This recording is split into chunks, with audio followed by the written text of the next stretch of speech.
where he's spoken a little bit about retirement. Well, with that prize money, if he wins it, he'll definitely be ready for retirement. Tex, of course, as well. He's in the lower bracket. Do you expect that game to be a simple one? Because it looks like it could be a little bit of a difficult one. It's a difficult one, as you mentioned. I feel like, I don't know. Obviously, I root for Tex. I've known Tex for a number of years now, but I just feel like that game isn't easy, especially coming off of a loss. And I know his opponent will be doing the exact same, but I've got a bad feeling. I'm with Ryan. Oh, so we're both predicting, are we? Sorry, Tex. I mean, but you're playing against Quana, who, by his own standards, I know he's played obviously against Nicholas in that game, but he's just come through the play-ins, and I have to say he's been an unbelievable online player. The reason he got into the play-ins is because he came through the Cash Cups. He's going to be up for this. He's not a bigger wake-up call than losing to Nicholas. I mean, it doesn't get bigger than this. We are looking at the potential or the reality that a couple of players will be leaving us here at the FC Pro World Championships already. Let's head over to the main arena, ready for the next round of fixtures.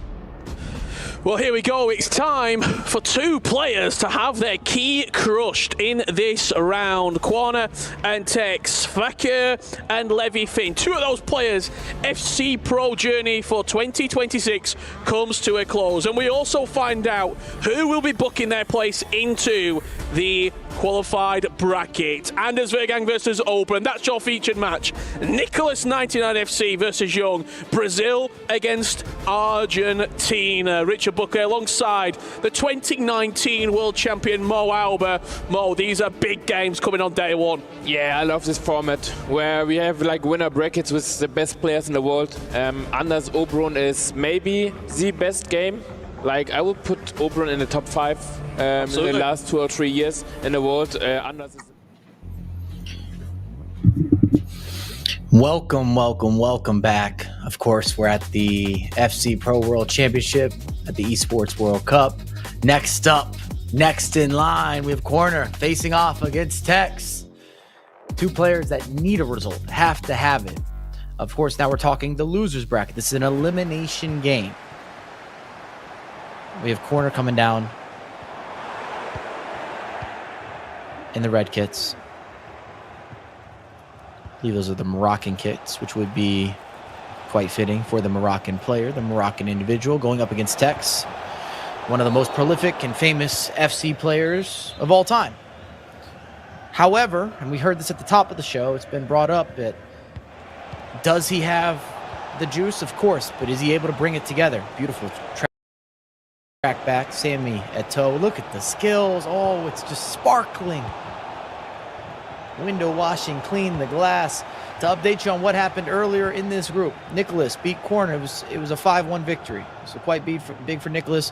Corner, of course, coming through the play-ins, which, again, kind of a reminder of form. Already winning, already having success in Riyadh. Almost on a back-to-back. Big mistake in the midfield. Isak, haven't seen him in action yet. Messi looking for help. Isak again. Oh, beautiful extra pass. Vinny Jr. steps through, low, driven. Tex up 1-0, 5th minute. Run it back, watch it back, celebrate it back. Kind of looking vintagey. We've all remembered Tex from some of those golden years. Messi to Isak to Vinny. It's simple, but he's got that spark, if you will. He has that ability to be electric. When Tex is in free flow, no one wants to see him. When it's all coming together, I would argue this is potentially the most difficult group to get out of. You've got Nicholas, who I touched on earlier. If I was making a list, he'd definitely be on the Mount Rushmore of FC players in terms of most influence, most successful, you name it. I don't have a problem going on record that he would be the main case that we'd be making, or maybe the best or the greatest to ever do it. The consistency he's shown over the last 6-7 years, unbelievable. It's funny, at the ripe old age of 25, he might be considered an unk at this stage. So Nicholas beats Corna. That's how we've gotten here. Tex went up against Young, the brilliant Brazilian, in a 5-4 thriller. which puts Tex into the lower of the bracket. You see the advanced spin. Could be an automatic. Difficult to stop this. You can go direct. Eusebio from just outside the box.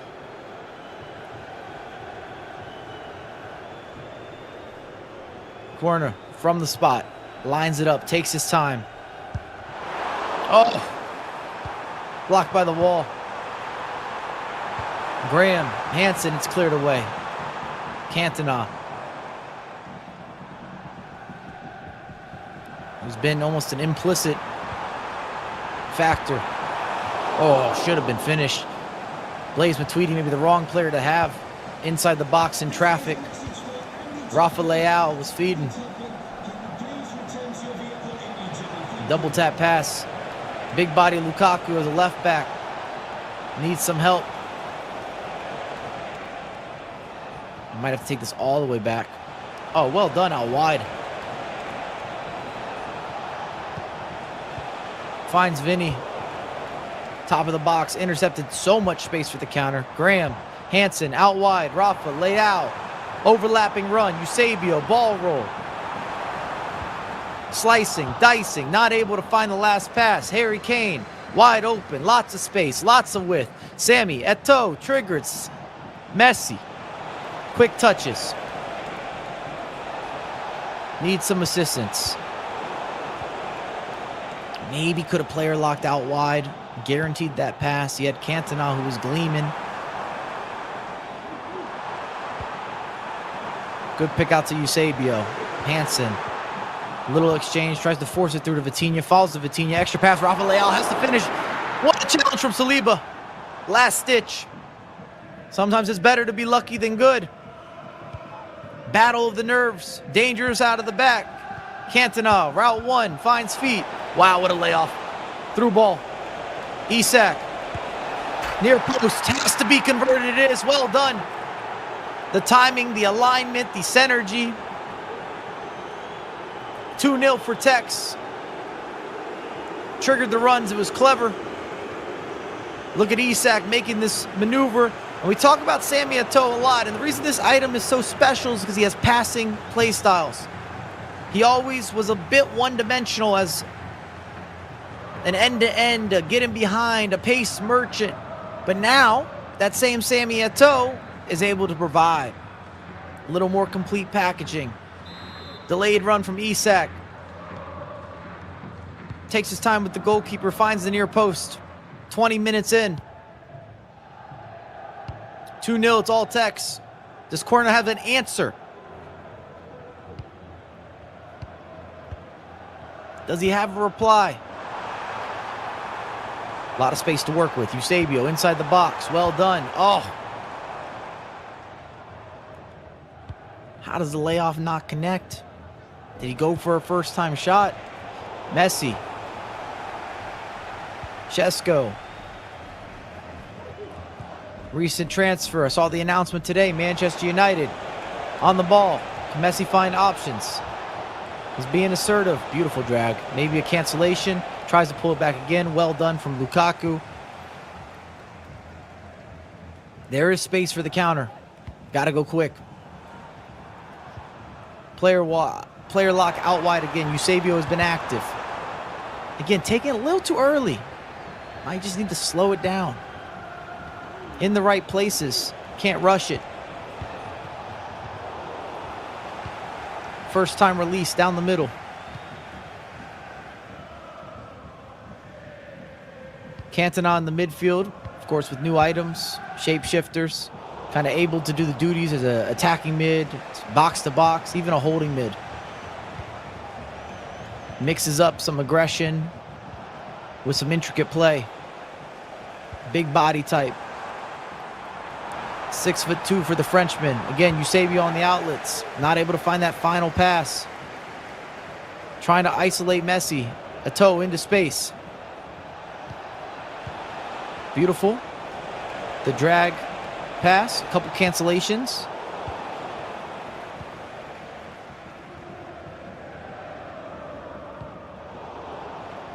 Vitinha forced that. Vinny Jr. keeping it classic. I don't know how much Vinny Jr. we're going to see in action or on display with some of the competitors. Finds feet. Triangle, form, Lukaku, drop off, Isak.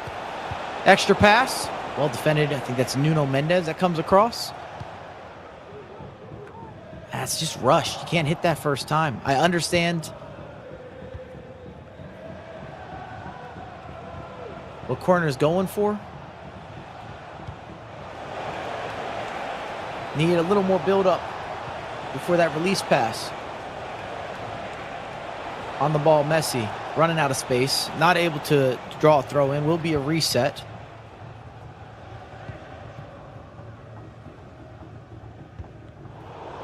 In the corner, you can see maybe some of the inexperience. Just a little too quick. Isak finds a toe, across the body, keeper out of position, low driven. 3-0, 35th minute. Corner facing adversity. We might see an early pause. Could be a cue up. This all starts from a big mistake. Player lock. Done wrong. Forced it. Harry Kane. Everything seems just slightly rushed. A toe. An exchange with Isak. Whips it back into him. That low driven that was introduced this year as a play style. Automatic conversion. Or at least it seems that way. There's the pause that's been cued. Might hear us talking. Is going over some tactical changes. Maybe just taking a breather. Speaking to his on-premise coaching staff. The real reality of this is not a tactical mistake, at least not up to this point. It's more or less the losing of the ball in the midfield. He's had those releases. He's had leak outs. He's had opportunities. He's had space against Tex. It wouldn't even be a concern about the offense. You just cannot afford to lose the ball in the midfield. We've seen this on display, at least on our broadcast, even earlier. Opening matchup with Oberon and Levy Finn. Oberon, 6 of those goals, at least 4 of them, midfield mistakes. Peixoto going up against Bonanno the game before this. Bonanno made a lot of chances. A couple of those leak outs for Peixoto. Again, midfield error, midfield mistakes. Can't afford it. Not at this level. Not with what's on the line. And if anything, corner might be feeling more pressure than ever before. This is an elimination matchup. You could say the same for Tex, but it's easier for Tex sitting pretty right now, 3-0 up. Long team talk. Again, if you're in the coaching corner, I'm just saying slow it down a little bit. Everything looks good. You've been in the right places offensively. You've had glimpses. There's been real threat.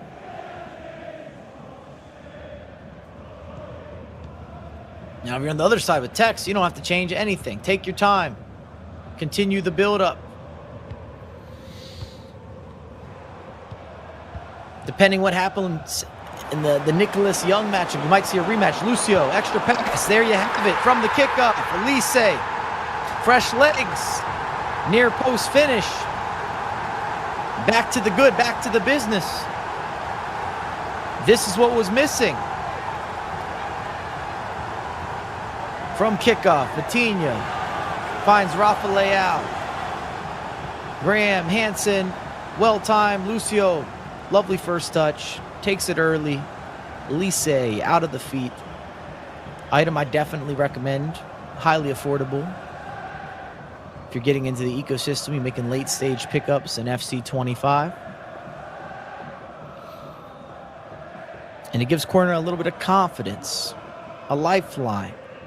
Closes the deficit.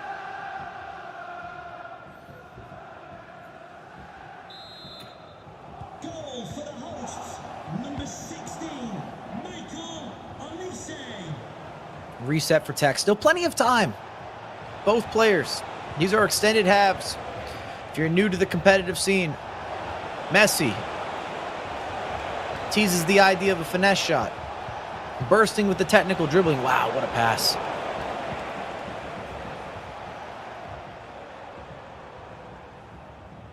Trying to split that defense. Yapstam overtakes possession. Vinny trying to trigger runs. Isak again coming in late. It's a big part of the strategy. Watch Isak in the middle of the pitch. He makes these delayed runs. Vinny Needs a skill. Couple step overs. Top of the box, looking for drop downs. He finds the drop down. Sami Eto'o did not need to be passing. Had the angle. Dominant right foot. I think Tex might have been a little surprised to be that open. Was anticipating that the extra pass was going to be necessary. Big opportunity here for Querna. Matuidi on the ball. Might look for the final attack of the half. Would be in the best interest. Could steal some momentum. 1-2 exchange with Elise. Rafa, layout. Elise near post. Doesn't go for it. Buffon stays true. What a save. What a moment. That might be reviewed. And the highlight tape, the highlight reel could be the difference maker. So much space. Isak, he's into it. Needs assistance. All the way back. Clock's against him. Oof. Thinks about it. Tries to line up to Trivella. Oh, this is getting dangerous. How is the whistle not blown? Halftime, 3-1, Tex. It got rowdy, it got reckless the last 15, 20 minutes. Opportunities both ways, goalkeeper movement. Finishes for the good, finishes for the bad. Maybe some nerves on both sides. Either way, if you're Tex, you'll feel good about this. If you're Querna, back to the team talks again. And I'm not coming in as a coach or managerial duty, but chance creation was prevalent. Just cutting out some of the mistakes. And you're almost playing with house money if you're Querna. You might not see it that way, but Tex has all the pressure. We're getting straight into the second half. Not a lot of changes made, if any. Tex with being such a household name and the expectation that comes with it. On the ball, Vinny Jr. Oh, lovely extra pass. Messi with a read. Green time finish. Shimmy shake. Left stick 101. Do you hear me now? Turn me up. Live and in demand from the comms. See the kickoffs and the dangers they present. Sami Eto'o, Vinny, just perfectly timed on the back line. Sees the goalkeeper movement. Takes the low driven. Outside of the boot. Of course, Messi currently tearing it up in MLS this season. Inter Miami. Got these new upgraded items. When footies came knocking, he came answering. Might take away the hope for Querna as well. He's starting to kind of edge his way back into this game. Still plenty of time. I've always said this. I'll keep it on record. 3 goals, quite attainable, even at the pro level.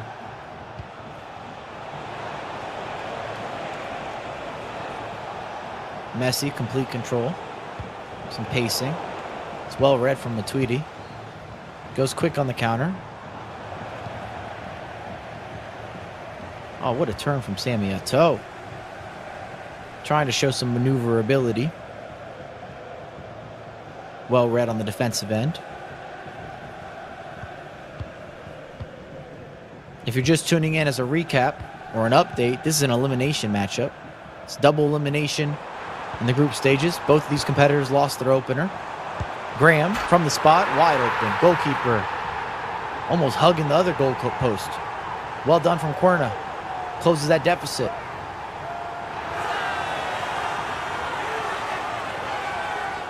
You're going to see the early goalkeeper movement. Bad animation from Shesko. Too much lean, too much lunge. Eusebio finds Graham. No man's land. It's been the game of the low drivens. Half the goals thus far been slotted home with low driven 1v1s.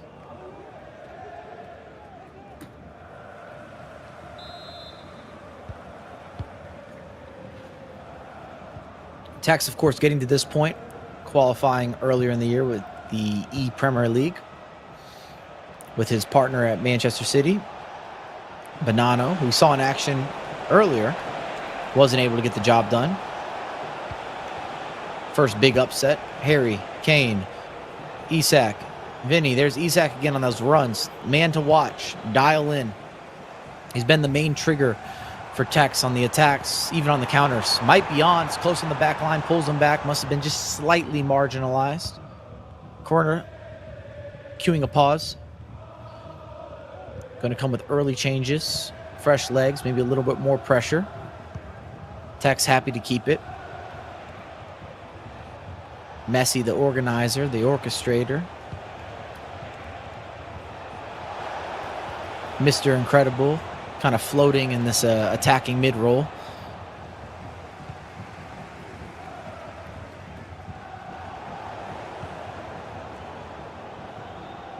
Matuidi not really having the same offensive capability that we've seen with some of the midfielders. Maybe completeness is maybe a better word. He heard me talking. Finds Elise.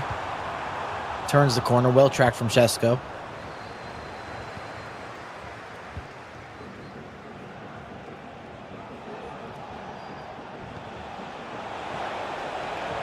Just unlocking space all day with this Messi.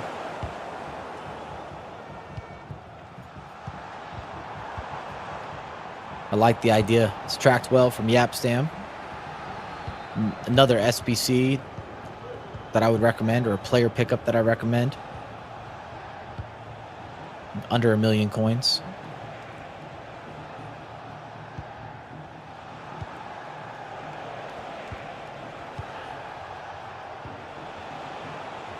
High back line. Almost an offside trap. There's the pause. Lukaku. We're going to see, I would say, a formation swap to go with at least a couple changes. If you're Tex, you're just looking for additional possession play when possible, and then you want deep releases. The player to kind of watch, if you've been watching Tex gameplay or you're analyzing, maybe 2 players to watch. Isak as the main trigger player. He plays as a holding mid, but the way that Tex sends him on runs and manually configures him, he actually ends up being a secondary attacker, almost a delayed overlapper. It's a clever strategy. It's been successful thus far in this game plan as a main tactic. And then Messi as the player that just always finds pockets of space. Similar to real life. Offensive awareness, the IQ is there, the timing, alignment. Rashford on the pitch.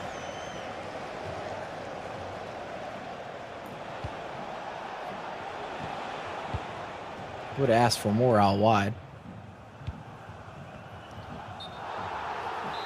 Speaking of Rashford, also making a big move to Barcelona. Bobby Charlton trading minutes with Eric Cantona. I think he's on. Ooh. Or excuse me, I saw the Cantona run. Got ahead of myself. I am surprised how many competitors have been using that Bobby Charlton item. Popularized in the midfield, another shapeshifter icon. Went from being more an attacking mid or a striker to a center mid or a defensive mid.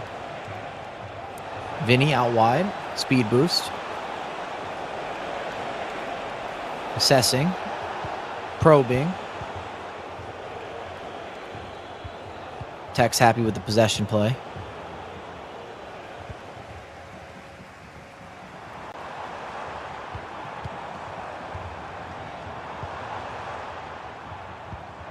Whew. It was close. Lukaku laid out for it. 70th minute. 4-2 lead for Tex. Onside, Isak. That's the run that we're talking about. Keeper way off his line. Messi cuts back. Surely a finish has to be there. It is. Aggressive goalkeeping gone wrong. Maybe gone right. Made the initial save. Out of position for the second go. Messi opens up the body. Fakes the idea of a finesse shot. Not time green, but the second goal we've seen on the near post from Messi just kind of always been in the mix. Tex talking to the coaching staff. likely to get some more fresh legs, can go a little more defensive as well. Now having some additional cushion.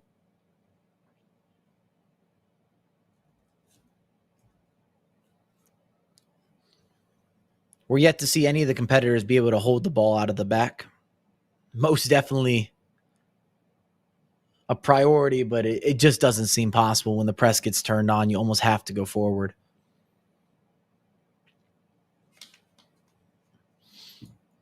Querna's biggest enemy is going to end up being the clock in this matchup. Just around 20 minutes to make up 3. It is possible, but he's got to be perfect.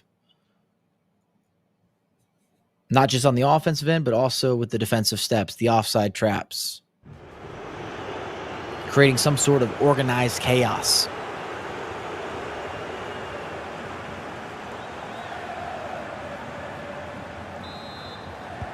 For the visitors, number 10, Lionel Messi.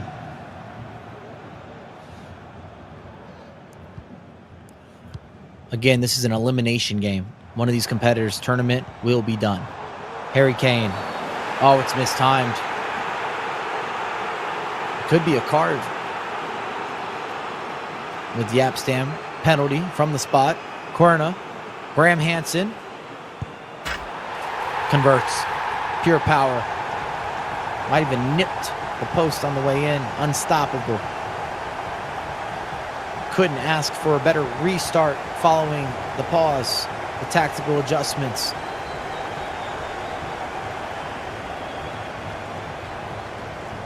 Beautiful pen. We're in Group B, which started with Nicholas, Querna, Tex, and Young. Tex losing 5-4 to Young, Querna losing 5-1 to Nicholas. Those two players advancing, undefeated, to face off. Both Querna and Tex dropping down to the losers bracket, and that's where we are now. So one of these players is going home. And they're going home day one. Going home early.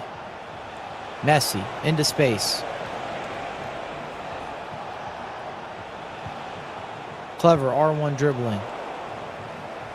Tried to eat a little bit of clock, but it was well read. Matuidi pushes it forward. Elise. Eusebio on the burner. Oh, lovely. Skill move.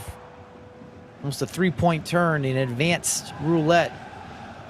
Not able to beat the CB.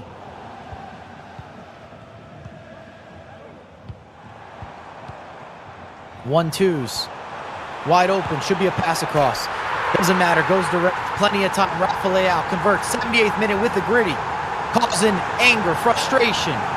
Might be in his head. I said it. I meant it. 3 goals is nothing for the pros. Oh, look at that. Easy layoff. Yapstam way out of position. Thought we were going to see an extra pass. Rafa Leao goes direct, opens up the body. Finesse shot, 12 minutes. Querna will have chances. How many is the question, but he will have opportunities. And remember, if you're a Tex, you're now starting to think about it. Up 3 goals, multiple instances, not able to see it out. Still got one in hand. Isak, splitting pass, Messi.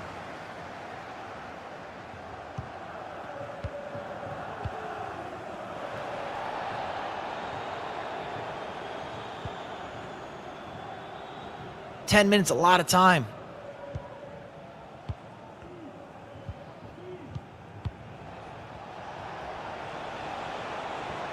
Space for a toe. Can he find help? Can he find assistance? Smartly done with some manual passing. Oh, what a cancellation. Drag back was beautiful. Oh, the ball roll, even better. But the pass, he had the layoff. Should have been a tap in. Georgie. Heck of a chase back. Space out wide. Messi found it. Can we see some more of this classic footwork? Gotta be, has to be, not able to convert. Got the turn, right place. Again, the goalkeeper scoots. If you take it too early, short corner. Trying to play a bit of a sideline or an end line game. Isak, goes for Messi. A little bit of hesitation. We don't know how much extra time just yet. Corner could be his final attack. Graham, Hansen, finds Rafa Leao. Shesko. Buffon, big save. Tex able to clear it out of the back. Messi winning headers. Not something you say too frequently. Can you get a release? Offside trap is on. Vinny stays put.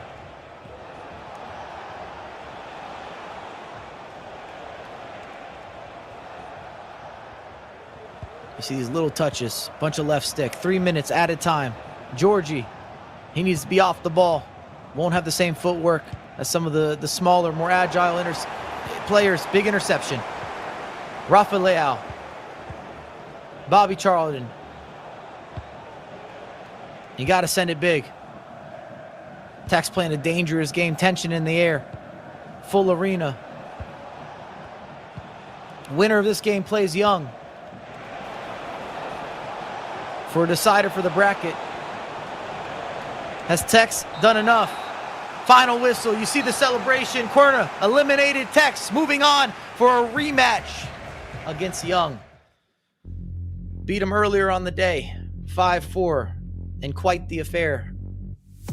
The desk or the commentators or the couch, they built it up and it lived up. Querna should end his tournament with his head high. Able to get to this point through the play-ins. Most people would not have had it on the cards, but he had the belief. He came with the packaging. Tex, of course, moving on. 5-4 victory. Repping Man City. Can we see Tex? Or will we see Tex in a bracket stage? That is the question. He's going to have to get by Young. Some of the earlier games that you may have missed, at least on our broadcast. Peixoto taking down Bonanno, Tex teammate. That was a game where Bonanno just couldn't stop making opportunities and was not able to convert. Oberon taking down Levi Finn, part of the RB Leipzig collective. Moving on. Either way, we have a lot more in action, including next up, Emery Yilmaz and Peixoto. That's something you're not going to want to miss. The desk has the highlights, the breakdowns, and everything in between. So we're going to send it back that way, and we'll see you upcoming shortly. To the bracket play. He will play later on in the tournament. Young getting defeated 5-4. You know, Anders, the biggest strength is also the biggest weakness. He's mentally, when he's leading and he have confidence, he's the best in the world by far. But when he concedes, I would say he's the worst mentally from all esports player. But he still can win the game because he's so talented. Best. Yeah. How you've been a pro player for a lot of years. If you're in this situation now, 5-4, what is there, 7 minutes left to play? How do you approach this from Oberon? Are you trying to keep the ball? Are you trying to score another goal when your opponent presses? What do you try and do here? Yeah, it was a big mistake. Now he needs to, like, I know he likes to play fast, and this game was like full of fast breaks, but he needs to calm down, to like speed down the game. Because he just had a chance, Oberon, to go 6 up. He went for the extra pass. Yeah, also, but also he wanted to play fast, but his goalkeeper was free, you know? He can play back and like took some, because it's also good when Anders press more, he have more space in the attacking side. Now 5 minutes to go, maybe. Play a walk into the box, Oberon! Once again, re-establishes that 2-goal lead against the world champ. As words are being said on the stage. Yeah, some trash talk, yeah? I would like this game. I want to see this game. This could be a rematch in the bracket. This could be a rematch in the bracket. This was the goal. Player lock down the line. He faked it into the middle, then quickly went back to Eusebio. He's been really, really good on the goal line, Oberon. Yeah, he has a really good decision making. Like some players, with the player lock goes to the second post, he moved a little bit back to have some space to make the pass. And it's really a nice win for Auburn. I'm scared to say it because it's still 4 minutes and it's unders. But we could see also here a rematch, yeah? Yes, absolutely, yeah. Fakir will play Anders to qualify, potentially. Anders comes forward. Vinny Jr., low-driven shot, box off of Sesko. It has to be a goal, this corner, because it's not much time and Auburn is good and playing position. But I don't think he believes in himself now, Anders. Well, you see Coach Vetter there behind him. He's getting an earful from the world champ. And I think for the rest of the tournament as well, this just gives everybody a little bit more confidence. Yeah. Anders is beatable. 100%. Like in the last year, he was like unbeaten, I think, the whole tournament. It was so hard to have a close game even. Even in the final, he won like 6-0. Yeah, against Yuval. Against Yuval. But the most important thing is Auburn knows he can win this tournament with a performance like this. He's not beatable. I would say he's not beatable with a performance like this. If Anders would have scored, by the way, like 85th, 86th minute, yeah, it was 4 added minutes. Wow. 4 added minutes is crazy. I never saw 4 minutes. That's a crazy amount of added time. But, yeah, because of the lot of goals, yeah? Yeah, a lot of goals, a lot of pauses. Oberon will keep the ball away from Vergang. He will see his name into the bracket play alongside the Iceman Nicholas. In the knockout bracket, Anders Vergang suffers a defeat at the FC Pro World Championships. He suffers a defeat in Riyadh, Saudi Arabia here at the Esports World Cup. Oberon 6-4. Could he have a 7th? Not quite. Oberon with a huge win against Anders Vergang. Gets it done in 2. Does the Italian, beats Levi Finn, beats Anders Vergang and books his place in the bracket. Let's see. There was a lot of chat in that match between the two. I really, really hope we see these two match up again in this tournament, in the tournament bracket. Yeah. I think Anders don't want to play Oberon again. I don't think he does. I want to see it. I want to see it. Let's just have a look here on the stage. I'm looking for a handshake. Oberon looks so angry. Anders clearly unhappy about something. There's the coach, Detter. Well, let's head on down to the main stage now, and we can see a bit of history here at the FC Pro World Championships. The first key to be crushed, part of the Esports World Cup. Nicole, take it away. Thank you, guys. Wow, that was intense here on the stage. Alongside me now is Fakir. Well done. Congratulations on that performance. Of course, your first game was pretty difficult against Vergang. How are you feeling right now after your first 2 matches? Well, actually, first of all, I'm very glad to be here, to be playing in the biggest tournament of the year against the biggest players of the world. So my first game actually was so hard against Anders. I mean, he's the top 1 ranking for a reason, and against this public. So yeah, I'm really glad I won my match against Libby, and I'm looking forward for our revenge tomorrow. But you said to me off stage that you were kind of happy when you saw that you were playing Anders Vergang because he is such a legend of the game, right? Yeah, of course. I always admired his gameplay. I always wanted to play against him, but not for the first game of the World Cup. But here I am. Tomorrow he's waiting for me, but I'll be more prepared, of course. So how are you going to prepare for meeting him again? I mean, I guess you've just seen a way that you can beat him because Oberon just did.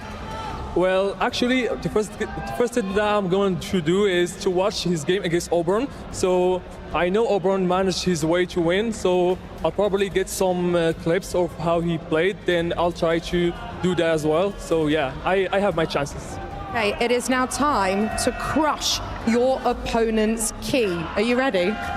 Come on, walk with me. This is what it's all about here at the Esports World Cup, and you're loving it so far, aren't you? Of course, yeah, I'm loving it. I'm glad to be here, and I'm so happy right now. Are you ready to crush Levi Finn's key? Yes, of course. I'm ready. I'm so ready. Right, here you go. This is your time to shine.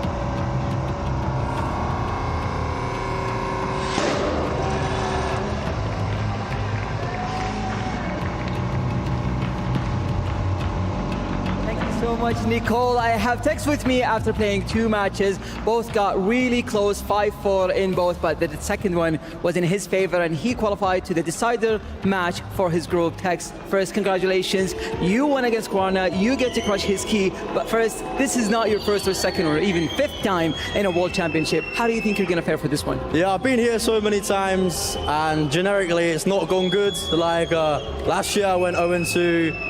The year before, I got knocked out in the first knockout game, so it's not gone well. So I'm hoping that game there is the kickstart to a better tournament for me. Absolutely. I mean, you already played Young once. The match was really close. You were able to come back in the second half. But this time, you get to face him again. How do you think that match tomorrow is going to be any different? I think I could have won the first game. I think I deserved to win the first game, but I lost, so that's that. So I ain't losing to the same player twice in a row. I refuse, so I'm going to win tomorrow. Absolutely. How are you going to prepare for the match tomorrow, though? Same way I prepared today. I just play practice games, nothing fun, nothing exciting, and mentally be locked in, and I think I can get a win.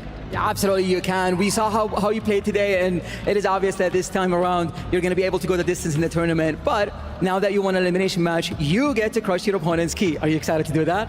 Nah, I feel bad, but let's do it. All right, let's do it. Let's walk over there right now, because as you guys can see, Fakhr got to crush Levi Finn's key, and now Tex is about to do the same thing just before his decider match. So we'll let you enjoy this moment.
This land is calling.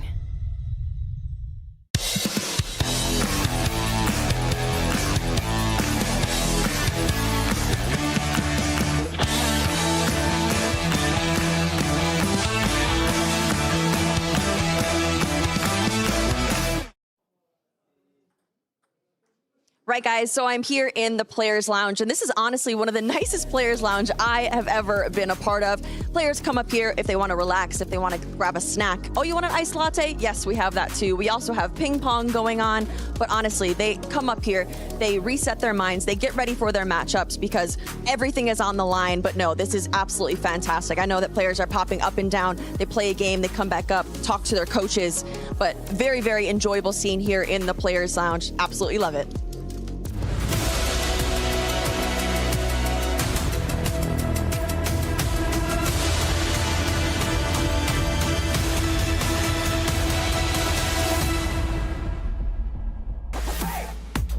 Anders Vergang has lost his first game here at the FC Pro World Championships.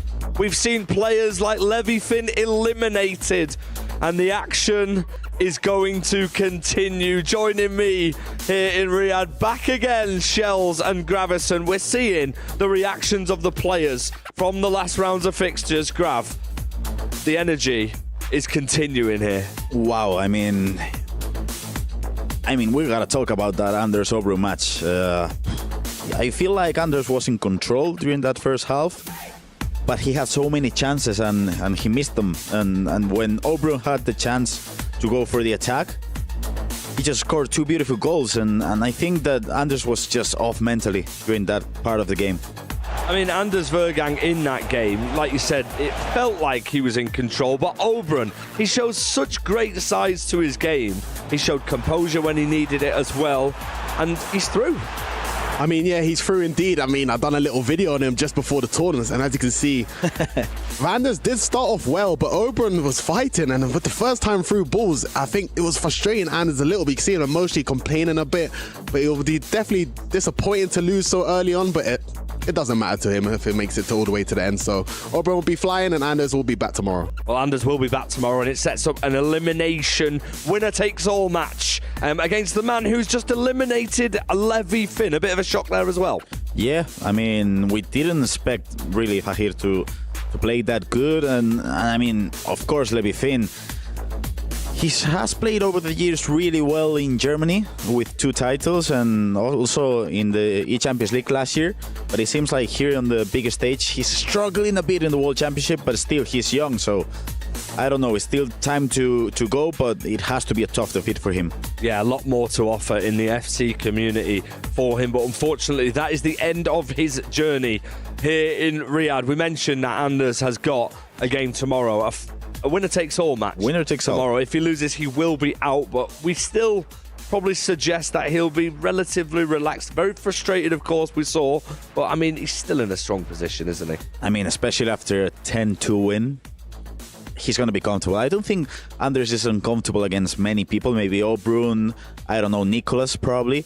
He was a bit scared of his teammate, Levi Finn, as well. So It could have been a tough game if he had to play him as well. Sorry to interrupt, but... No. I think Fakir coming back with a vengeance, it could be a bit of a shaky game for Anders because he won so comfortably the first time round. And I did love the way Fakir said he's going to watch a lot of the games tomorrow. He's going to do his analysis work. He's going to have to because he's facing Anders Vergang. I mean, let's take a look back at that game then, Grav. You're going to show us a little bit of things on the tablet and you're going to show us some analysis. Yes, so basically, as we're seeing just in a few seconds, Anders Vergang was leading the game 2-1 against Obrun, and I'm going to break down how Obrun just basically attacked throughout the whole match against Anders in this specific clip. So let's just play the clip as you're seeing now on the screen. And the thing is, the first thing that he does is trigger a run in here. So if you're playing against Anders, you got to be really direct. You got to trigger runs.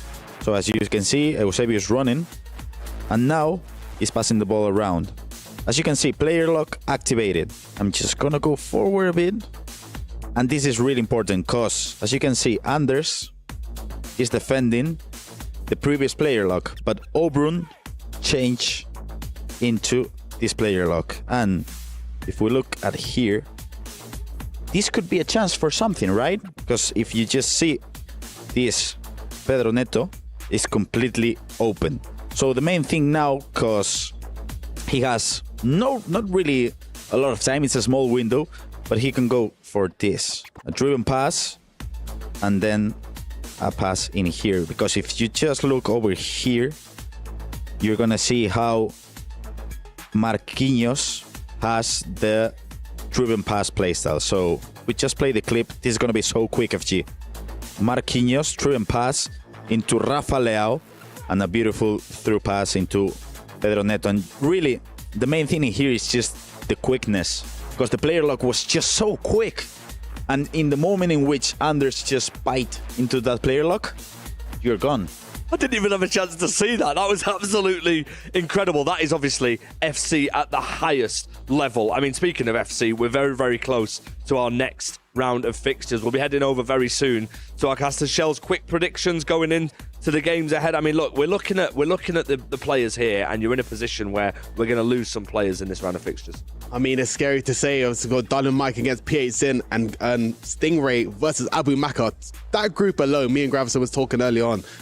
I don't know who's going to come out on top. Stingray, I think I'm going to give him the edge against Abu Maka. I think Abu Maka is incredible and he's got the fans behind him, but Stingray, he's angry and I think the crowd against Stingray just fuels him a little bit more. But there's LJR against Emre Yilmaz as well. So much exciting games to come. I think it's going to go the other way. I think Stingray, with the crowd against him, he's going to lose it a bit mentally. Well, let's not wait any longer, shall we? Because the action is going to continue. I mean, look, there's no rest at all. Let's throw it over straight away to our casters. Thank you so much, FG. Yes, we cannot wait for this one. 4 more huge games. But if anything, a little bit of a rivalry, this one. It's an important game, as we said. It's Stingray in action against Abu Maka. Whoever wins that game will make their life so much easier as they go straight through to the round of 16 here at the FC Pro World Championships. But why it is a derby here, you ask, it's Team Falcons against Twisted Minds. No doubt 2 of the biggest esports organisations in the Middle East, Ryan. Yeah, there's an extra bite. And here we are. We just went through a loser's bracket affair. Well, now at the FC Pro World Championship, the Esports World Cup, we have 2 players that have been in form. Emery, Yilmaz, you don't want to see him, and Peixoto as well. I'm sure neither of these competitors want to potentially be in a position of elimination. Yilmaz, of course, coming through from La Liga, and Peixoto being able to qualify from the FC Pro Open, but having tons of success as well in the E-Liga. Frenchman going up against the Dutch.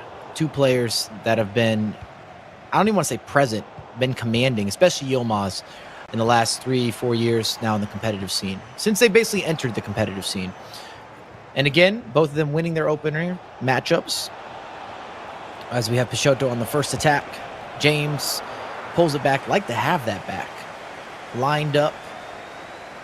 The Trivella, and the keeper movement was in his favor. If he gets a green, enough power, could be a 1-0. Yilmaz, Davies. Wanted to pass that across. Unfortunately, oncoming striker put himself in a position to be a little more offsides. Had to kind of go direct. Messi with a lot of space in the midfield. We've seen this time and time again. Wherever Messi is, absolute threat, danger. It's coming soon. It's imminent.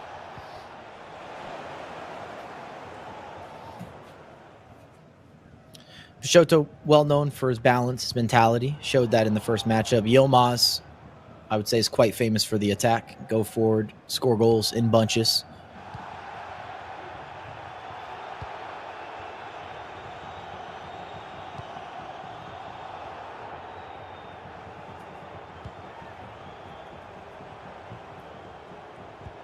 Again, if you're just coming in, this is a winner's bracket matchup. Whoever's victorious in this fixture will be sitting pretty with the top seed of the group and also guaranteed advancement into the bracket stage. The final 16 competitors. We started with 32 today.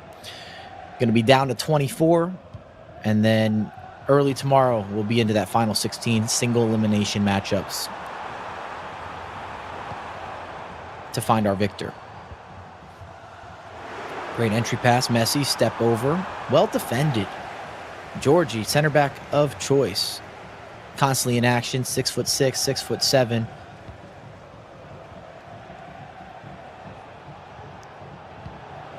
Big takeaway in the midfield. Mbappe. Surprisingly, a player that we have not seen in motion from a lot of the competitors. Looking for the speed boost. If you're going to use him, that has to be a mainstay in your gameplay. The spark that you can get on the takeoff, jump start. Overlapping run. Plenty of room for Šeško. Soon to be at United. Of course, normally seen as a striker. Extra pass, Kane. I think Vitinha or Peixoto was going for maybe a little bit of a dink. Could have been a fake shot that was too slow on the execution. Definitely didn't get the final resolve that he was looking for.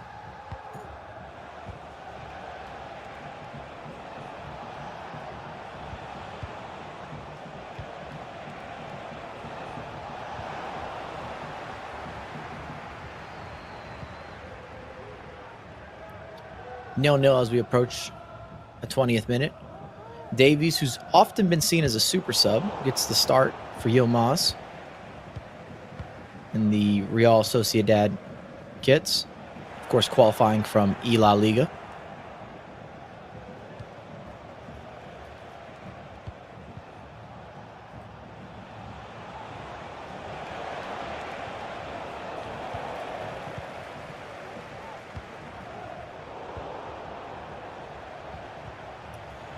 Welcome to the stream if you're just tuning in.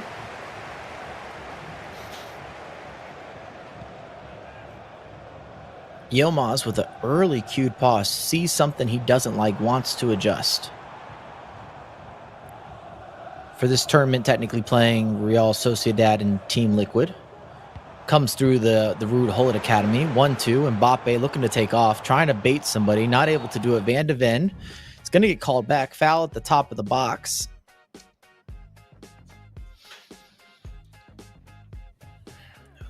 When we get back into the action, I don't want to say these are guaranteed, but in some ways, the free kick's right on the edge. I'd love to know the percentage of conversion, but it feels more than 50%. I would go 60, 75% in that range of players being able to tuck these home, whether you go over the wall or you even challenge the goalkeeper strong side. It depends on some of the goalkeeper movement, how the wall lines up. Yilmaz, of course, we've seen him win ECL, E-Champions League, biggest of stages. Couple titles on the board. What an effort. A lot of power from Messi, but the save was there. Can't stop those. Near post. It's going to be a constant. Line it up, execute it quickly. So difficult to push the big bodies, the center backs out of position. Times it green.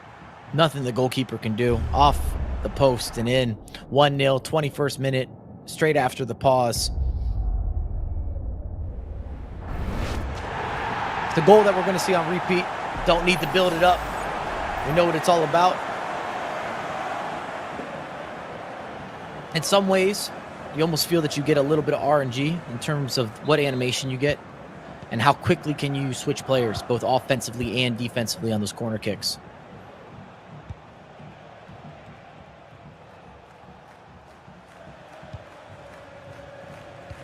Both these competitors having so much experience won't be phased from one goal this way or that way.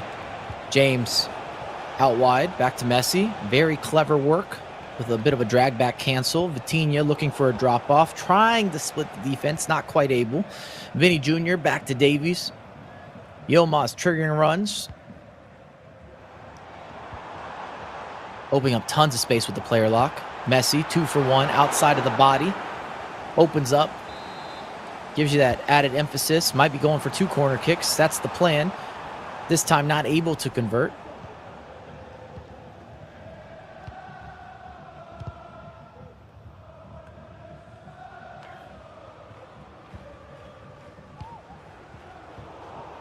Dangerous out of the back from Peixoto. You can see what he's triggering with Šeško on a delayed run out wide. Not the right provider to make that pass. Had to be perfect. Intricacy needed to be on point. Davies overlapping, trying to play a game with the player lock. Šeško does a good job on the chase back.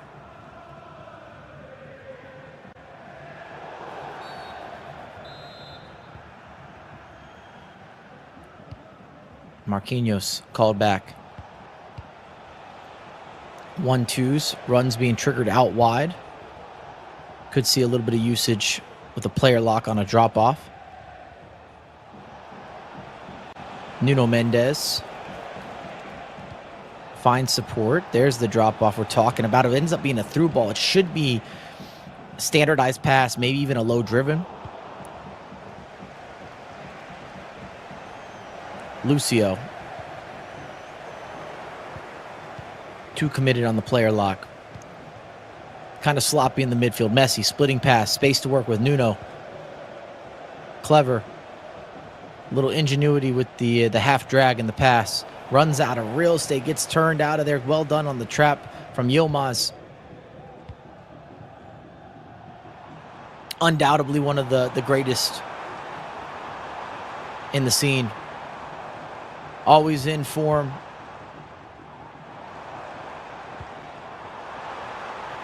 Talked about his success with multiple Champions Leagues or E-Champions Leagues. Origin story coming out of opportunity. Player lock, maybe he didn't need it. Should have tapped it home. Should be 2-0 for Yilmaz.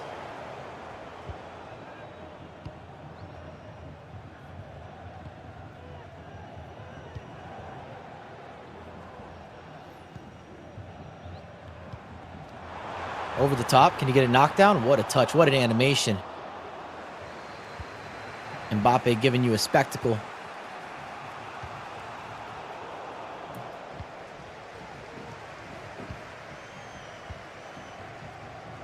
The adjustment made from Yilmaz feels more on the defensive end. If you look at some of his positioning, just squeezing out some of the space. I might have spoke too soon. James. Not sure there was a way to convert. Might have been shooting for a corner. Throughout the early ball roll, which normally assumes that you want to line up a Trivela. Risky pass out of the back with Davies. Quick build up. Messi needs support. Mbappe out wide. Lucio.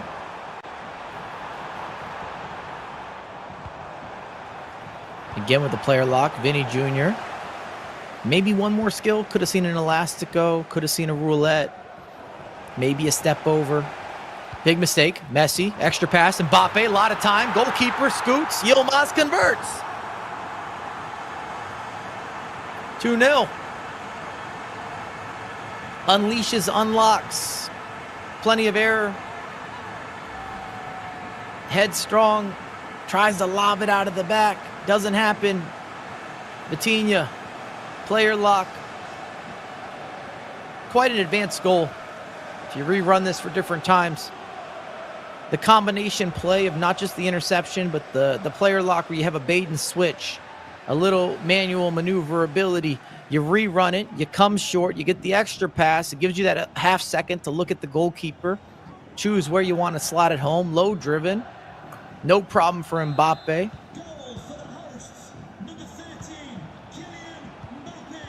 Yilmaz 1/2 away from signing the ticket, putting himself into the bracket, making it official. No more burden of the final play-ins, having to battle through the group stage.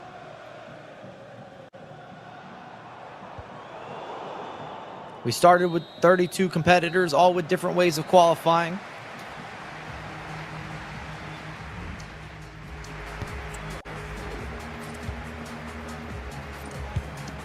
Saw 8 from the FC Pro Open. Then many domestic tournaments, which had allocated winners and placements based on location. Then we had 4 last-ditch or last efforts, last chance play-ins that happened in Riyadh earlier this week. In theory, you would think all those players are maybe the most in form. A lot of space. Mbappe, surely a finish has to be. Green, outside of the boot. Trivela, no problem. I thought we might see a ball roll, take it around the keeper. Emery knows best.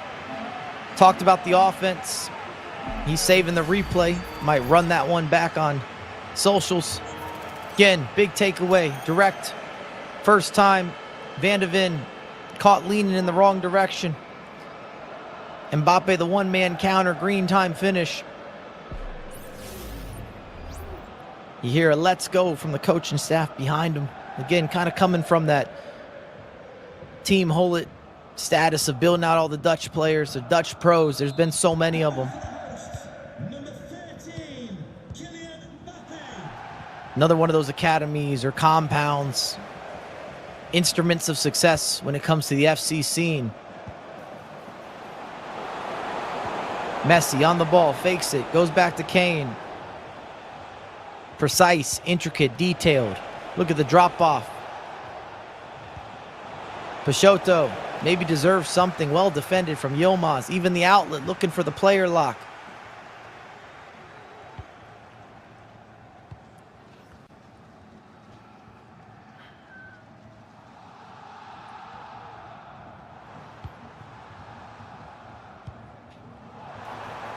Out wide to James. Able to keep it in. Oh, the dribbling, fantastic.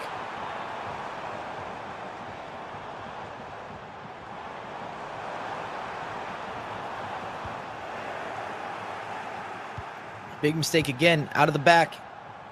Marquinhos.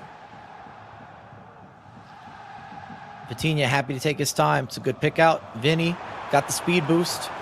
Cuts inside. Looking to take off. Van de Ven. Well done on the defensive duties.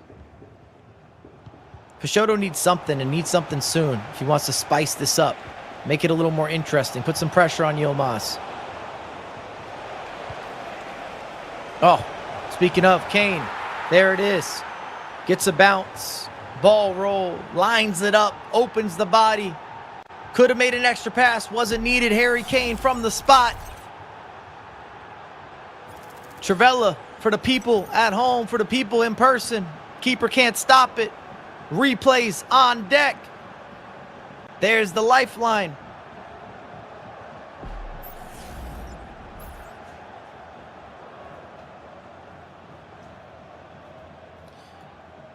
Two goals to make up, but it might make Yilmaz double check, double thought, extra think. We'll see.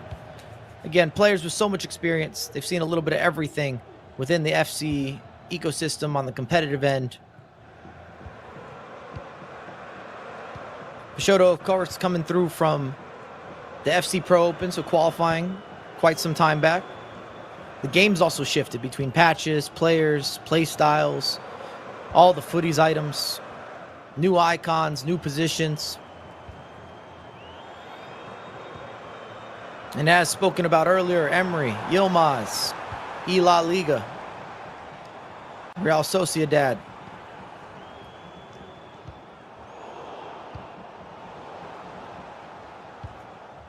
Is how he qualified for this event.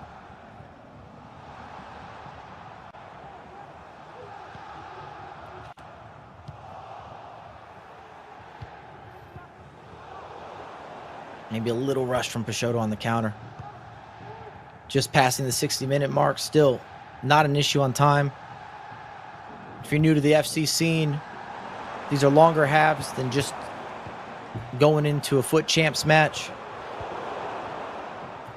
Just means you have a little bit more leeway on the time. You're not as rushed.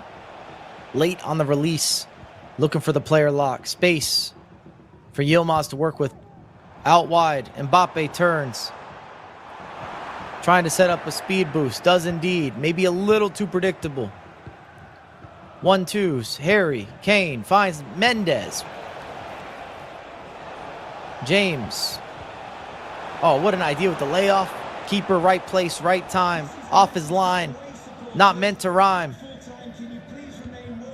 Don't get me started on the wordplay. There's a winner's bracket matchup. The victor etches his name. And the final 16 makes it official. Will be in the bracket, also with an upper seed. The loser, not eliminated, but drops down to the loser's bracket. Forced to battle it out once again.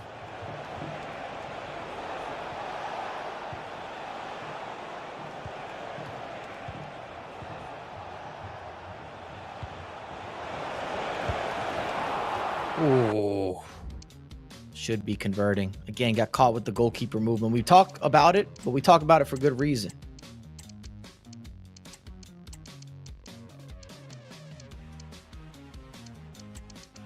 It's been a constant.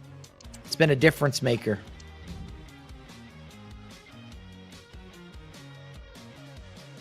And in this group, if we want to review, Yilmaz beat its GOAT man. Peixoto beat Matias Bonanno earlier today. Which means Bonanno is going up against his GOAT man to keep the hope, keep the dream alive. The winner of this progresses.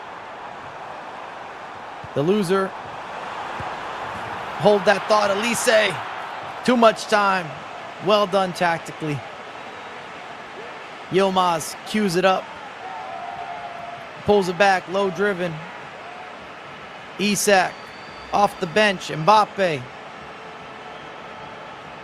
fakes the pass to Vinny Jr. What a way to open up a lane. It's a dummy run. Well done, bread and butter from the two-time E-Champions League winner. What I was building for the narrative is that whoever loses this game will play the winner of Bonanno and his GOAT man. On paper, you would expect that to be Bonanno. Anything can happen. Goal for the hosts, number 14, Michael Olise.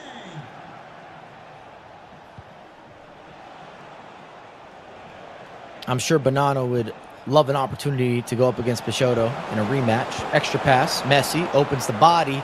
Maybe should have had a little shimmy and a shake, drop a shoulder. Quick corner kick, taken, not converted. Lukaku, extra pass. Georgie, well done to Kane. What a step from Yilmaz. Needed that, had to have it.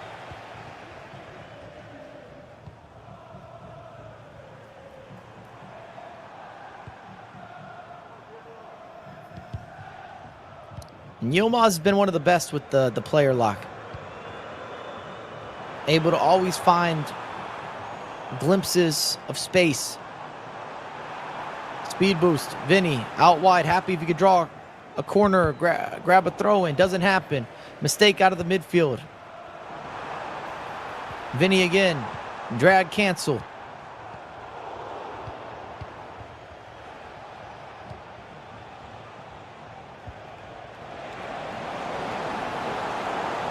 Fresh legs. Yaya Toure finds help. What a finish. Thought the keeper did a good job cutting down the angle off his line. Not enough. Messi still able. Open up the body, get a finesse shot. And there's still time. 77th minute. Pause has been cued. Go a little more aggressive. Make your final changes. Flip a formation.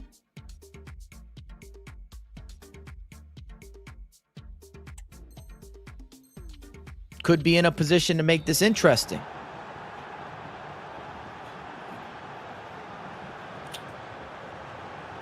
Just enough for Messi.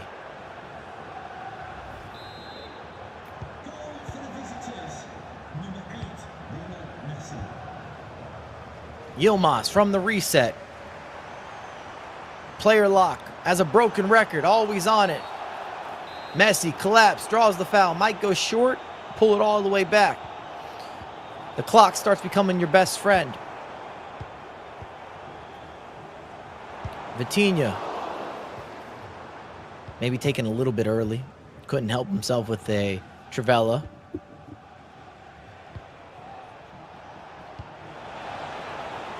Carpenter. We saw her make a big difference earlier for Peixoto. Harry Kane.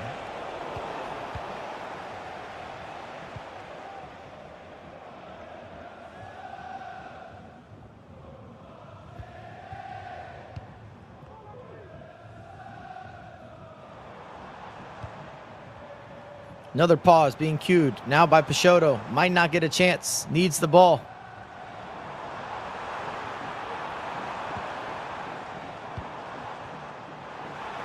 Speed boost. Mbappe. Oh, what a counter press. There's the finish. Peixoto won't be happy about that animation, but it's still a mistake out of the back. Keeper doesn't get down to it. Elise able to tap it home. Congratulations to Yilmaz. He's ready for the finals bracket. Handshakes and hugs all around, I'm sure, if you're in his camp. Not going to be enough time for Peixoto. Maybe should have kicked it in a little earlier. Had that pause queued in the 76th, 77th minute. Was one away from making this potential battle of the wits. Keeper down late.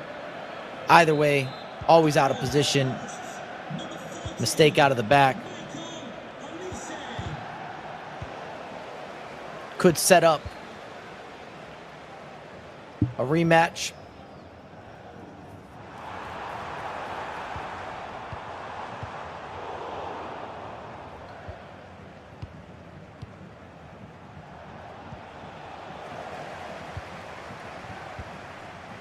Depending how things played out with Goatman and Bonanno.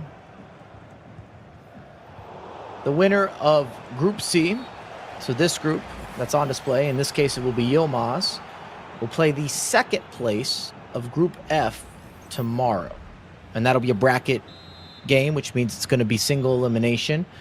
To give you an idea of what Group F could look like, as this goes final, 5-2. You got Levy. We haven't seen these guys in action yet, but you got Levy de Weird, Rampazzo, Manu, Bashor, and Chris de Boer. All the training partners. And then, of course, Yilmaz, all the Dutchmen. But 5-2 win for Emery Yilmaz. Puts Peixoto in a position where he has to go the difficult route. Gonna have to beat somebody in the losers bracket.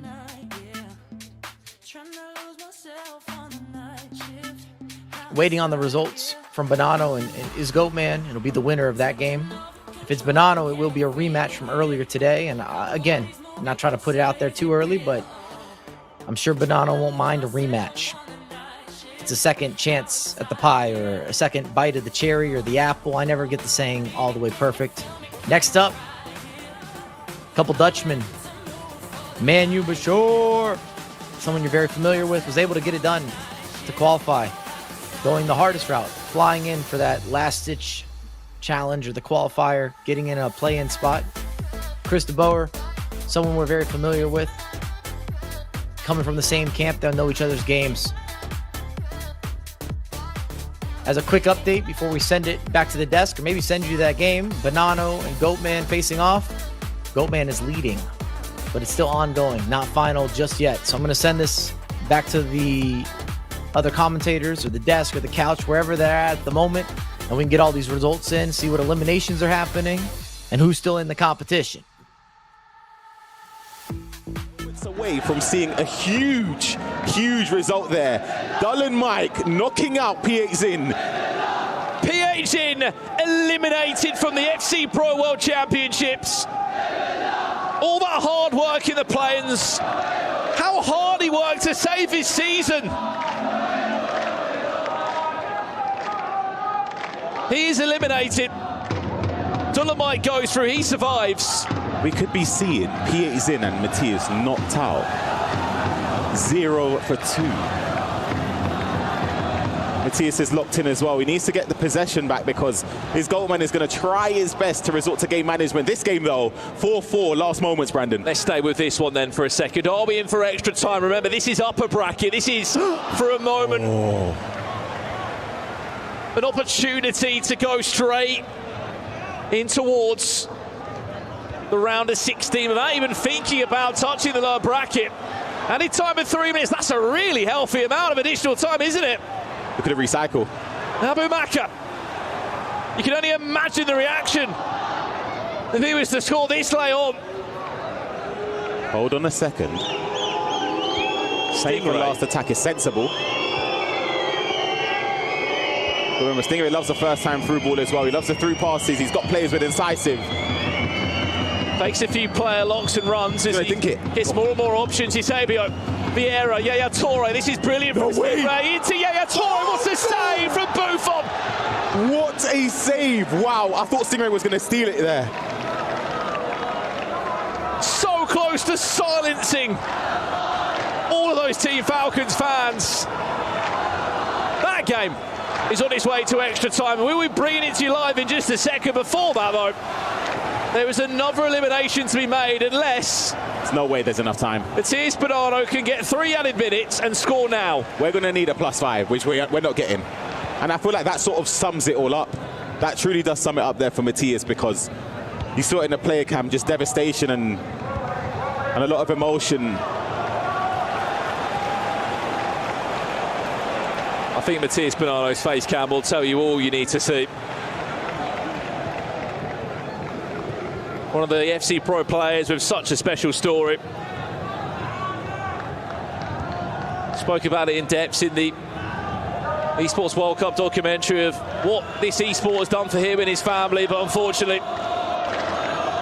you can see the tears in his eyes. He's going to be eliminated. The 4th player to be eliminated of the competition. He joins PAG, Quana and Levi Fitters, 4 of the names who crash out in the group stage. He's playing with him. His Goatman survives. He will be back tomorrow. But 32 become 28. See, just the last 5 minutes or so, if you looked at the play coming from Matías, it's just continuous shake of the heads. I'm not sure he quite believes it either, to be honest with you, but it's not been the performance he would have dreamt of. His Goatman, though, huge congratulations.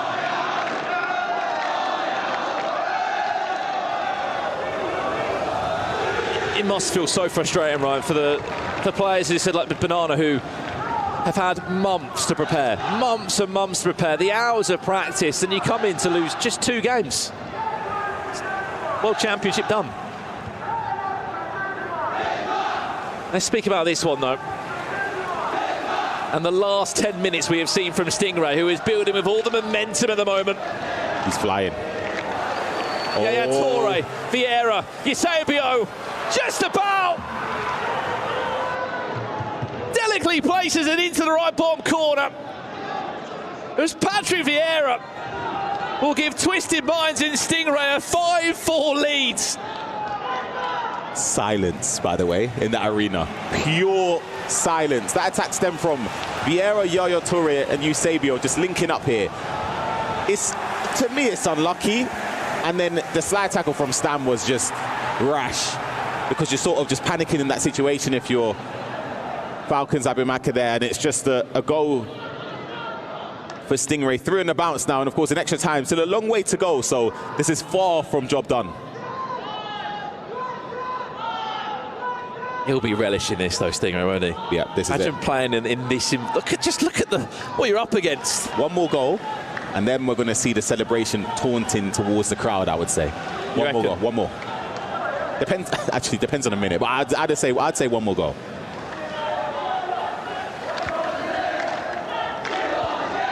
He's a big darts fan, isn't he, Stingray? I wonder if he could pull out a little Blue Littler for us. Offside. Here's Abimaka. Again, just to keep in mind, there are still 4 more groups to come your way. And in those groups... Oh, it's beautiful. The air on for another! I was waiting for it. Nothing yet. He's pointing to his head. It's a different Stingray. Tiger was telling him, sit down, listen. Still a long way to go. You can hear the fans as well chanting Abimaka's name. This would be a position 10 minutes or so ago. He would have thought, okay, I'm through. He's up by 2 goals late on in the game. Stingray had other ideas, and this came. Look at the first time pass here. Triggering Vieira at the perfect moment to not sort of drift into an offside position and to go to the near post with Vieira. Fantastic goal from Stingray. There was a couple of moments last year at the Esports World Cup where maybe there wasn't a handshake from Abimaka. Imagine you've just lost against your rival team. You're in a winning position. And now you know you're not in the round of 60 when you go to bed tonight. You've got to come back tomorrow to try and win that. Yeah, he'd be stewing in. I'll be interested to see how this one ends. Just about game management, being disciplined, nothing silly, especially in defensive areas. So you don't give your opponent an easy way to get back into the game. Could, though, potentially be time for a last attack. We'll probably get 1 minute added on. And look at the run here. Beautifully timed again. Cantona in behind. Can Stingray end it? Keeper does enough. Vieira blocked. He ain't done yet, though, is he, Ryan? Vitinha. Eusebio can't find the on-running feet of Rio Ferdinand. By his own standards, he would have thought that's game over, that's done.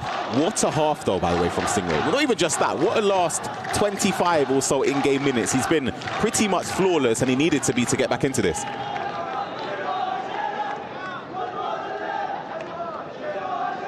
Since he scored that third goal, Ryan, he's been ridiculous, Stingray. He could have won the game in the 90th. Yeah. When you think back to it, that chance he had, and Buffon made the most important save.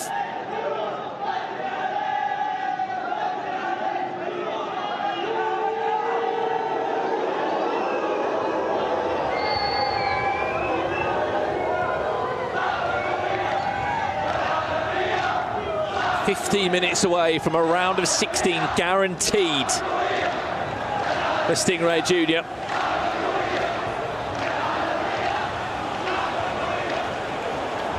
We look back at the season, how good has he been since the first whistle was blown back in winter last year? One of the players that sort of mastered the meta and the mechanics of FC25 very early on. And it showed from his start of the season as well, as you mentioned, being among some of the best players in the world. I would say there was a period, #1 for me, #1 in the world early on this season. Especially with that power shot meta as well. A lot of people forget about that. That feels like a different FC. It's been that long. You miss those days, don't you, from a corner into a direct power? I don't. Well, I enjoy commentating on them.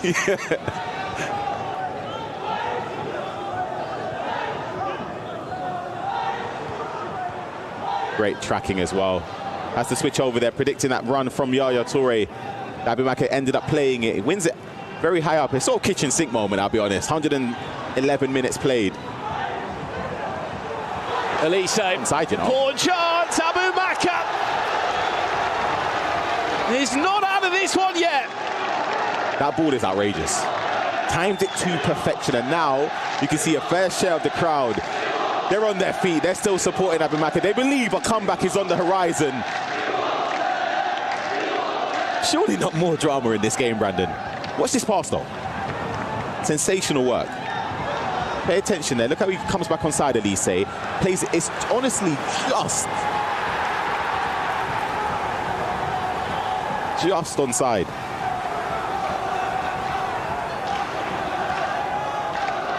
Can he hold on? That is the all-important question. He's got quite a bit of time to do so.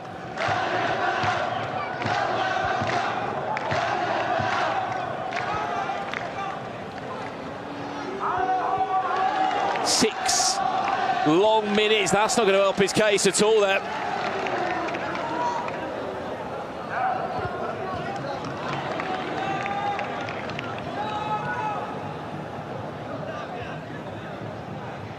You're in this scenario, you're so close to round of 16, Ryan. What's going through your mind?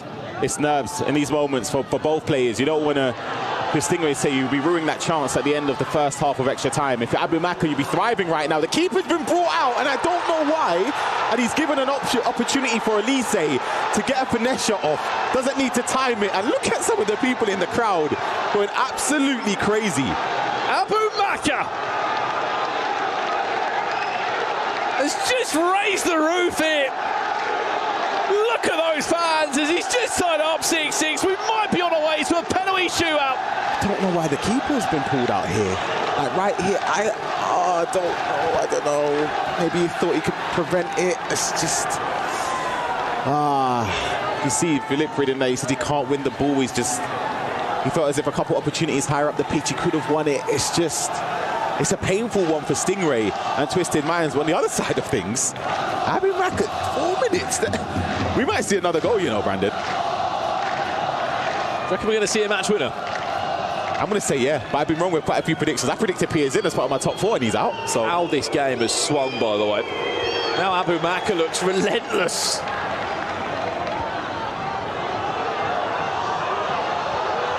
Sesko. Abu Maka, way. surely not. Oh, wow. No way.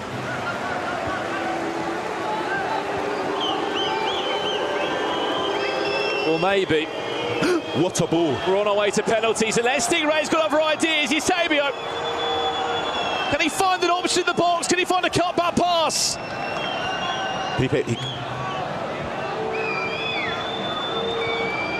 Has to be patient here and has to make the right decision. Eusebio times it rarely. He comes off the bar. And we're on our way to penalties to the side of spot in the round of 16 of the FC Pro World Championships. Who is going to take that spot? Stingray or Abu Maka? Here we go. Eusebio scores. Keeper went the right way. Can Stingray also make it 1-for-1? Vitinha slots it perfectly, Ryan. Yeah, Abu Maka's chance to get 2 goals in this penalty shootout on the board. It's going to be Pele stepping up, and it's down the middle. Keeper stepped early as well. Stingray to respond here. Eusebio, quite a lot of power on that, and he goes right. Keeper saves it. Advantage to Abu Maka. Can he put this one away? Yes, he can. Perfect pens from Team Falcons so far. A must score for Yaya Toure. He does. The advantage, of course, still in Abu Maka's hands. If he scores this, he's in a handsome position. Yaya Toure stepping up. He goes right again, and Stingray has to score. Has to score this one. Nuno Mendes does. Round 5. Must save this Stingray if he wants to have a chance to take this into sudden death. Up steps Elise, scores! Abu Maka through to the round of 16. Ooh, there's a little bit of chat between the two of them. There's a bit of pass-off. Twisted Minds and Team Falcons. Oh! Wow! Boy! Well, it's a little bit unsavoury, isn't it? The FC Pro World Championships. My goodness, I did not expect that from Abu Maka's not. Is a man of few words normally. Whoa! I'll tell you one thing: if it was the other way around, I'm not sure if they'll be shaking hands, if I'm brutally honest. Yeah, I don't like that from Sting. I wouldn't have shook his hand after that. That one there is like, the last thing I would have said to him, you better hope I don't make knockouts, because watch. If we play again, the celebration. Bring it on. Bring it on. That was the moment again where Abu Maka won, and there were some words between the two of them. Team Falcons into the round of 16. There it is.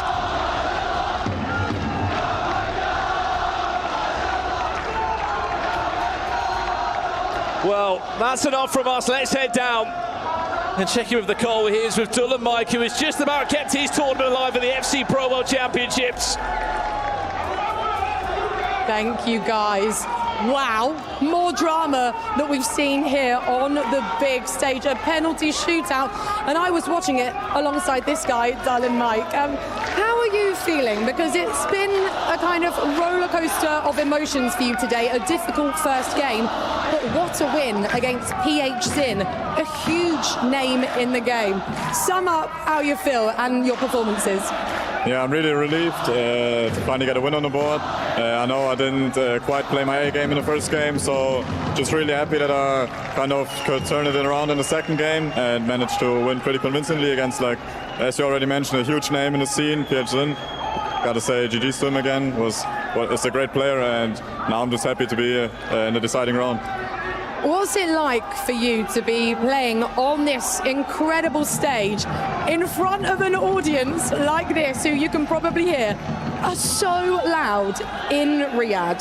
Yeah, I mean, I've never experienced anything like this before, so the crowd is insane, and I mean, if you're here, you can tell it's just crazy playing in front of these guys. How will you prepare then for your next game tomorrow? Will you go back to the hotel and watch your opponent's games, or what are you going to do? Yeah, I think it's pretty standard, so I'll just watch the games he played today, kind of look what his weaknesses are, if there are any, and his strengths, and we'll kind of adjust to that. And we've kind of said that, you know, getting a win against someone like PH Zin is really big. Does it feel that bit more special when it is against someone who is so known? It doesn't make it special necessarily. It's just a win like any other win as well. I'm just happy to win the game and to continue in the tournament. Are you ready to go and crush his key though? Yeah, of course. Shall we do it? Come on. Are you prepared for how loud this is going to be? Yeah, I mean, the first time was shocking, so I think I'm kind of prepared. Okay, here you go.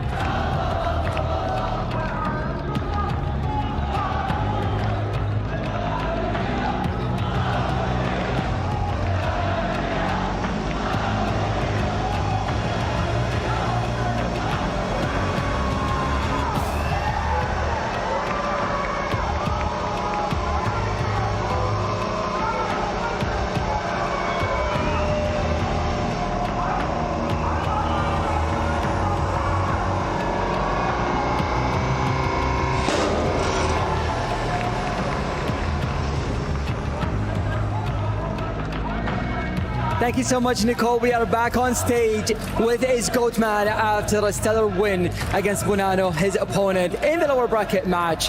So my first question to you, you weren't able to qualify to this tournament, but Abu Makka was the first in ESPL, and then you became second since he was already qualified. You were able to make it, but you're already doing an amazing job. So how do you feel so far? عادل زي ما انت عارف حنا بدينا البطولة هذه، أنت تأهلت في SPL المركز الثاني، لكن أبو مكة كان متأهل أول وقدرت إنك تدخل البطولة، فعلمنا وش شعورك حتى الآن؟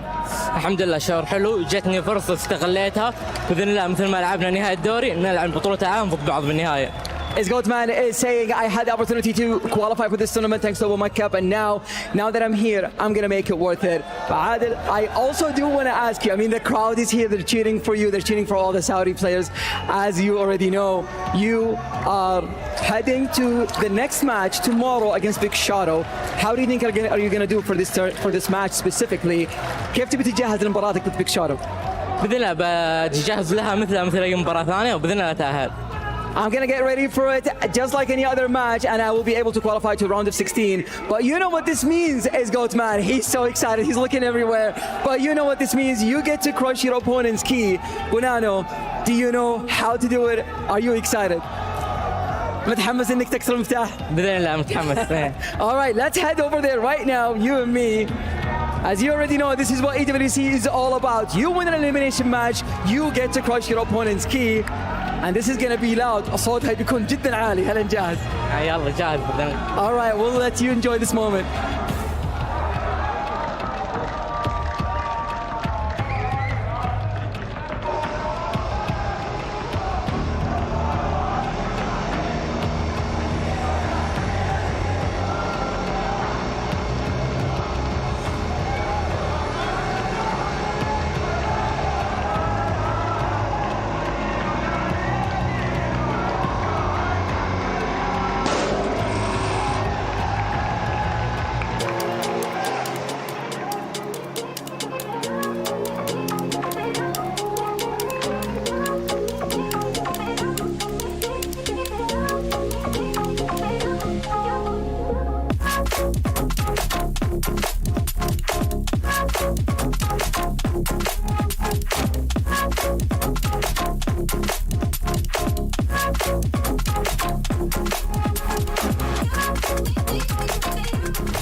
This is Chris. He plays EAFC on PlayStation tournaments, winning FC points, cash prizes, and even a few exclusive experiences easily.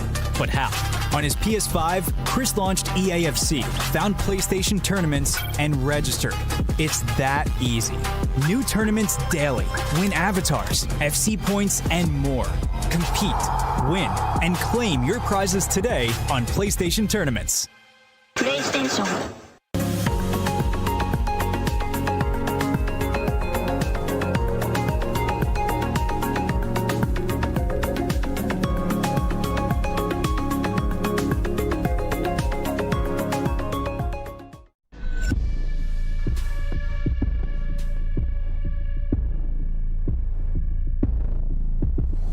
The old people, like Danny Pitbull is one of the most old people in his area, just won 2 times, and now it's my moment.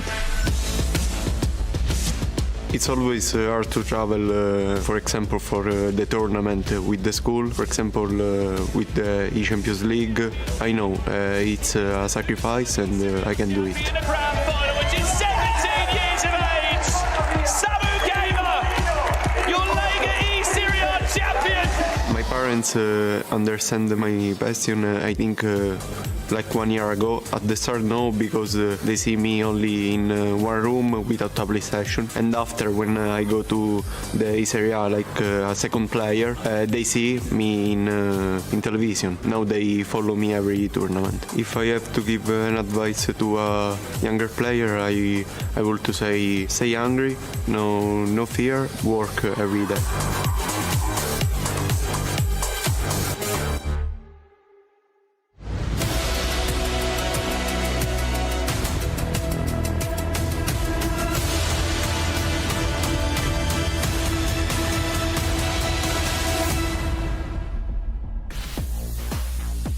Four players have been knocked out, 4 keys have been crushed, and for the first time, penalties decided the fate of Abu Maka. And there was also a moment of madness after the full-time whistle. Rivalries reignited here at the Esports World Cup. Myself, Richard, Buckley and Mo to dissect all of the action from the last round of fixtures. Yeah, I mean, you see that reaction. Abu Maka, Ryan Pessoa said it best. A man of few words, usually. We've seen him in this scene for a few years now, and you almost get nothing out of him. He was very, very emotional on that stage. It's a rivalry. Twisted Minds and Team Falcons, they're both also battling for the Esports World Cup Club Championship as well. So there is a lot riding on that game, but that was a moment, you perfectly said, a moment of madness. A very warm welcome back to us here in Riyadh. I mean, Mo, you've been smiling all throughout it. It looks like you'd love to be involved in the action. It was so nice to watch that game. It was so loud. The crowd go wild. And I like that after the game. They had some trash talk. And I loved it. I hope they play again each other in this tournament. I really would pay for it. Well, they could well play each other once again. Let's take a look at the Group C bracket then. I mean, Emre Yilmaz, he was in absolutely sensational form. But Mati Bonanno is out. Manchester City esports player Mati Bonanno has been knocked out by another Saudi Arabian who has got the fans on his side. Certainly does. Emre Yilmaz doing exactly what we expect of him. He is a 2-time E-Champions League winner. He is a formidable opponent, and he is in that bracket exactly where he deserves to be. I mean, that game as well set up very, very nicely as we head into Group D. And here is the game we were talking about. Abu Maka on penalties, beating Stingray to send Stingray down to set up a game against Dolan Mike. Yeah, Stingray choked a little bit because he was leading for 2 goals in the extra time. So it's a really hard defeat for him, and he needs to recover from that. You're seeing the footage of FC 26 as well. Look, I'm super excited for the new game. This year's game has been incredible. FC 26 though, Rich. I mean, we've got a lot to look forward to. We certainly do. There was a gameplay deep dive that went out not too long ago, and I've picked out my best bits from it. This is what's going to get you excited for FC26. They're two different gameplay presets, competitive gameplay and also authentic gameplay. So in the competitive gameplay, you're going to get quicker animations. You're going to get the best animations to keep the game fluid, to keep it pacey, the passing, the dribbling. Everything is made to be snappy, to be precise, and that is exactly what that gameplay preset is all about. Another thing that is just going to be huge in FC26 is the dribbling. New skill moves, less stick dribbling, completely redesigned. You talked about the animations. That right there is one of the big things. And tackling, how many times in FC25 do you get the ball, you tackle, you don't quite win it back? That will not be happening in FC26. You'll get rewarded for timing a tackle perfectly. If you step in, if you make an interception, you will win the ball back. I mean, look, we're looking at this game here. By the way, I'm loving the Manchester City propaganda in this deep dive here. Mo, I mean, you've played the game at a competitive level, but this game is also offering the players who don't want to play at a competitive level, potentially in the career mode, game modes, to play a different type of game. How important is that?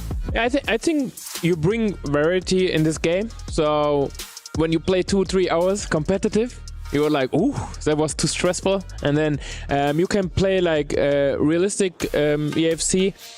And I think you feel the difference, and it's more fun to change between the both modes.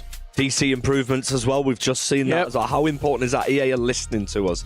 I mean, that is what we wanted for a long time in this community. Yeah, 100%. I think the big thing in the actual delivery of the information as well, we've seen more openness. We've seen Twitch streamers going over to Vancouver and getting devs on. Our very own Ryan Pessoa on the show had a gameplay dev on his stream where he was talking about it. The low-driven shots are back. I know you're a fan of that. You won a championship with low-driven shots in the game. Time finishing has gone out the game as well. There is so much. It feels like for the first time in a while we've got a brand new game and so much to learn. And I'll tell you what else we've got. A brand new set of groups. Are you ready for this one? Group E to come first. The big names keep on coming, Mo. We're looking at the likes of Faku Cohen, Samu Gamer. What a breakthrough season it's been for him. How'd you see this one going?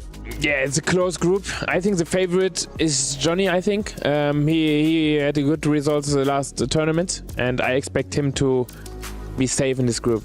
Straight on to Group F as well. Levi David back in action. He's had to wait a long time today alongside the other people in his group. Manu Bashore as well. I'm keeping it short and sweet. I think Levi David wins. I think Manu Bashore wins. I think we get an all-team Liquid qualifying match. Group E and Group F. You've got a lot to live up to, and I'm pretty sure you're about to. Let's head over to our casters.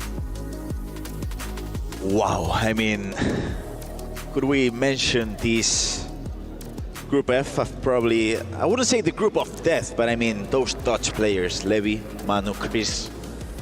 Wow, that's a tough group, Shells. Yeah, it's definitely tough. I don't know who's going to come out on top. I mean, everyone's looking at Manu Bachor and Levi the Weird, and it's fair to say they are definitely probably the favourites of the group, but Chris de Boer is no joke as well, and I think all the pressure, playing your fellow countrymen in a way, I think he'll be up for the challenge, and it's going to be a tough game for sure, but Rampazzo will be looking to be an upset for one of the Dutchies. Yeah, for me, the first thing that comes to mind with Chris was his games against Matthias in this hill. I mean,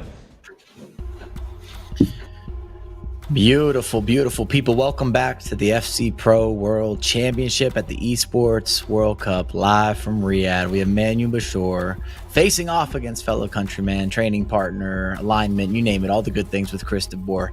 And I can't wait for this. This group actually ends up kind of shaping up in a way that might surprise you. I don't think we've had this in any other groups. You basically have three training partners, three Dutch players fighting it off or battling it out for two spots, or guys that'll be very familiar with each other as they're going over the last game setting swaps and changes.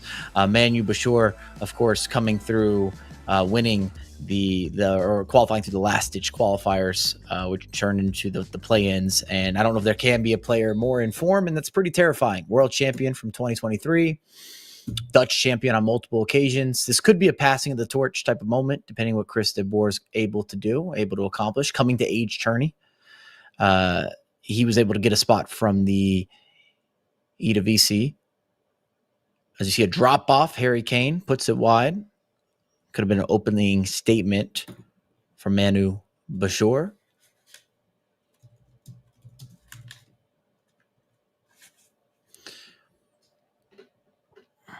the amount of talent that comes through the Dutch ranks, and some of that deals with, of course, Team Holit, and that went to Team Liquid, and those collaborations and internalizing and working through some of the best players and giving them infrastructure and accountability.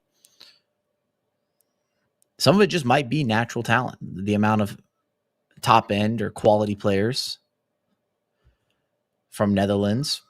But we have seen this for the last 5 years, just leaders, absolute. And not only leaders, but champions, guys that are not qualifying, but winning events. So we saw Yilmaz earlier. That's a couple E-Champions League. Manu Bashor, world champion. Obviously winning in the Dutch leagues. Big opportunity. Messi could have fallen down. Animation was a little off-putting. It was mistimed. Stayed up.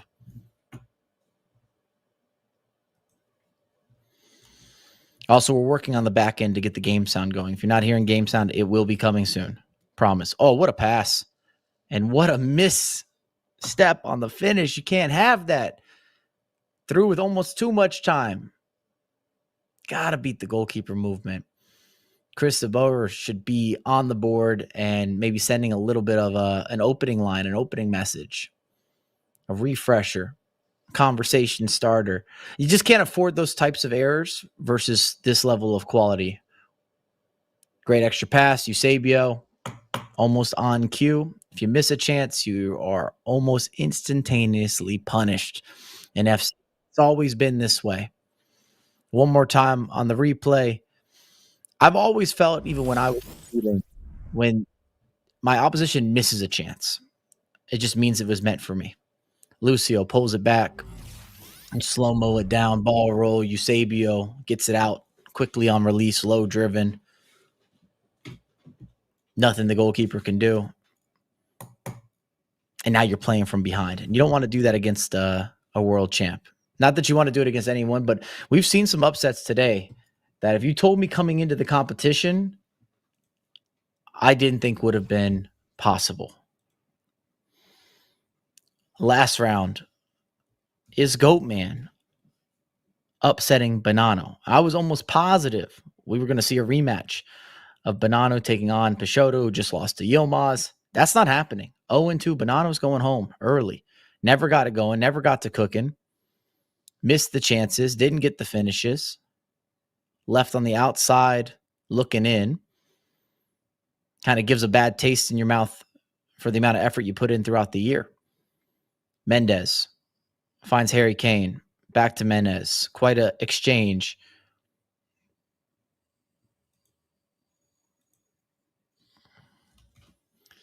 Game sound update. I think both the competitors turn it off. That's why we don't have it. No stress. Cantona looking for options. Finds Kane. Got an assortment. Couple little player locks. Runners in motion.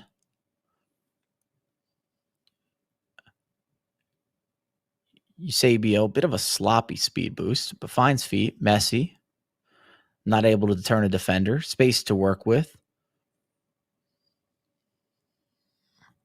Quite a triangle.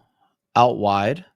Nuno, full sprint, full speed. Cuts inside, keeps it simple. I don't know how Harry Kane kept that under control. End of the day, FC still about simplicity. Big mistake in the midfield. Cantona. See the drag and the pullback. Not quite able to connect.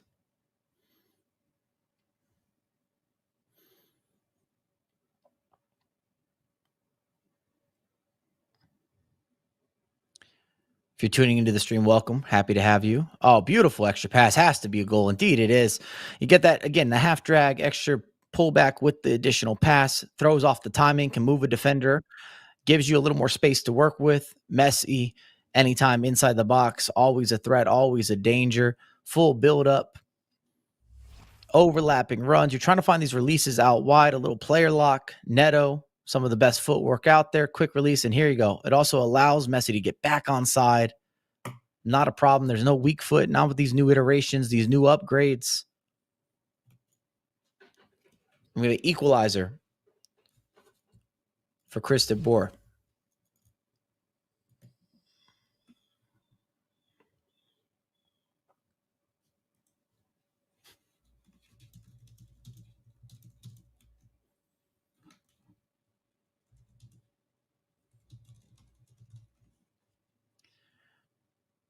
20 minutes in, 1-all. Harry Kane. Oh, should have been, could have been, would have been. We've seen the dangers of these start and stop kickoffs. A lot of players not in position just yet. Went for a low driven. You get a kick save. Warning signs for Chris. Can he make something of it? We keep talking about how important it is to be a surgeon when it comes to not just the pinpoint passes, but the details and the particulars when you're dealing with finishing. What a ball. I don't know if it's going to connect, but the idea is not bad. First time over the top. Manu Bashor able to regain possession.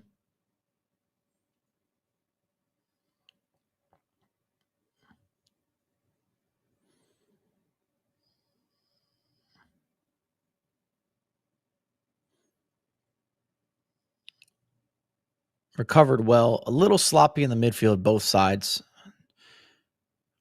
Some of that deals with the timing, the importance of control, runners, spacing, rhythm. Harry Kane on the ball.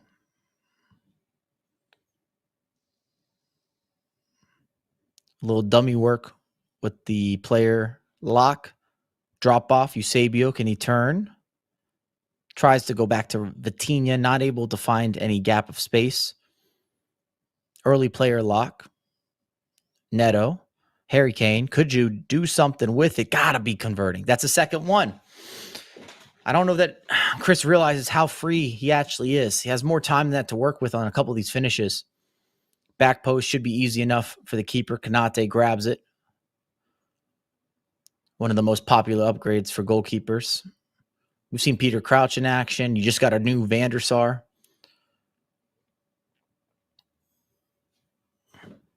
Offside trap. Caught it. Extra pass to Messi. Neto needs some sort of layoff, if possible.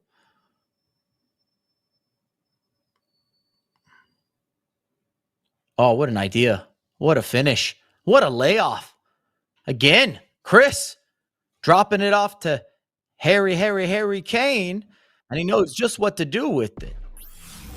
Really, truly intricate play here. I thought he might have had a mistake. If you track back, Chris was not able to turn fullback whatsoever, had to go all the way back, but sped up on the drop-off. Neto finds feet. First time from who else but Messi. Green time, finish across the body. This time reading the goalkeeper movement well.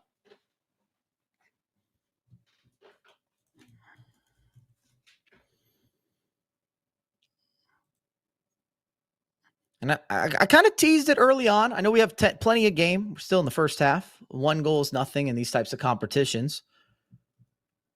But if Chris is able to get a result here, it can maybe feel like it could be a passing of the torch. Kane working. Messi on the ball. Big step. We're always looking for the next Dutchman, the next guy up. I remember seeing Chris in action heavy last year. Most definitely impressive. Needs a knockdown. Oh, could have been a friendly bounce. Strange exchange of interactions and animations. Early player lock. Kane goes out wide. Nuno Mendes. I don't think we've seen him on the board. Not really a shot taker. Going to need some assistance. Oof. Looks like it's inside the box. 40th minute should be a pen. Eusebio steps to the spot and converts.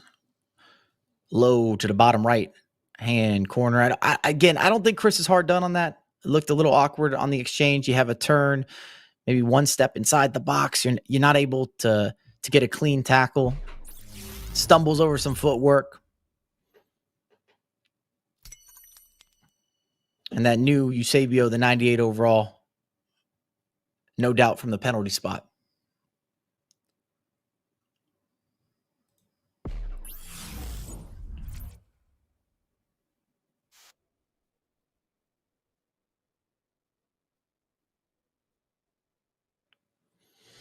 2-2 as we approach halftime.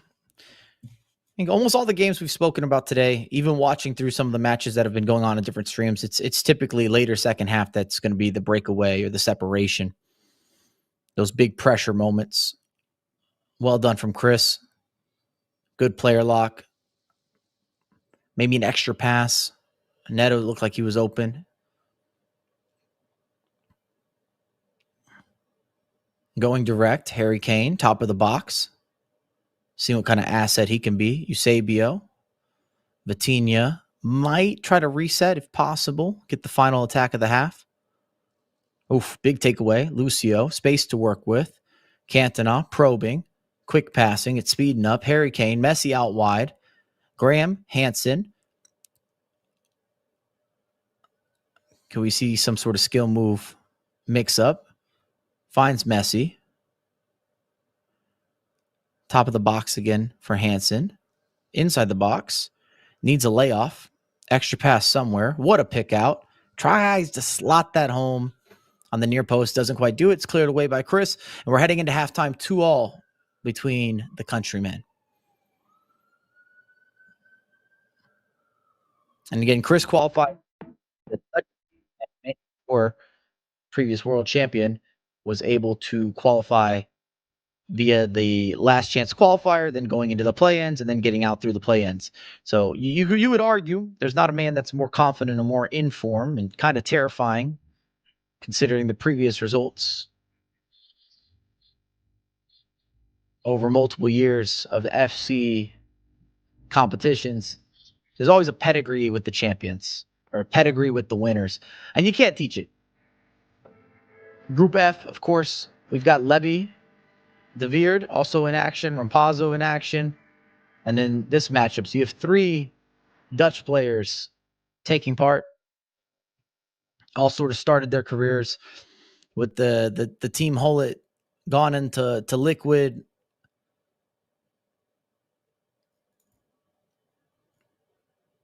And made moves from there.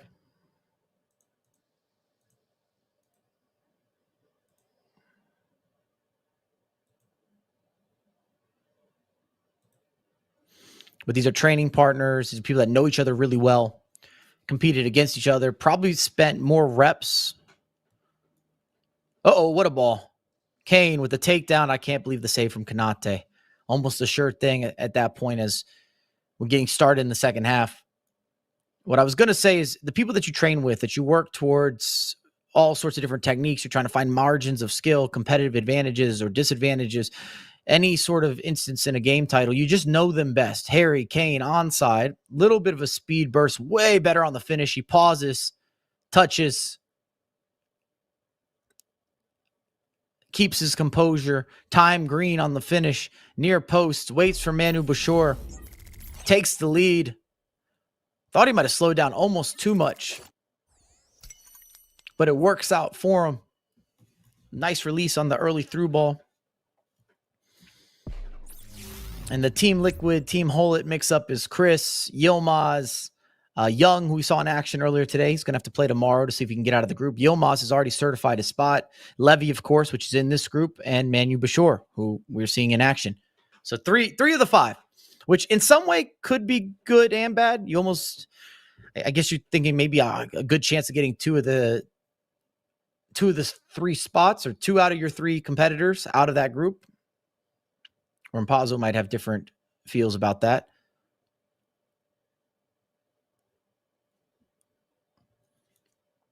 Neto looking for options. Can Chris separate with the lead?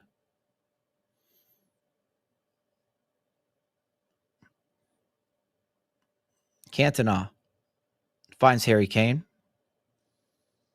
Looking for layoffs. Runners. They've been triggered. We haven't seen Lucio a ton in the attack. He gets plenty of touches on the ball, but maybe not as elusive as some of the other fullbacks.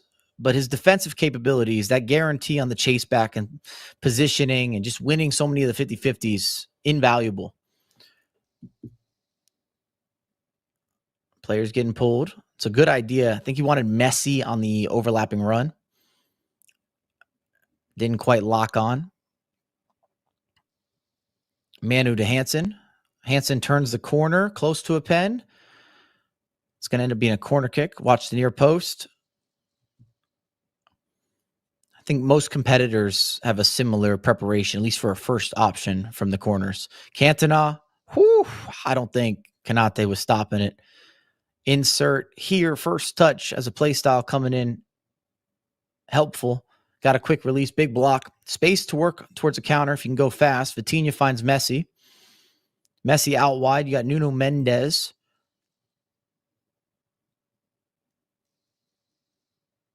Onside. Should be a finish. Has to be a finish. He's extending it. I don't think it's coming back. Can I get a rewatch? They're saying offsides. I thought one of the center backs, without a doubt, from Manu side was holding him. I guess not. I'll have to rewatch the stream. Huge moment, both sides. Eusebio looking to take off. Finds Vitinha. Messi. Well defended.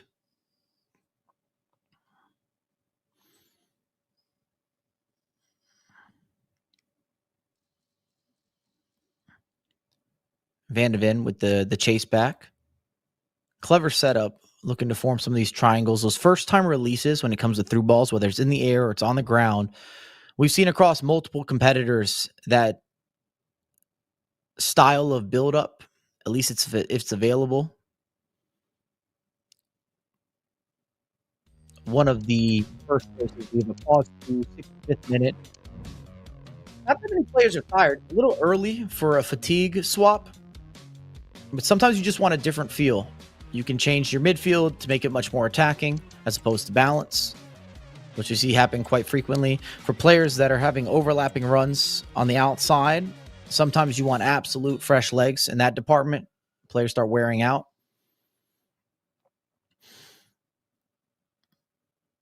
If you end up going a little more route one, you might want a couple big bodies in the final third. Harry Kane out wide. Finds Vitinha. Layoff might have been there. Beautiful pick out. What a first touch from Harry Kane. And the finish. Chris might have the upset. I know it's still early. I don't want to get to speculating. But the build-up has been tremendous. Constantly finding the main man with Harry Kane. Gorgeous drop-off. Starts the play and it comes full circle. Vitinha, I thought he had the option. If wanted or if needed to Eusebio, gives it to him, speeds it up, timing perfect, mispositioned on the center back, green time finish on the near post. Chris doubles down with the lead.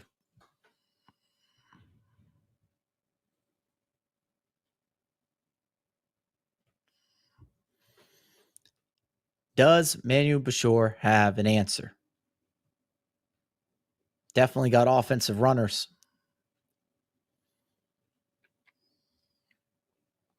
Vitinha. Quality release out wide. Space to work with. Would have liked to see that maybe chip through ball, something in the air. Big interception. Marquinhos. Messi. Rush from Manu Bashir. Turns one. Can he turn another? Chris being careful with the build-up. Always isolating Harry Kane. Well defended from Saliba. With the 4-4-2, you sometimes look almost like you have a 4-2-4 going forward. James. Some of those fresh legs that we talked about. Marquinhos, top of the box, looking for the drop-off. Vitinha, can he find it? Harry Kane, great first touch across the body, low-driven. Game on. 71st minute, no rush on anything. Don't have to be more aggressive. Don't have to adjust tactics. You might see another pause being cued, but it's not necessary for you to change the way that you're playing. One more time. You get Marquinhos. This top of the box is the money location. Doesn't matter which player's there. Ideally, someone with some passing play styles, but those drop-offs where it finds Harry Kane is where you're most dangerous, and the majority of the goals are still coming from that point. So it's a bunch of top of the box, and then ideally maybe a first time or a quick change of direction, and then you're dropping off to one of your attackers and seeing if you can get a turn and finish.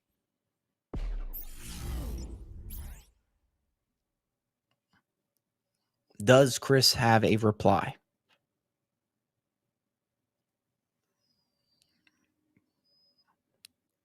Eusebio forces the ball up front. See some early player lock. Marquinhos now out wide.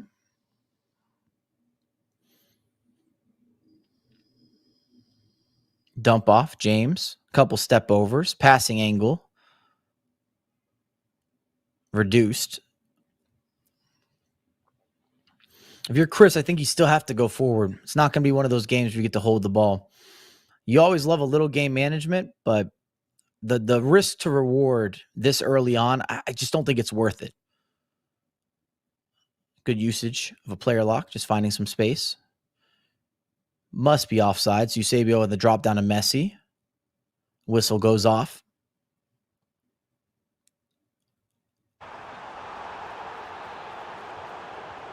I'm hearing some game sound. I think we might have worked it out, figured it out.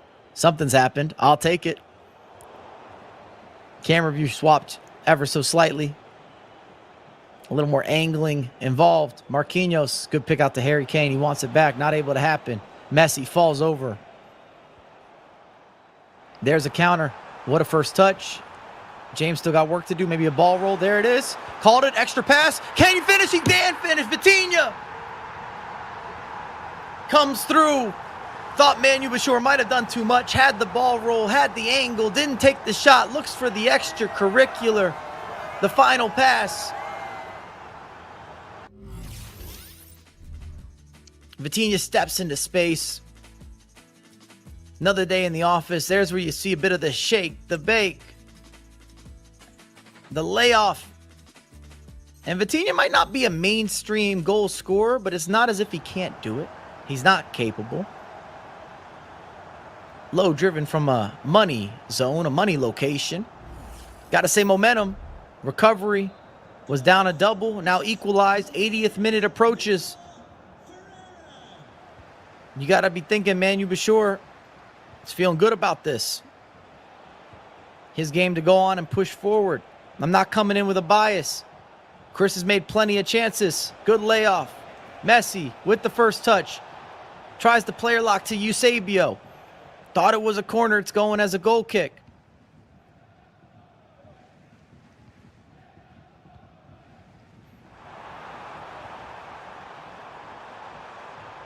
Does Davies have enough juice? One of those prime subs, fresh legs. Oh, what a layoff. Big block. Needed it. Too early to hold for the last attack.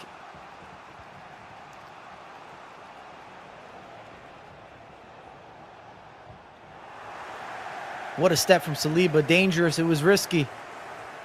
Can something come from it? James, who's been undeniably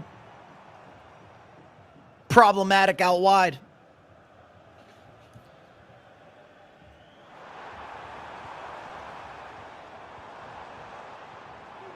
Top of the box.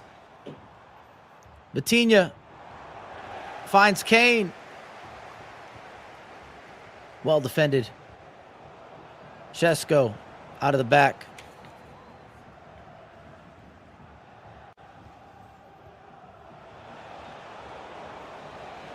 Tries for the first time over the top. Always looked like Messi was leaning too far forward. Shesko onside. Can he finish? Keeper off his line. Do we have a call? Second penalty kick of the game. Did he get it right? Or did she get it right? It was rash. From the spot, Eusebio. Oh, low, bottom right. Chris in the correct position goes high, not low. Might feel a little hard done.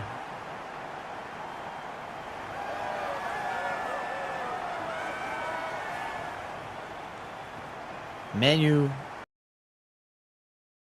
Bashir. This is what we talk about with the champions pedigree. To beat winners or players that have had such illustrious history, even in short amount of years,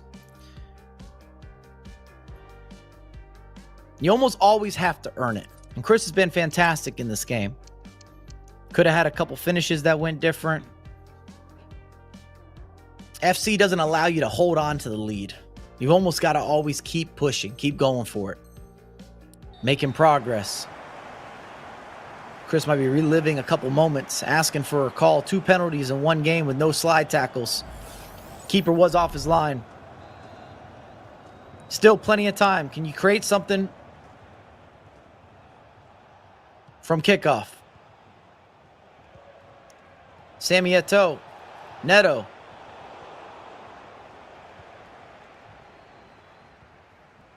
Need an instant press. Goes big. Goes deep. James has been something special. Big mistake. Has to be now.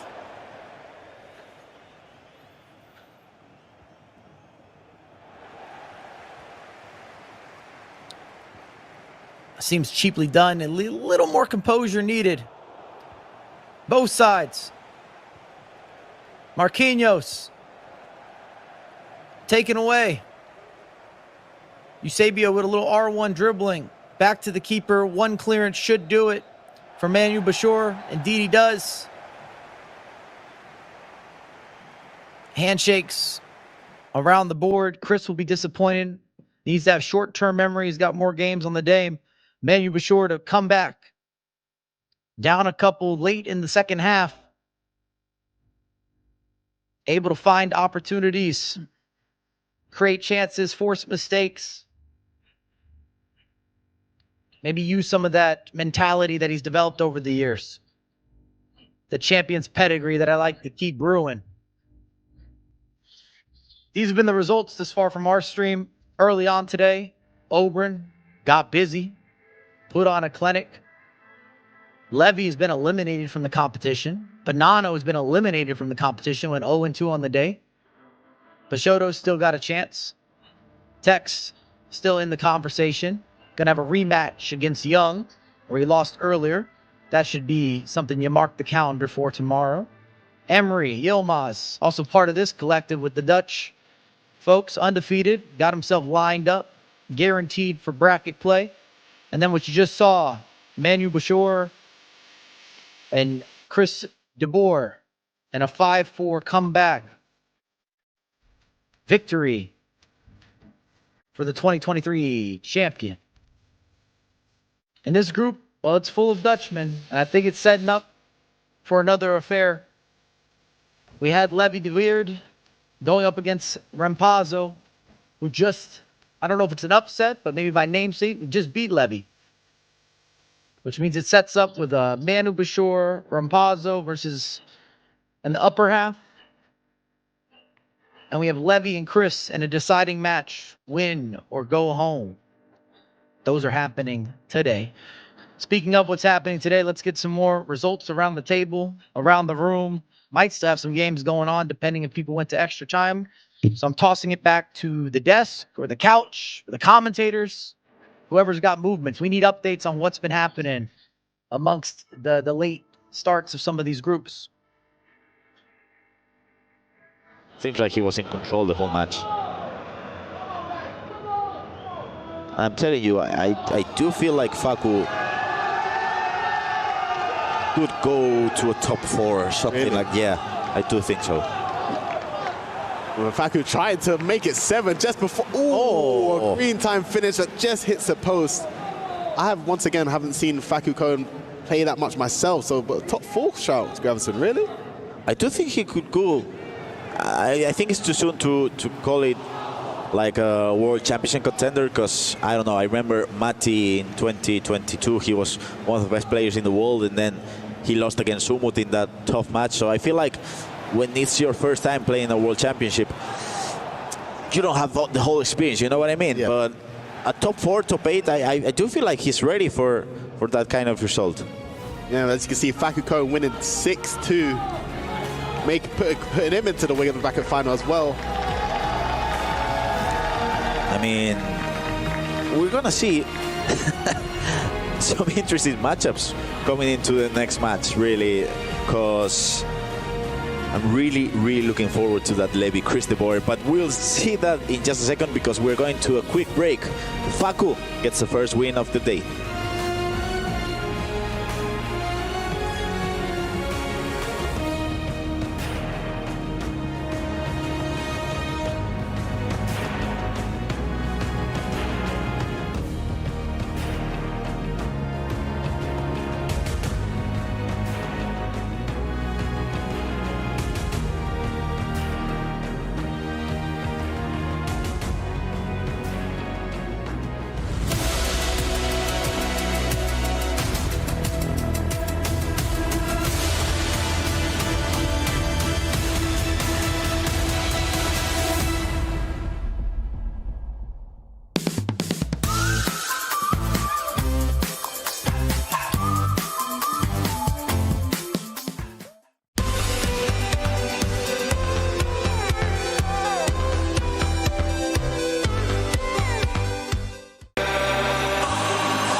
So another one of my favorite aspects about the Boulevard is this beautiful fountain that I have behind me. I mean, look at the lights, look at the colors. Everyone is now coming in. Honestly, the night is still young. People are relaxed, having a good time. They're bringing the families over, but I love hanging out by this beautiful fountain. It's right next to Jamil Motorsport Parts, so make sure to check it out here at the Boulevard.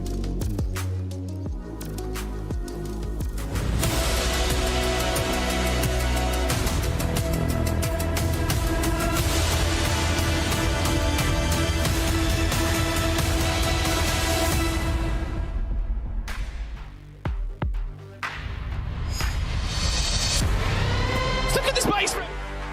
Oh, it's absolutely magnificent from Jafonso. Jafonso delivered a fairy tale run at the 2024 Esports World Cup. Really starting to speed up the attack now. His journey started in the LCQ, where he qualified for the playoffs. After a defeat in the upper bracket, he found himself facing elimination. Starting to feel some confidence now. There is a way back in for him. Unfazed, he began his run. But he's not going to miss from there. K1 John 5-1. Stingray. He's got a 2-goal cushion for the first time in this game. Taken care of 7-5. Then, in the qualifying match, he exacted his revenge, defeating Abu Fauzi 6-4. Just opened up to oh, the bang, and it's gone in. A 5-win streak, earning him a spot in the 2024 Esports World Cup. From Luna Galaxy, it's Jafonso! Freeze flag stays down. Big chance, 2 goals, 2-0. In Riyadh, Jafonso's momentum carried him to a 6-1 record in the group stage. Oh no, it simply has to score! You do not make mistakes like that, because Jafonso will punish you every single time. His opponent in the quarterfinals, former world champion Mano Bashore, was handled swiftly. Might just conclude the game now. In the semifinal, he faced Brazil's Piegin in an epic showdown. Well, Vitinha disguises that pass well. Finetti's green! That is incredible! Setting up the drama in the dying moments of extra time. Would be enough to put him into a grand final, his biggest ever match. Disguises the pass into Neymar. Come back, Cruyff! With the last kick of the game! The dagger of all daggers. Riding that high, Jafonso seized the championship by storm. What a pass into R9, he can turn and he can finish! Defeating his opponent Young 6-2. Jafonso will end this EAFC 24 season as a world champion. To claim the World Cup crown. Jafonso does it here in Riyadh. It was a meteoric rise for the 20-year-old who went from the brink of elimination in the LCQ to lifting the champion shield in front of a global audience. He is champion! A feat that has now been immortalized.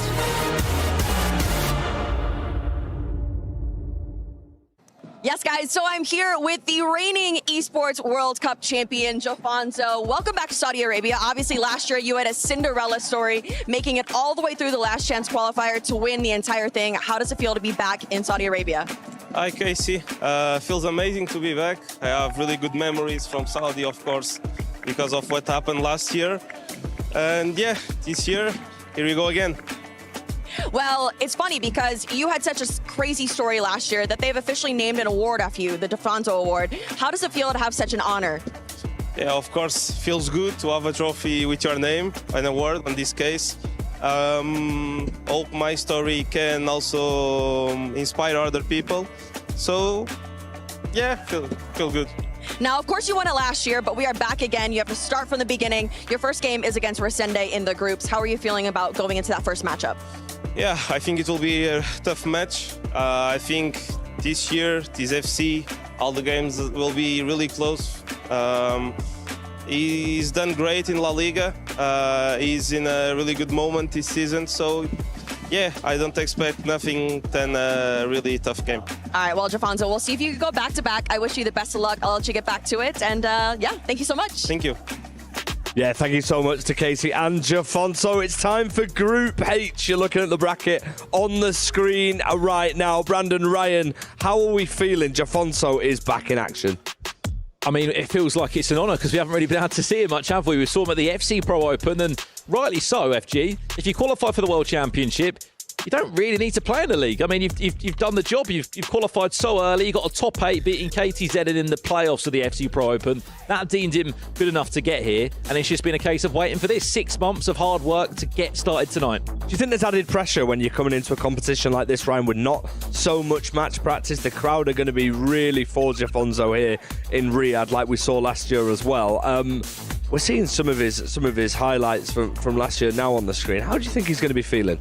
You mentioned pressure. I would say there'll be a lot more pressure on his shoulders coming into this tournament. Of course, last year he came through the last chance qualifier, sort of as not an unknown quantity, but not somebody people would have said this is someone that they believe is going to win the tournament. Now, after winning it last year, I feel like he's putting himself into that conversation of being one of the favourites. And here is his team that he's going to be using throughout this tournament. Yaya Toure, shapeshifter, right mid. We've not really seen much of him, but I've heard good things about that item. It feels like we're playing a little bit back to front. There was a few moments of me and Ryan were commentating on in our last game, and it was an interchange between Patrick Vieira, Yaya Toure, and Rio Ferdinand. Yeah. Thinking, where are the strikers here? But that's their items, and look, they're so good, FG. That's why they're in the 50 million coin budget. And you're probably wondering why Kanate is in goal. Ryan, a few words on the 98 shapeshifter Kanate item. You know what? I don't mind him, to be fair. He's actually one of my favourite keepers on the game. Would I have chosen him if I was in this event? Probably not. But he's obviously not someone you can go wrong with when he's got that frame and those attributes, you know. Also got Lucio playing right back. Peter Crouch in goal occasionally as well. It just doesn't really make sense, does it? But they're that good in games, so it does. I mean, this is the beauty of Ultimate Team. Jafonto's gone with that team. He's got full chemistry. Not all the pro players are going with full chemistry. Ryan, as an ex-pro, how important is full chemistry in your team? It's vital, but the thing is, key to mention, of course, with the drafts that players that might have submitted it could just be a little bit of a decoy. A lot of players like to do that just to get into their minds of potential opponents, but yeah, very important. So chemistry is very important, but then you see the likes of Anders Vergang, who we've seen in action earlier on. I think he's got 27 chemistry in his draft. Just saw him actually in the players' lounge. He's calmed down a bit since that defeat against Oberon, and he turned around and said, it's going to be the same result tomorrow. Ooh, fair enough. And what he's referring to is a 10-2 win that he had earlier today, but Faker's got time to look back at that game and get some revenge in the best way possible by knocking out Anders Vergang from a World Championship. Let's take a look at the Group G bracket then, shall we, as well. Dissect this one, because we've seen so many huge names here in Riyadh already, and it seems criminal to not mention the guys yet. Fuma, Danny Pitbull, Bryce, Paolo, Neto. Wow. I don't know where to begin. I feel like this is probably a group of players that, in my opinion, don't get the respect they deserve. All four of those players. Paolo Neto's been so consistent. Reese as well this season. One of the players that I mentioned key to watch in the E-League as well. Fantastic performances. Fuma again. Danny Pitbull, incredible in Italy throughout the season. So this one, I honestly can't really call it. No idea. I mean, when you look at Fuma as well, I think it goes under the radar how many times in a row he has won the title in France, Brandon. I think it's because he hasn't, I guess to a degree, won a big major that we don't speak about enough. But to win a league 5 times, they might as well call it the E-League Fuma because he wins it every single year, and it's incredible. I mean, look, I have to agree with Ryan. That group is full of, you know, Paolo, a legend of the scene, multiple world championships. Danny Pitbull, the nicest guy in this scene. And then Bryce as well, with Team Vitality in the club championship. There's a bit of pressure on him for picking up some points. I mean, there's a lot of pressure for these players, but there is some sensational names here at the Esports World Cup. The FC Pro Championships, World Championships continue. Let's head over to the stage. Well, here we go. Let's crack on with the FC Pro World Championships. We need to kick off Groups G and H. Richard Buckley in the commentary position. As you see, Resende saying a few words to himself before he gets his championship underway alongside the 2019 champ, Mo Alba. Mo, we've got some big games coming up. We were just talking off camera, off broadcast about Jafonzo last year. You said he had the best year out of all the competitors. He finished first in the Esports World Cup. He finished first in the EMLS, his domestic league. He then went on to finish in the top 4 at the FC Pro World Championships. Yeah, I think he was from beginning to the end. The best player, maybe with Anders. It's like head to head. It was a close game between them, but amazing year with the title in the end. And he will now face Resende, who is also like nice to see him back. Yeah. He's not the youngest. He's certainly not. I think he's 28, have a kid at home. Yeah, I think so. 2 children, actually. Yeah, So- and that's it's for me. It's like a goat, you know. Next year, I would say I want to. Welcome back. We are joined by quite the matchup. High hopes in this one. We got Fuma going up against Danny Pitbull, 2 players that have been in the community. Fuma, of course, coming through the E-Liga, and Danny Pitbull with the E-Serie A. Both players we've seen on the biggest displays. Neither of them have had a chance to make a deep run in a tournament of this caliber yet. This could be the one. Of course, we're at the FC Pro World Championship at the Esports World Cup.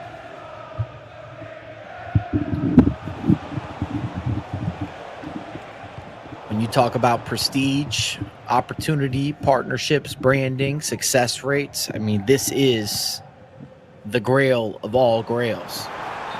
Could he be on? I think he was a little early, just quite, or just ever so much so. We got Danny Pitbull in the white kits, of course, and Fuma in the blue kits, going left to right. I think he's on. Yaya Toure pushes through, not able to finish. Low driven, let him down. Goalkeeper off his line. Bit of a warning shot, 5th minute. Game 6 thus far on our stream. We have been highlighting and commentating over all sorts of premium FC material. We've seen quite a few different upsets today. Shocked to say it. Would have never expected. Day 1, 32 of the best. We already have the likes of Banano eliminated, out of the competition. Eusebio breaks through, low driven. Count those. Fuma on the board. Quick-witted little launch pad. Takes space. Not an issue, not a problem. So many of the competitors using Eusebio, which makes me happy as a bit of a Eusebio buff myself. Lucio taking that space, makes a mistake on the pass, comes back to Messi. Anytime you lose the ball in the middle of the pitch, tough on the defensive duties. Little R1 technical for the people, and then taps it home with that low driven. We talked about upsets. Oberon beating Vergang, rematch. I don't know if you want to call it an upset, but Vergang not going 2-0, just signing a new contract. Last tournament with RB Leipzig.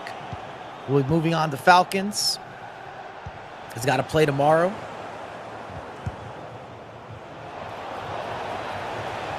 To solidify his bracket position, at least in theory here.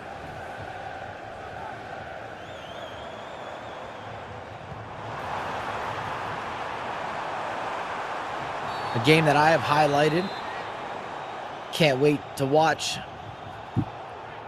Dolan Mike and Stingray will decide, or will go at it to decide who's going to go forward in the bracket. We also saw the elimination of PH Zen, another guy that championship pedigree. He's won in South America. He's won internationally. We've seen him with 1v1s, 2v2s. You name the competition, he's been present for it. Almost always hoisting a trophy. And we won't see him tomorrow. Not at all. Out early. And you would have said coming into this, he would have been in form. Any of the guys that come through the play-ins and having to win in Riyadh in order to get yourself into the tournament, I never doubt their form. I never doubt the packaging they're bringing to the table. Should be on side here. Fuma, a lot of space. Harry Kane slows down, speeds up. Goalkeeper off his line. Should have been a finish. Well done from Danny Pitbull. Just offsetting the timing ever so slightly. James looking for helpers. Not a bad idea. Ball roll goes with the Trivella. It wasn't open for the pass across. Could have been shooting for a rebound, a corner kick, maybe a favorable animation. Didn't come together, didn't score.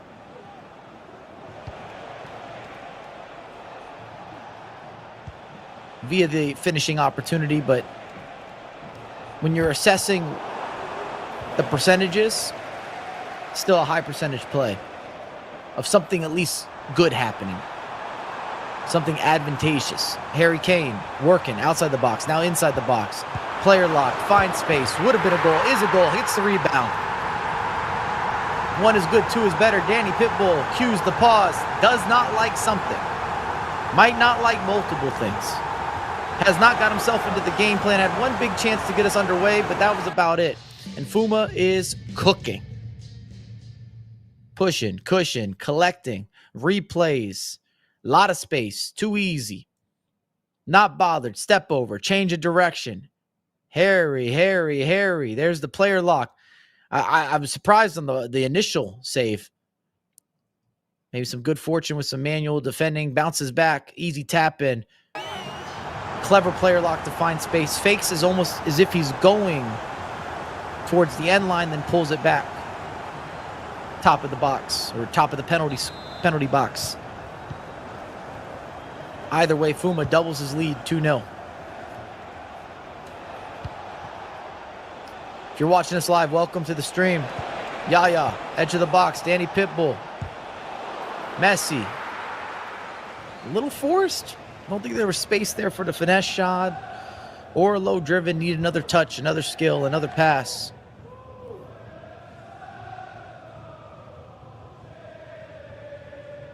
Kanate with the gather.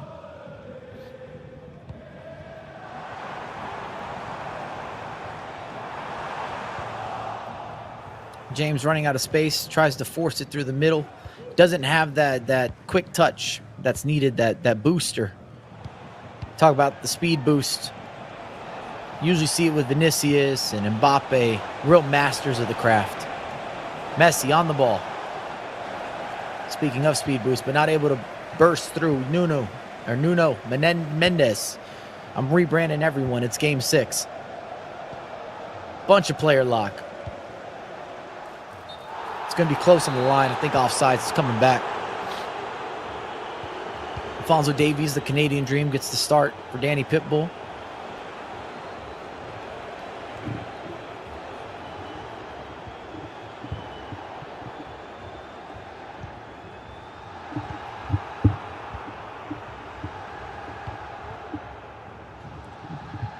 Again, just overcharged when it comes to the player lock. So much manual movement from Fuma, taking no chances. Bobby in the midfield. Messi making runs.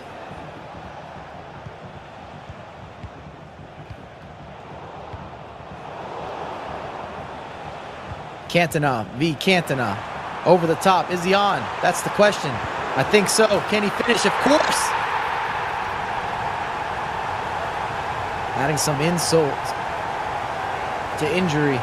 Danny can't get the free flow. Not breaking down Fuma on the offensive end. And then these quick counters. And this is route one as it comes. He's triggering that run at this point, Fuma. Just trying to catch the defender. A little flat-footed. Saliba not able to chase back early with the low driven. 3-0 in the first half. True threshold moment.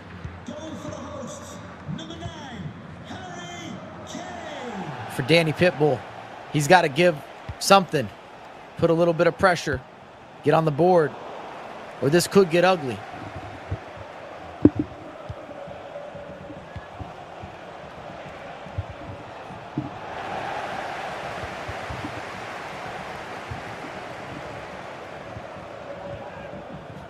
There's just a lack of space. No other way.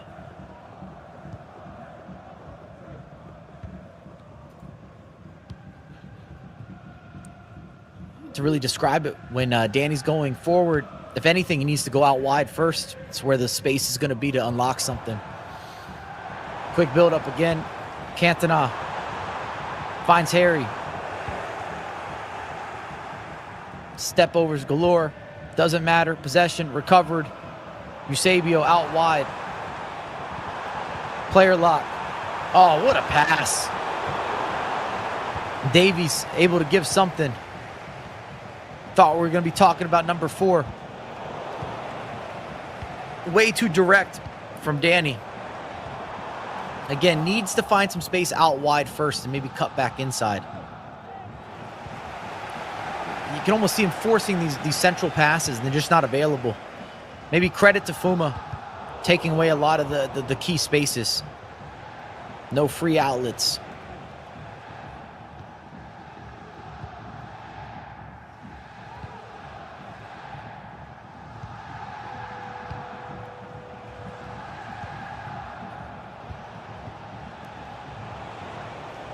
Messi on the ball. Cantona, can he make it count? He does. Comes back to him. Thought he might have lost it. Decent first touch. Weak foot, not a problem. Keeper off his line, low driven, near post. And even though it's been against the run of play, they all count the same. And gives Danny a little bit of some positive feedback. Just able to hold off the defender. Gorgeous finish. Maybe puts a little bit of doubt in Fuma's nearly perfect first half.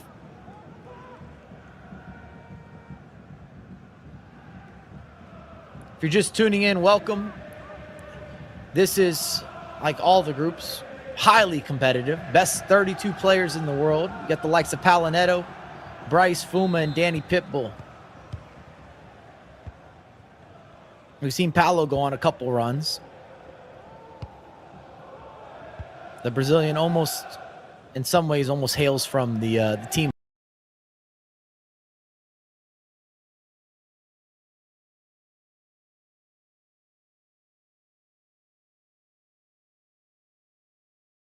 A little bit more information on that one. Paulo Neto has just added a fifth. Ooh. 5-1, Paulo Neto leading against Brees, and there's only 34, yes you heard that right, 34 minutes on the clock. Paulo Neto coming out here like a steam train. After my World Cup, my first game in a tournament in Bucharest was also against Paulo Neto, and I lost, I think, 5-0. So that was my first experience with him.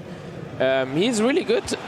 I thought he would be like have more winning tournaments because he was really dominating the EMLS also. He just plays so attacking. Yeah. That I think it doesn't necessarily. He gets to a lot of quarterfinals. He always gets out of groups, but getting over that in the final sort of moments is always very, very tough for him when he may play someone with more possession or more better defending, shall we say. Yes, I understand. Sometimes the defense wins tournament. That's I think why I won, because I was always scoring 8 goals. But in this weekend, I find my defense and concede like only 1 or 2 goals, and it was quite easy then to win the tournament because I still your attacking was still great. Yeah, it was still good. So for the attacking players, when they find the defense in one tournament, it's like they're the main favorite. Tex in 2019. Yeah, the attacking was always there. But then he sharpened up the defence. He started playing pretty good possession. Yes. No one could get near him for 6 months. Yeah, I think you learn in the years. I won my World Cup when I was 23, so I was quite old. And I needed like 3-4 World Cups before. I was like in semi-finals, quarterfinals.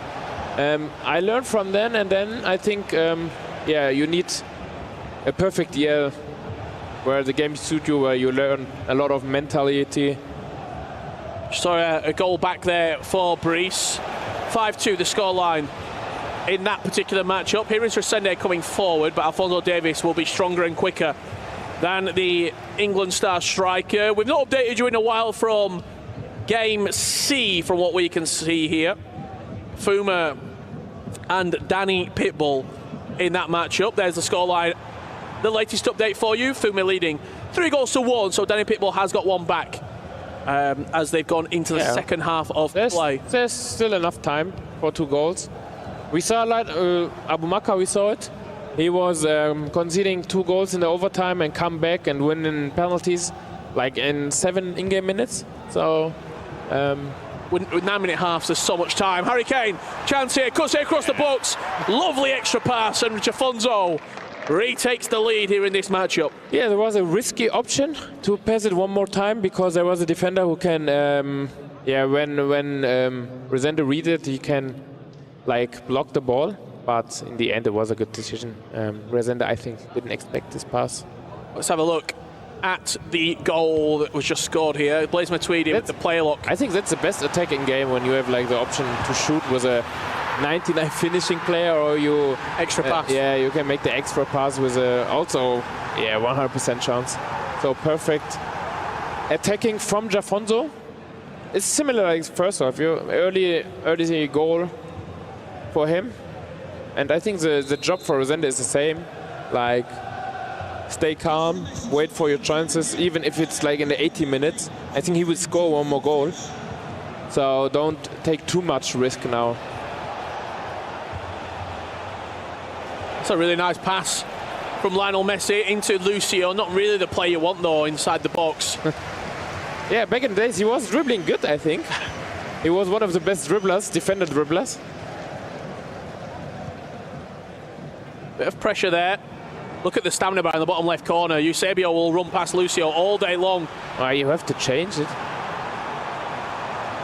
Getting to the byline. It can't be hurtly. Like when you have a fast break with that stamina with Lucio.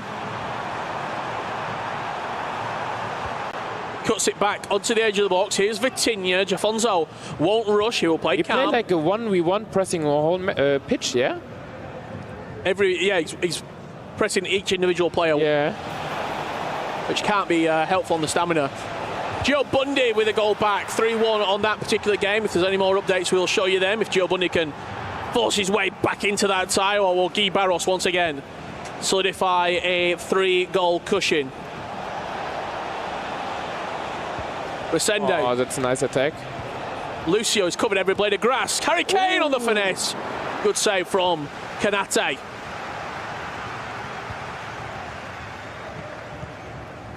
What is the biggest shock so far? I've seen some big ones.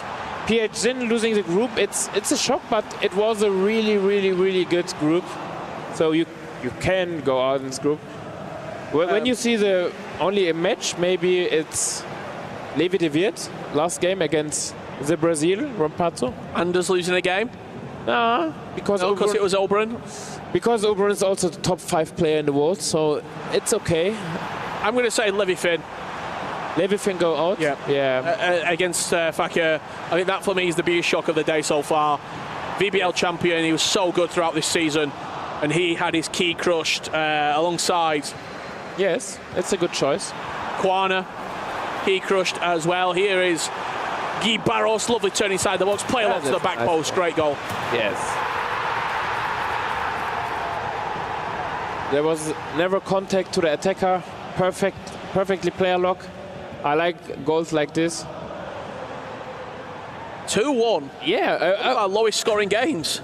I just wanted to say it's strange a little bit, but you can see that's the Jafonso game. He played really controlled. His defense is one of the best, and he's always, he can always score. Like, I think he can push up the pace when he needs goals. He plays fast, and he's still really dangerous and can compete with the faster guys. Are you surprised that he's not tried pushing on the pace here against Resende? Resende is not a super fast player. Yeah, I think. Or do you think Resende? Do you think Jafonso will be very comfortable? Yeah, it's a good question. I think it would be good to go for a third goal, not to like start time wasting 50 minutes ago. Resende has to get those substitutions on as well. All the players. I think he might have like some offensive defender like this run every time. It's strange that they have this stamina at the 60 minutes. Paulo Neto, another highlight here against Brice. That's 6-3 score. And look at the yes, that one hurts. Yeah. I think he knew it's over for this game. Manika. Oh, it was. I didn't recognize him. Yeah. In my first World Cup, also I played him at 17, and I lost the first game 0-3. So he was really good, and I was nervous in my first World Cup. I was shaking. As you said, it takes a few to get settled. Yeah. It takes a few of the biggest tournaments of the year. Yeah, I needed time to think about it. It's nothing scary about it, so it's more enjoyable. Everyone wants to be there, so you have to enjoy that, have fun. Just looking across the games here, perfect timing really. Jafonzo 2-1 up against Resende. If you want to catch Guy Barros in action, you can see the link there. Fuma leading 3-1 and Paulo Neto 6-3 up. Let's jump back in to Jafonzo and Resende 2-1. That's a good spot now with like 4 against 4. Oh, it's a penalty. Oh no. Corner. My mistake. Yeah, he's lucky that I'm not a referee. Plays with Tweedy, played into Elise. He's fresh off the bench. Look for a whip into the back post area there. Lukaku, that's an open chance at the back post.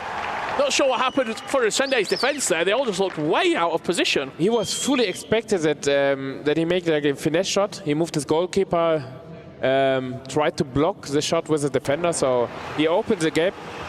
And Jafonzo, of course, you have the vision to see it. It was a bad read, but he was also a little bit unlucky, so it's hard to defend when there's a bounce back like that. Yeah, he'd already committed for the initial Jafonzo opportunity, and then the ball rebounded nicely to Pele, who tucked it in at the back post. Yeah, I think that's a decide. I don't think how the match is going, Resende could score in 10 minutes 2 goals. These two did play last year on Jafonzo's victory tour in the last chance qualifier. Jafonzo beat Resende 7-0. Wow. Danny Pitbull making a bit of a game here. You know what? When you lose 7-0 against a player, you don't forget it. That's 3-2. Oh, wow. There is time on the clock there for Danny Pitbull. 10 minutes left to play against Fuma. Yeah. Also, like a good recovery from Danny Pitbull, who was losing with 3 goals early. Speak of recovery. Oh. There's one back for Resende, and that man on your screen looks motivated. Well, he's angry also. Yeah. So I think it could be dangerous for Jafonzo, like with angry attacks. Angry Resende. Look at those eyes. Look at that stare. That is a man on a mission. I think he might be angry at himself as well. His own performance. 100%. When you only score 2 goals in 90 minutes, you're always like disappointed. I was more happy to lose like 8-7 than to lose like 1-1. Yeah.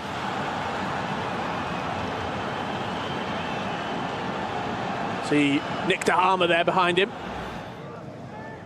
with Resende. Let's see what Resende can do here then. 5 minutes left on the clock. The other matches, Paulo Neto is winning nice pressing. very, very comfortably against Brice, and Guy Barros the same against Gio Bundy. Resende building up. Is that ball going to fall nicely? He's not. Stam is the best defender now. He's also huge. In these requirements, Stam is the best. Yeah, 100%. Resende to kill the game. Red timed. And it's given. That could be costly. Jafonzo, big opportunity miss. It's given Resende a chance. Yeah, and he shows nerve, you know, in the opening he's a little bit of nervous. You're not allowed to hit red time finish in a moment like that. He has given the ball straight back though. Yeah. Now it's hard to get the ball. 2 minutes, I think it will be like 2 minutes extra time because not much goals. Matuidi, is it going to be better this time? That's because he red timed the last shot. He's playing for the extra pass. Yeah, he was not confident to shoot. No, not at all. And Resende's got a chance here to force extra time. In Group H. Oh, nice. Harry Kane. Incisive pass plus. Lukaku, too fast, too strong. And just behind the face cam there of Jafonzo, he plays out to Eusebio. Resende will feel really, really annoyed with that performance. Jafonzo goes into a qualifying match with a 3-2 victory. Resende drops down into Elimination FC from here on out in the groups. He will play more than likely Gio Bundy. Yeah, it's a decent start. I mean, he don't play like a championship game where you say, okay, I'm so good, I will win I will win this tournament again. But the most important thing, he got the W. And let's jump on board here. More game. Let's jump on board. Don't count the Danny Pitbull out, because Rio Ferdinand has put it in the bottom corner. Look at that reaction. Is that the comeback of the day? 3-0 down to 3-3. It was like 3-0 in 10 minutes. The Pitbull is barking in Riyadh.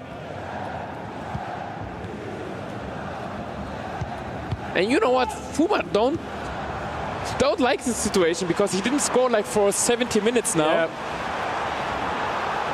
James out wide. Into Seshko. There's Marquinhos. Eusebio. Oh, nice tackle.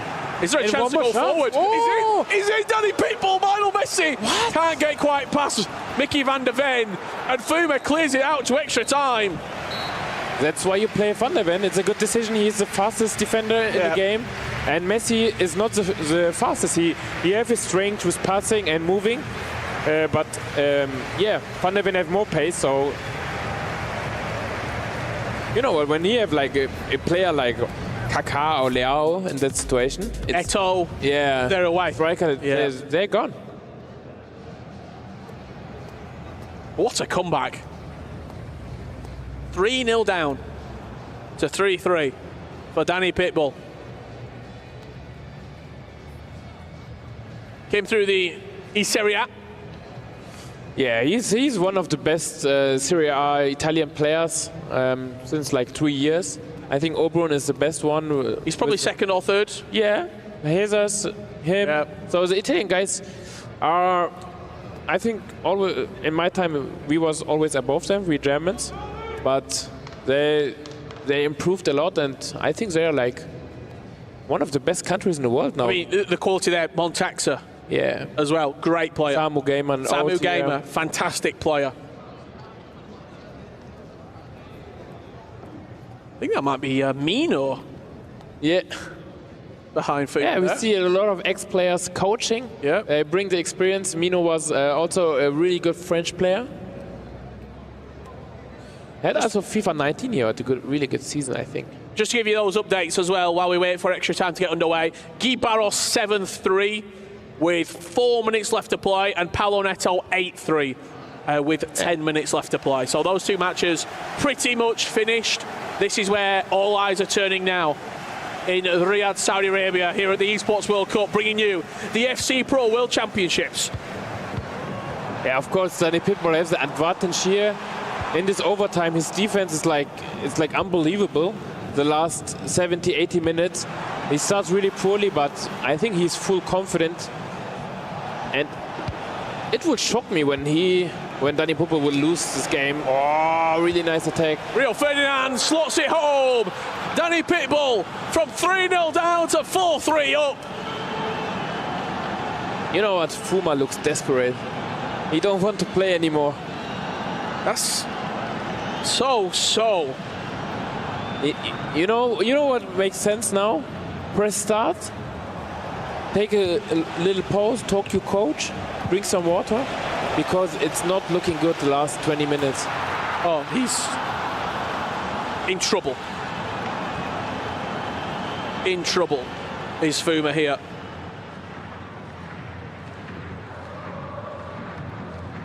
Really nice attack from Danny Pitbull. He looks really, really good. The pace of the game, his defending, he have a really good timing to tackle manually, not like wait until CPU defending. But I mean, you got to ask yourself, Mo, how did he get in this scenario? It's strange, because Fuma is one of the best offensive players, and I didn't expect him to don't score goals for like more than a half of the game. Vinny Jr. can't quite push past Sesco there. Danny Pitbull more than happy to recycle out of the back. But it goes fast, you know, when Fuma scores now the equalizer, he have full potential to easily win this game again.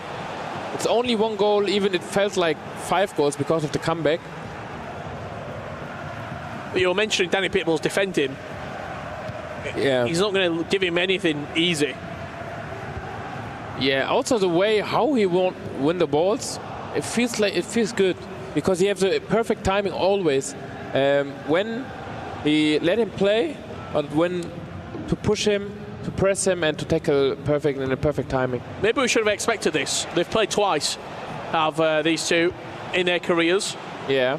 On major events. Fuma 4-3 against Danny Pitbull back in 2023. And last year at the E-Champions League knockouts, where Danny Pitbull beat Fuma 6-4. Always goals between these two. Yeah.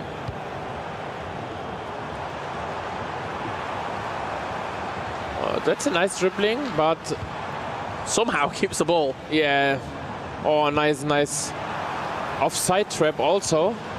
It's so hard to like his defense looks good. There's no spaces, no gaps. I mean, he got hit by an over-the-top through ball for the third goal. It's so sometimes you need time to adjust to an opponent. Maybe he surprised them with some attacks, or we saw a goal where he passed from behind the back. This could be big. Danny Pitbull's lost the ball. High up the pitch, and Fuma really nice player has got so much space. Lauren James dinks it over the goalkeeper and just under the bar. Fuma, after being in a world of danger, after being 3-0 up to 4-3 down, levels up the tie 4-4. You know what?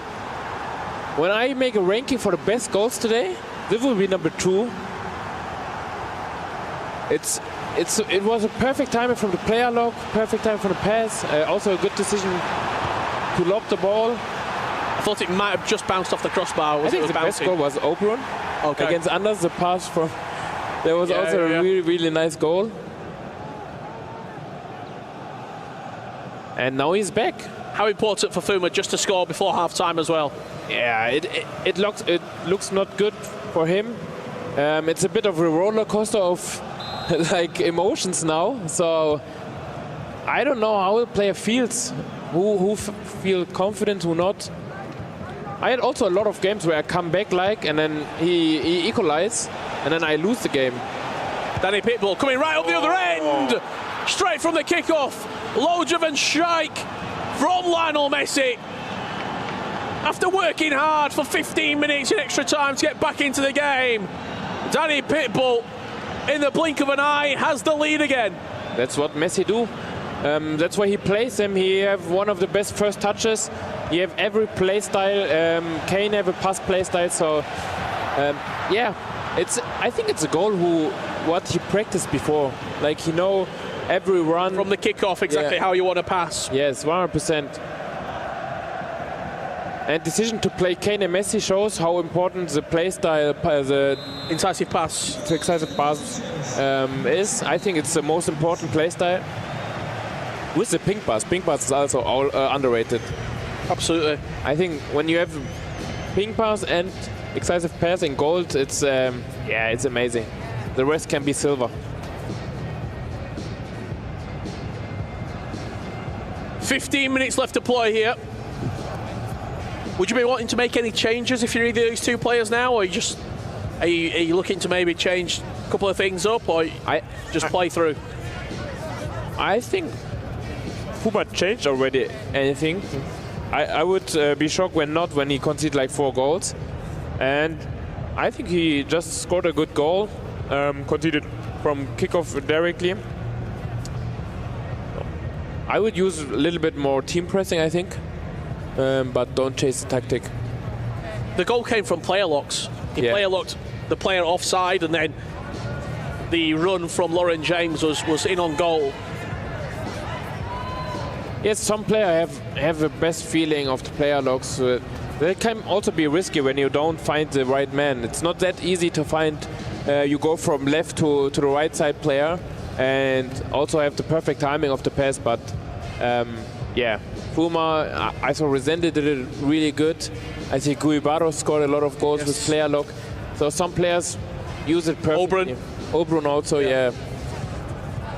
Well, we're going to get underway for the second half of extra time. For example, Anders don't use player locks at all. Yeah.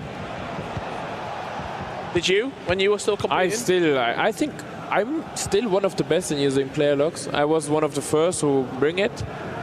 Yeah, maybe that's the only thing I can. Fuma chasing this game. Oh, no offside. Real Ferdinand in behind for Danny Pitbull. Ooh. Aims it wide of the post. The precision shooting. Oh. Danny Pitbull had a chance to kill this game off. You know, it can't be happened. It can't happen, but it happens because the nerves, you know, the emotions. A slight thumb movement. Yeah, but as a... What a pass that is. He's got a chance to redeem himself here. What a tackle from Fuma. Yeah, I think from price here, Mamayashvili is the best player in the game. He costs like 10k, and he's the best defender behind Stem and Van de Ven. So when you want a defender, Mamayashvili is the right one for you. Danny Pitbull has had 2 glorious, glorious chances here in the second half of extra time.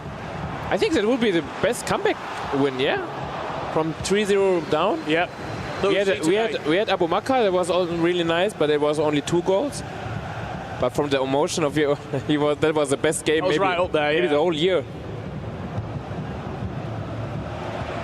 Will Danny Pitbull be punished for missing those 2 glorious chances? Every attack looks dangerous from Danny Pitbull.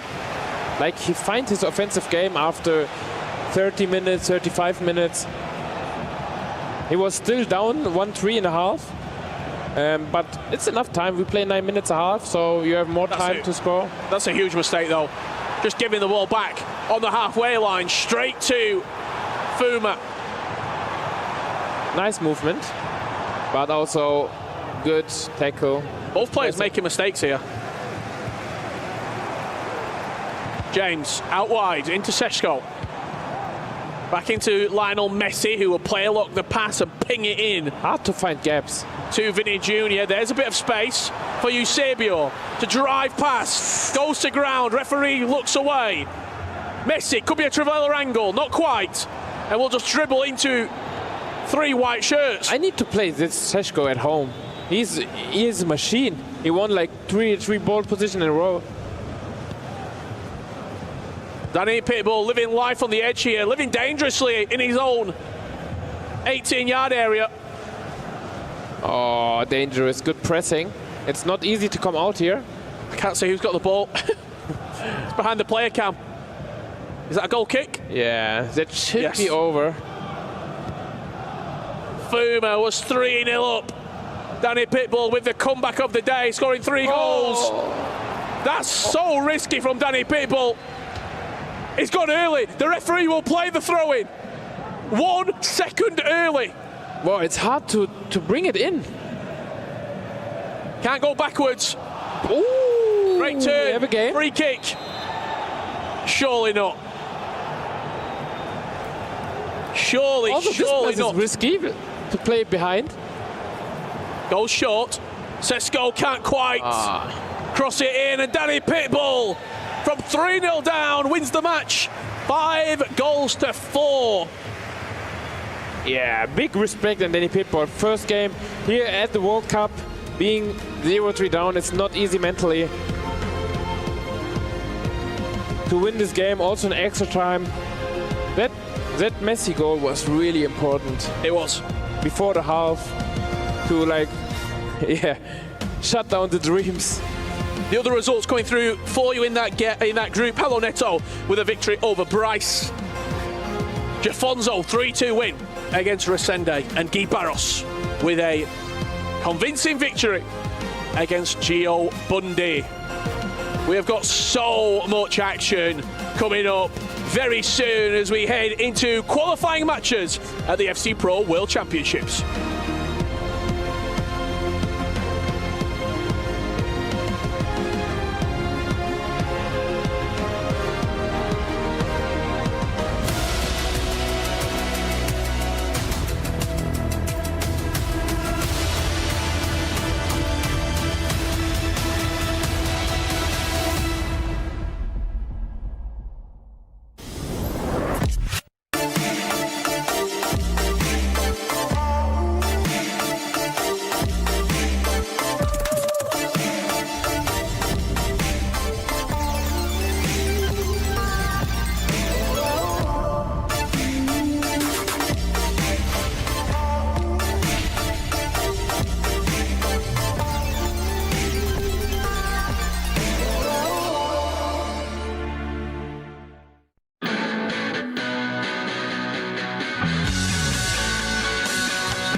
Welcome to the Twisted Minds Lab. So everyone who is a Twisted Minds fan, you are absolutely going to love this space. I'm talking racing simulations, escape rooms. You could see every single Twisted Minds jersey of every player competing over the summer. I'm going to take you guys directly into the shop because I'm trying to get some Twisted Minds merch. As you can see, this is the entryway as we make our way into the shop. You know, I'm not really sure what I want to buy, so I'm going to learn from the best here. Hello, how are we? Hi, I'm good. How about you? What is your name? Chad. All right, so I'm going to ask you what your favorite item is in this shop. Which one is it? I think it's the EWC jacket, pink jacket. EWC jacket. All right, so let's show everyone back home. So the pink one, this one, correct? All right, so tell me about this jacket. It's an EWC 24 jacket. We made it last year, and all the champion wore it, so it's my favorite. All right, so you got to get the jacket, but also the home kit this year as well? Yeah. All right, so make sure you guys check it out. That is the shop.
Wow, welcome back to Riyadh. We've just seen one of the best comebacks, if not the best comeback of this year's competition so far.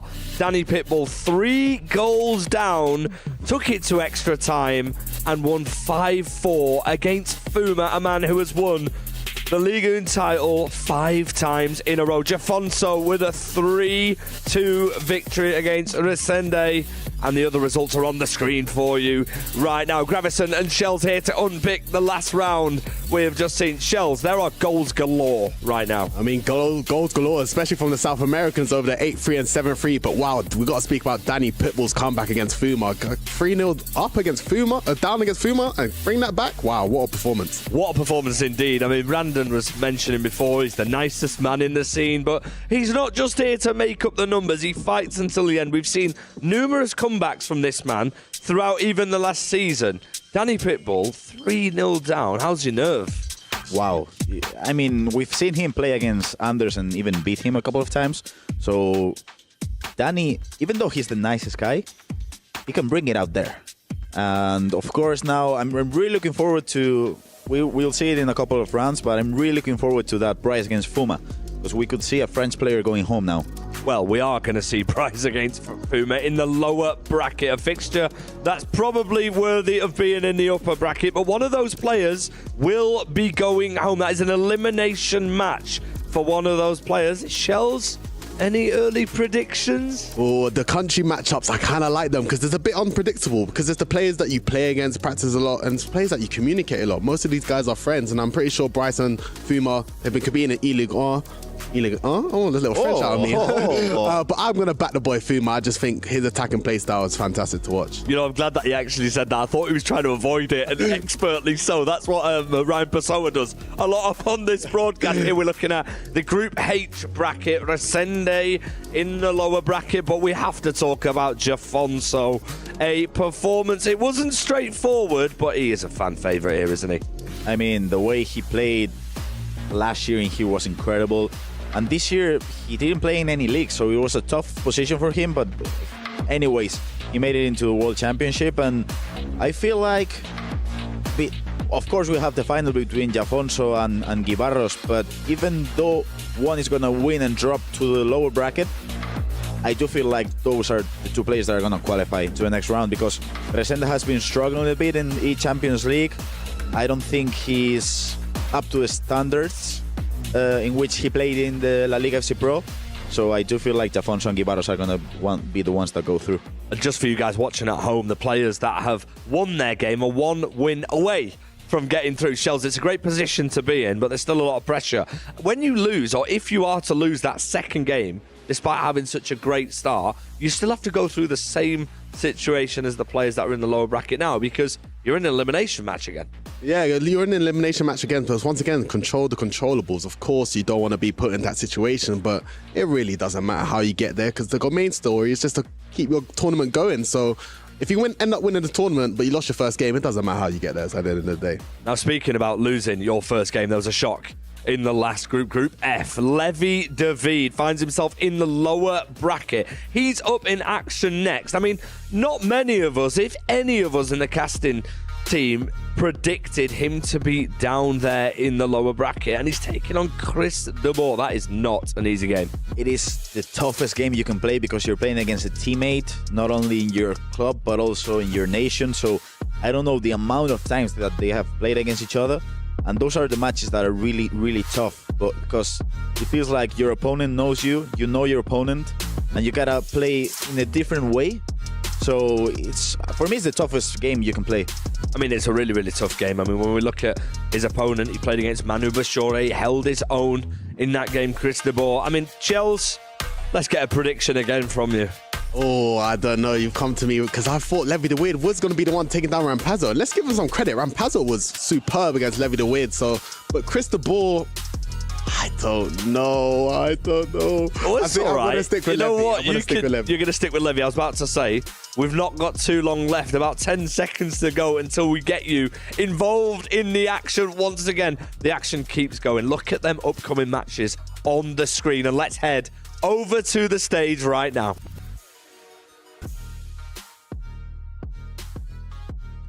Thank you very much, FG. Yes, we continue to move on through the group stages here at the FC Pro World Championships. Brandon Smith and Ryan Pessoa taking you through our next set of games. And Ryan, we turn our attentions to another critical round, because more players will be eliminated here from Riyadh, Saudi Arabia, whilst others will be booking a spot in the first round of the knockouts. The round of 16 awaits a handful of these players. Yeah, and this man right here, Levi David, with his coach Renzo right behind him. It's a position I didn't anticipate Levi being in right now, if I'm being honest. I thought on paper, it's not a discredit to Rampazzo. I've known him for years now. He's a top player, but I thought Levi potentially had a bit too much for him. That wasn't the case in the gameplay. Levi started off very well, but Rampazzo managed to see that game out in the end. And he's up against Chris de Boer now, which, wow. I'm with Shells. This is tough to call. Chris de Boer is unbelievable. It seems like it potentially could even be a bogey opponent in a way. And you can see Faku Ko in there, who won his game out quite comfortably in the end, despite getting the red card. As we said, 4 games taking place at the exact same time here. But that bracket was not nice, was it, to any of those Team Liquid players at all? 3 of them in the same group. I mean, Manu, Levi and Chris de Boer all in the same group. They probably couldn't believe their chances or luck when they saw it. Again, if you're not familiar with how the groups were set up, it was on the world rankings, the FC Pro World Rankings. Of course, those move and change due to league performances, FC Pro Open performances.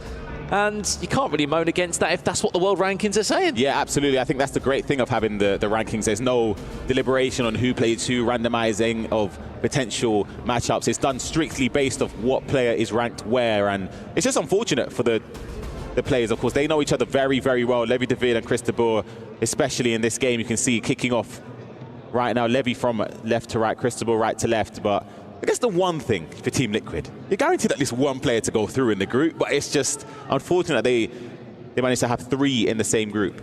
It'd be absolutely, as we said. I mean, this is a horrible situation to be in for both these 2 players. You do not want to end your FC Pro World Championship run on day 1, as already a handful of big names have in the competition. Everywhere we look, big games. Fonseca against Samu Gamer. Just heard a roar, you know, in the background there. For another been a goal in one game. Faku Cohen taking on Johnny. And Rampazzo.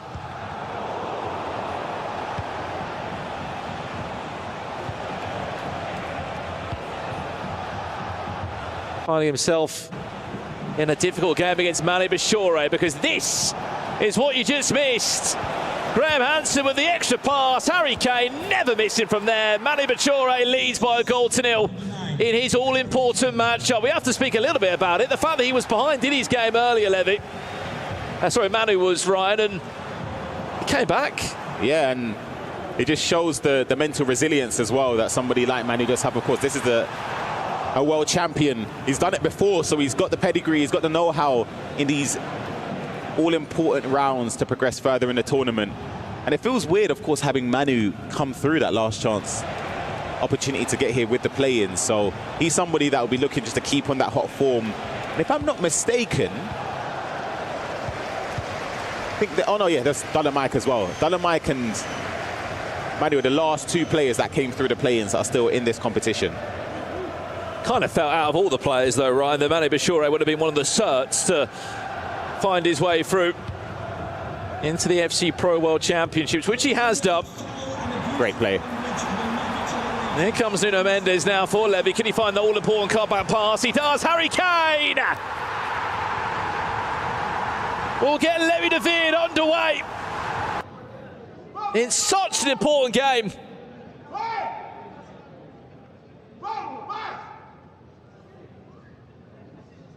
If you could have asked me to map out a Levy de Veer goal, it would have been this one. From the triggered run here to the through ball. And then keep a keen eye on Harry Kane there. Plays it back towards him, the touch back from where it came, and then the low driven across the face of goal. A perfect start for Levy. He finds himself in the lower bracket.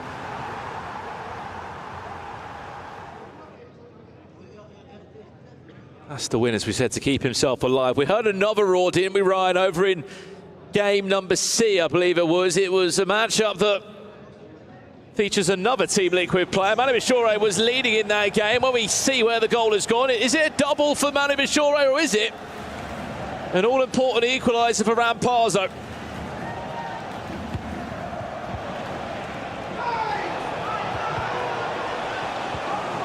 Chris de Boer, what a season he has had. He had a great run in the Dutch Eredivisie, another FC Pro partnered league, which that's lovely, puts you into the FC Pro World Championship. A very composed little ball roll into a Trivela. That wasn't the only goal to go in, Ryan, because Faku Cohen has also opened up his account too. Yeah, I'm a massive fan of Faku Cohen from when I remember first seeing him last year at the FC Pro Open. It was very, very impressive. He's taken that form into this season as well. And also this man right here, Samu Gamer, working the ball towards the byline, playing it into Ronaldinho with the reverse elastico. And the Trivela low driven to break the deadlock. Samu Gamer, what a season that man is having, by the way. The first ever year that he's properly played an FC Pro partnered league. He played in the Lega E Serie A this year, representing Torino. Last year he was involved in the E Serie A, Ryan, but he was just a draft player. He never got a single minute. This year he was the star boy in that league. Won it, and even at a top 8 E-Champions League finish as well. He's been on some serious momentum, hasn't he? Yeah, E-Champions League. I honestly thought he could have maybe even gone the distance. That's how well he was performing. Beautiful ball roll before the keeper could do anything for Mani Bashore to restore his 2-1 lead. Back to our featured game. Chris de Boer.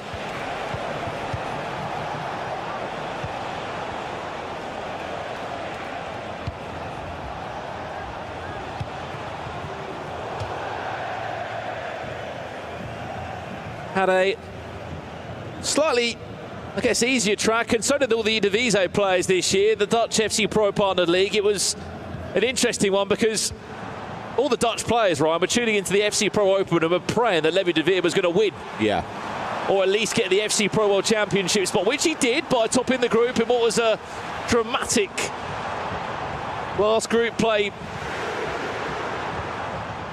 What that allowed was Ajax's FC Pro World Championship spot, which no doubt they would have been able to get their hands on, just to be passed down to the rest of the competition. Of course, it was Gio Bundy of Almere City as that Trivela flies in. It's blocked by Eric Cantona, who grabbed that all-important spot this year. As there's another update from this game, Fonseca looks as if he's bagged himself an equaliser here, Ryan. Yeah, beautiful play, look, across the face of goal. And it's a way back into the game for Fonseca.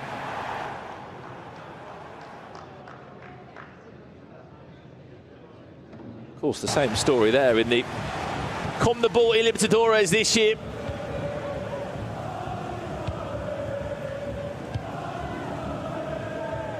Jacob Harrison, Faku Cohen both earned FC Pro World Championship tickets earlier on in the year. Again, those spots just passed down to Rampazzo and Fonseca. This is good feet for Harry Kane. Oh!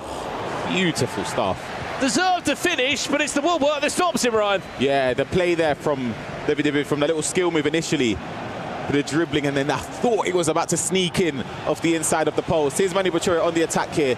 Player look into Harry Kane, who's been a common theme for a lot of players. Into a ball roll Travella. Oh.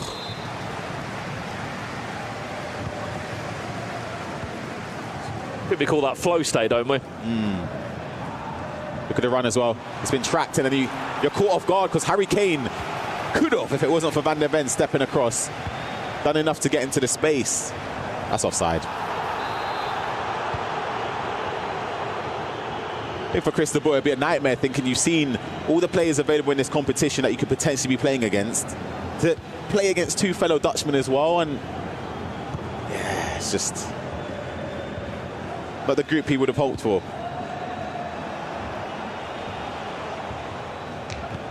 Unfortunately, you can get to the FC Pro World Championships, but you can't choose your groups. Yeah, I agree with Lenny right here. Great to get your comments in as well from home. Keep them coming in. We can see you on Twitch, but what was it, 5 Team Liquid players?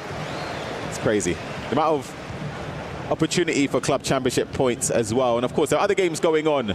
And this one right here is a go back before Johnny against Faku Cohen. Wonderful through ball. And a ball roll Travella to make it 1-1 in this game. An important goal back by one of the tallest players that this esport has ever seen. And there isn't the only goal that's gone in. Samu Gamer. 2-1 he leads, and someone else who leads by 2 goals to 0 is Levi David.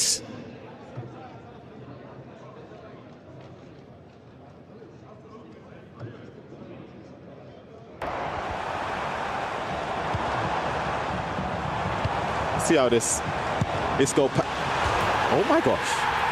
A Travella from that side of. Honestly, I love a Travella myself. I don't even think I would have tried to take that shot there. Wow.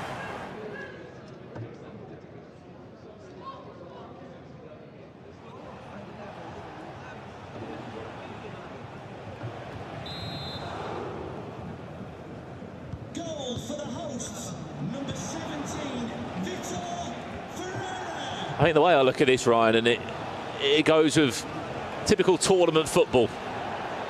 Doesn't matter how you get into that knockout bracket, that round of 16. Absolutely. You're up, you're down, suffer a few knockout blows along the way, but as long as you're in that final round of 16, it is a single knockout game.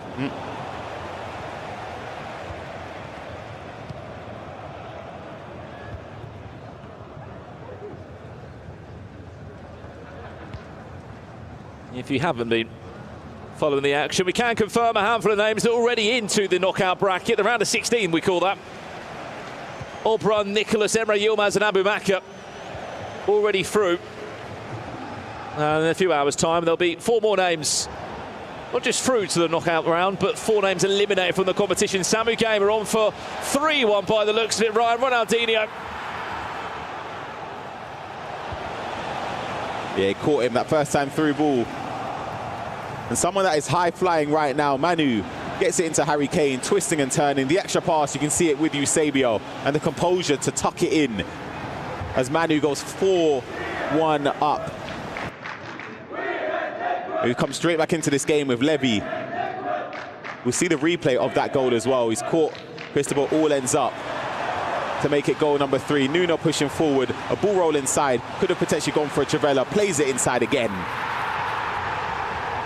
And who other than Messi with that low driven across the face of goal. This is a dangerous situation for Chris de Boer now, isn't it? You're going into half-time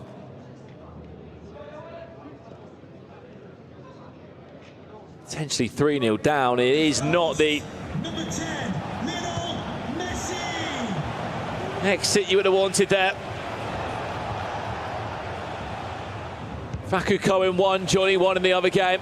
Samu Gamer 3-1, he leads against Fonseca. And speaking of Team Liquid, speaking of another Dutch player who's been a world champion before, Manny Bashore is on a bit of a rampage run. We'll give you a replay when we can from the game, but if you scan across to the result, that's only in the 37th minute, Ryan, and there's been 6 goals in that game. I'll let you try and guess which way he's gone. Yeah, Manu's flying. He's coming off of hot form from the play-ins, and he's taking it in a stride. Half-time in this game, though, between Levy and Chris de Boer. Levy seems to be high-flying. It's going to be a mission for Chris to try and come back into this game. This one is, of course, just before half-time. Potentially could have one last chance for an attack here from Samu Gamer.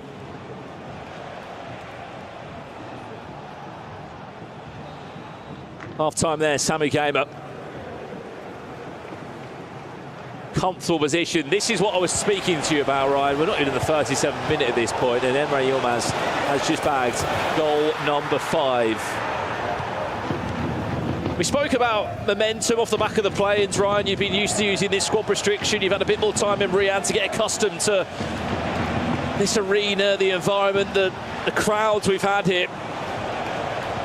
That's worked for some players. You know, Quana, it didn't work, and PH's in. But for Manny Bashore, it looks pretty good at the moment. He is on his way to get himself into the round of 16. Yeah, absolutely. He would have been devastated to even be in that position, and he's about to go I was about to say 6-1 up, you know.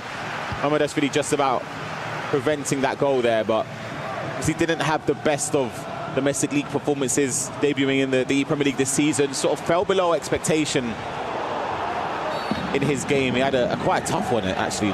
Eliminated to Man City and Bernardo, dominant performance against him. And in other competitions, you sort of associate him with being one of the best players, alongside these 2 players here, 2 teammates of his.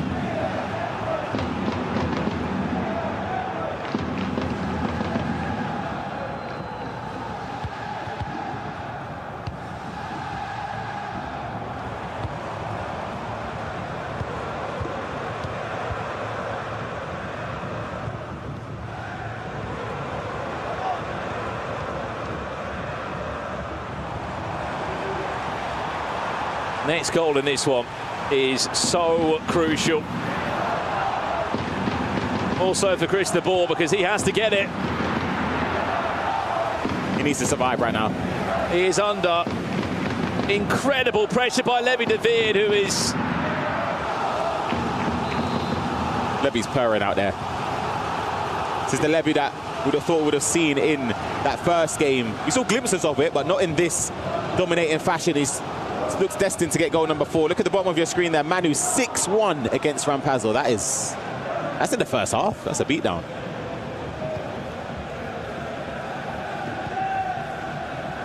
Also for Levy, I don't understand how he's not playing with any sort of headphones on. He's just, if anything, hearing the clicking of the buttons that he's pressing. There has been a penalty we can see in game B, as Chris de Boer gets one back. We said the next goal will be everything, right? There's one back his way. He had to make that happen. Spoke about surviving. You have to just sort of bide your time and wait for opportunity, because he was under heaps of pressure from Levy, who was creating chances at will. But Chris de Boer, fantastic effort to get back into the game. We'll take a look at it at its full entirety here. Through ball to Nuno, ball roll inside, and there's so many options in this position here, trying to get it to the right player. And Messi with a green time finesse shot. 55 minutes in this game have been played, so still plenty to go to see if Chris can get back into it.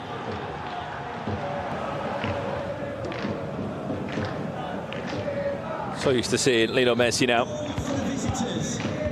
involved in what feels like everything on the pitch.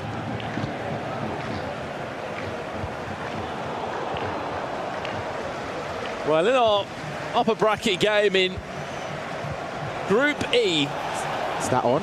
It is.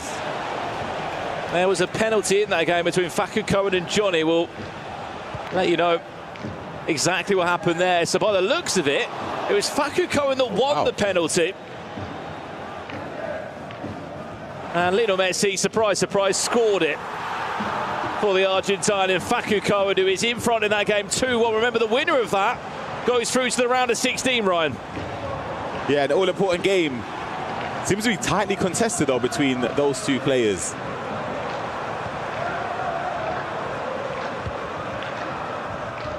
Update for you about Manny Bashir, by the way. 6-2.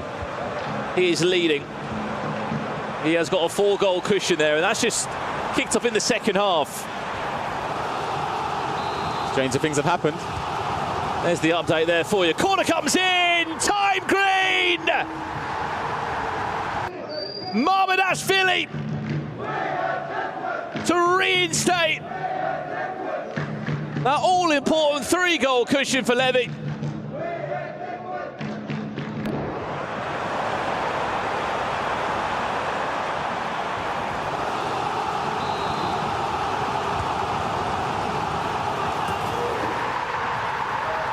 It's just as easy as that, Brandon. You kind of saw it coming. Once the Mamardashvili sort of drifted away from the player marking him, it's a free header. You green time it, you aim it correctly. It puts the odds firmly in your favour. And for Levy, restores that 3-goal cushion. Corners are even more of a 50-50 now than they've ever been, Ryan, just with the incredible play styles and the in-game stats of so many of these players.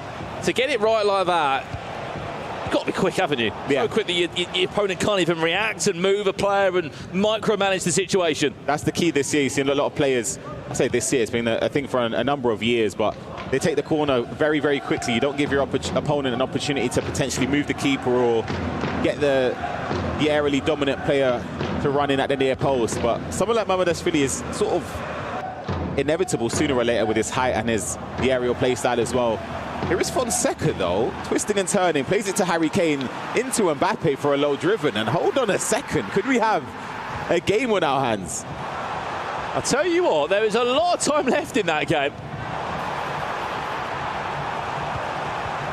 Levy. Lovely. Extra pass that makes all the difference. Chris de Boer is quite literally just stunned at this point. I don't want to speak too soon, but I think that could be it, you know. Wonderfully worked there from Levy.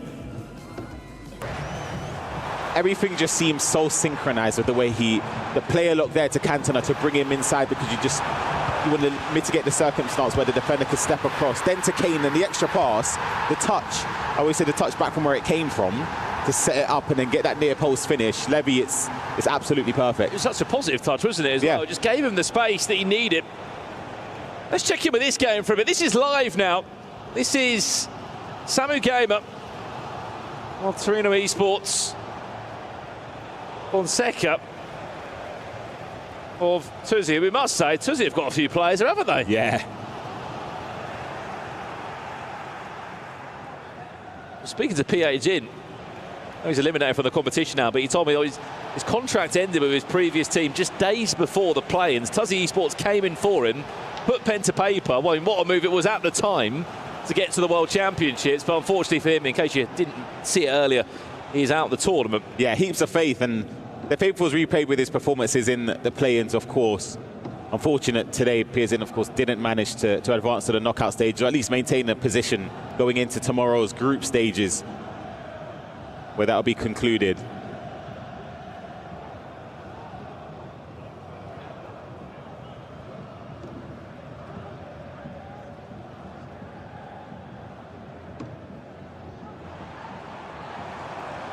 Fonseca.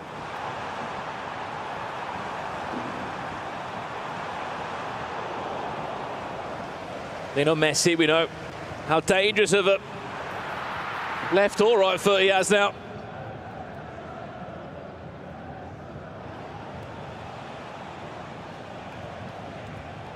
Oh, I saw it.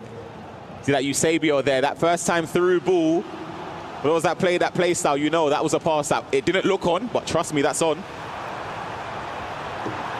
Where's that one going to end up as Canate does enough? Just see the coach there of Torino just saying, just calm down a second, Samu Gamer. Goes either way, doesn't it? For someone who is so young, Ryan, playing in a world championship with this amount of money on the line. Yeah, heaps of pressure will be on his shoulders because I feel like he believes he can win it, and I think he should. He's one of the players that I had the pleasure of watching in the Champions League, and I was so impressed. I mentioned earlier, I thought he could have, it wouldn't have surprised me if he ended up going the distance, and potentially could have got goal number 4 to give him that 2-goal cushion in this game. As you mentioned, dealing with pressure is going to be difficult because these last moments will be intense. Well, how about this one then? Side by side. One game is on the upper side of the bracket, the other's on the lower. Fonseca or Samu Gamer will be eliminated. The loser of that game will leave the FC Pro World Championship. And this game here, Faku Cohen or Johnny, winner, will be sleeping well tonight. Well, at least tonight they will be, Ryan, because they're in the round of 16.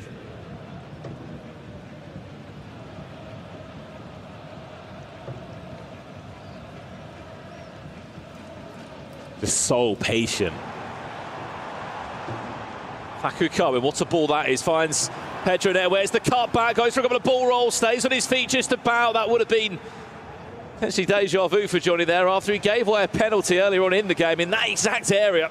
If he scored that goal, it would have been one of my favourites of the day, not because of how extravagant it would have been. Well, I wouldn't say it's extravagant, I should say, sorry, but I mean, the way he worked it. Hold on. Here's Ronaldinho for Johnny, he wins a corner.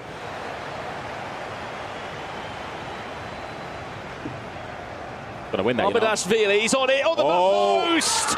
Cantona! 2-2.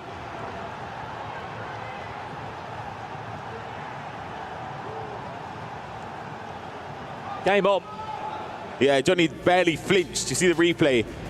Abadashvili against Charlton is a severe mismatch. And of course, just the keeper saving it. After that, you just kind of pray it doesn't fall somewhere where the opponent can score if you're Faku Cohen right there. And unfortunately, it fell in favour of an easy tap in there for Johnny. Is there anything you can do in terms of that? Obviously, when you're defending a corner, the players in the box and how they're positioned obviously can be randomly selected other than maybe the centre-backs of the defensive line. Is that something as a pro you'd look out for there, as you just saw the battle between Bobby Charlton, or is it every time it could be different? Obviously, in that situation, it's unfortunate because Abadashvili sort of drifted backwards and away from it, but a lot of players tend to drag someone that's already at the near post to support aerially. Because Abadashvili, I mentioned with the aerial play style, and he's, I'm not mistaken, 6'6". Against Charlton, there's nothing you can do then. And again, nothing you can do with the rebound, in my opinion. So in some ways, playing to get the shot on target, then just play for the rebound and see what happens. Samu Gamer! You would have thought he conceded. Doesn't look too happy about it, does he? No, literally. I had to check it. Did he score? He did. He's unhappy. He's one of the few players, Ryan, that you can see every part of his emotion and how he plays. Every pass, you can see it in his expressions.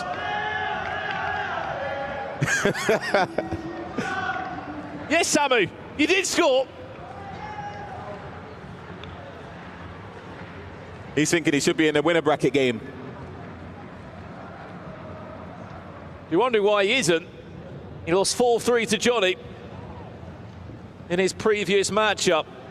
Do you want an update about Mani Bashure, Ryan? Talk to me. Well, he's leading 9-2 against Rampazzo in a qualification game for the round of 16. Ouch. A qualification game for the round of 16. Fonseca has scored. That double tap pass. 90 plus 2. In these moments, of course, when the replays are ticking on, the seconds are going as well. And also from the kickoff, you can probably take a couple away from that as well. I just think it's too little too late. Wait. It's a replay. I honestly, I was on that for a second. I was going to say, is that an invisible goal? Yeah. Are we playing no rules? We both looked at each other. Now we're joining live, Ryan. We're joining live now. But yeah, Mani Bashure, 9-2 he's leading. He is going to be the next player confirmed into the round of 16. We haven't showed you much of it because, I'll be honest, it's been one-way traffic from the former world champion. You see here, he's just going to wait until the ball's hit. That's We'll be taking about 5 or 6 seconds off. Samu Gamer. It's nothing foolish. Cannot make a mistake from here. Back to the goalkeeper. No. There we go. Added time with 2 minutes played. Samu Gamer survives. At least to fight another day in the FC Pro World Championships. Unfortunately for Fonseca and for Tuzi Esports, it is slowly becoming a day to forget about as they lose another player, Ryan, in the competition. Yeah, Samu Gamer survives another day. You can see Manu and Danny Vista there. They're still in their game right now. I'm unsure what the score is, but it's looking like it's 10. Full-time result, Levi David, 5-2 winner. Cristobal also eliminated from the FC Pro World Championships. We can confirm that now. And we will be turning our attentions to our only 2 games that are left. One's about to go into extra time, which features Johnny and Faku Cohen. And the other is Manu Bashort, currently leading 10 goals to 2.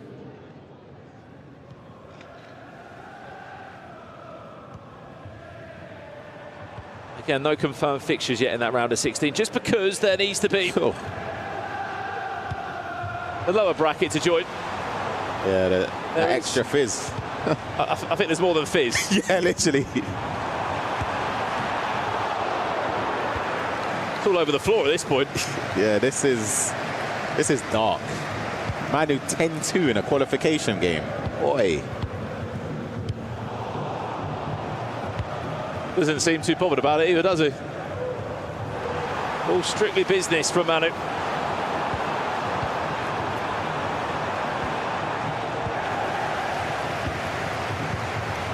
The thing for Rampazzo is that, of course, had a fantastic first game, but this one, it's a game to forget, of course. The other game going on, Faku Cohen against Johnny, has just started in extra time. More extra time needed.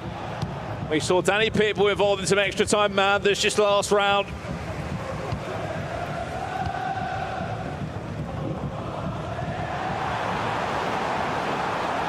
And Parzo will score. It won't be more than a consolation.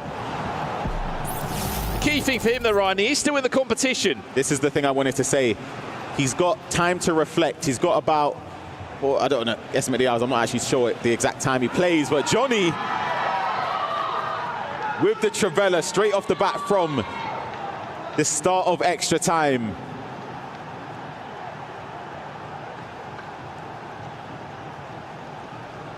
Well, it is Johnny who will get the first goal in extra time, Ryan. Yeah, I was going to say that with Rampazzo, sorry, playing against Levy, who, of course, he defeated in the first game. So he takes solace in the fact that you're playing somebody that you've beaten before. But then again, it's not going to be the same Levy you're going to see tomorrow.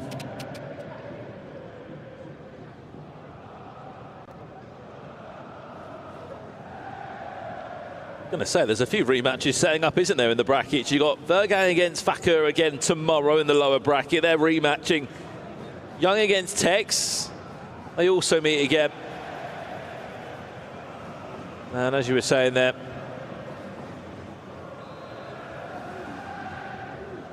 could potentially see Johnny against Samu Gamer as well if Faku Koya manages to turn this around.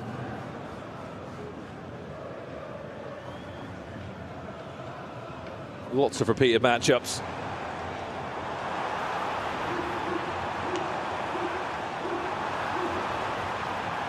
Great. Oh, it's unlucky. I was about to say great ball. Davies didn't take it in his stride, but that offside trap from Johnny there could have been so costly.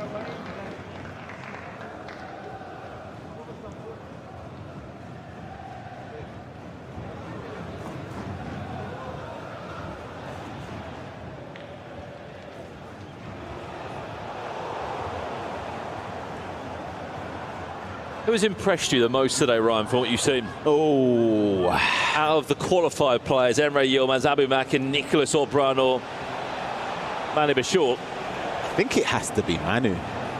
What Manu's done there. I feel like the comeback as well against Christopher, because he was down by 2 goals. It looked like it was going to be a game where it was going to get away from him to come back and win that game, and then also absolutely dismantle Rampazzo as well. He's a great player in the qualification game. I feel like it has to be Manu. Yours? Only one then. Oberon. Nicholas. Fair enough.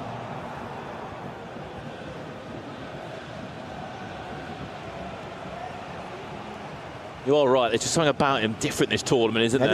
I'm telling you. There's something. Maybe it's the fact that he brought 2 coaches with him. Yeah.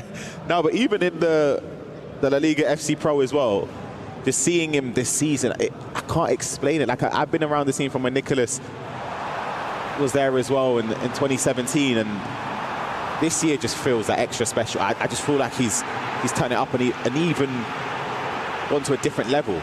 It normally goes the other way, though, doesn't it, with age and years in this e-sport? But for him, 8 World Championships he's qualified for in a row.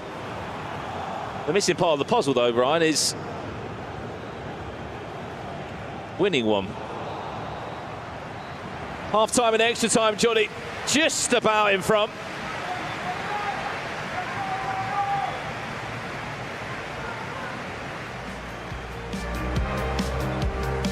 And a moment to pause.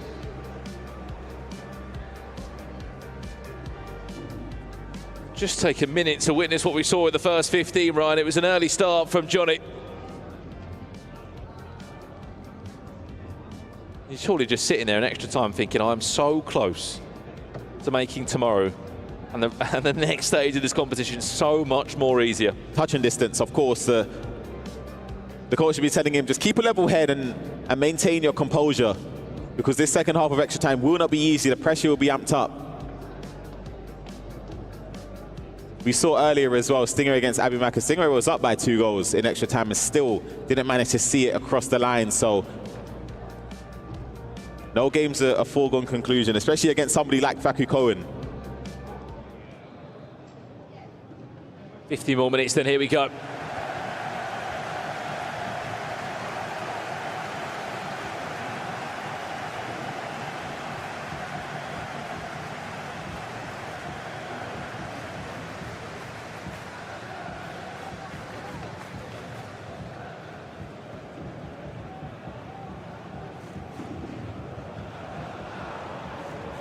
Just to wet the whistle, so to say. What you got coming up next is also pretty spicy. Just like this attack is just offside.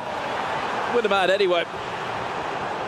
Up next, you got Bryce against Fuma in an elimination game. Oh boy. Paolo Neto beat Danny Pitt, but winner of that will qualify for the round of 16. Then you've got EWC current defending champion Jafonto against Gibaros.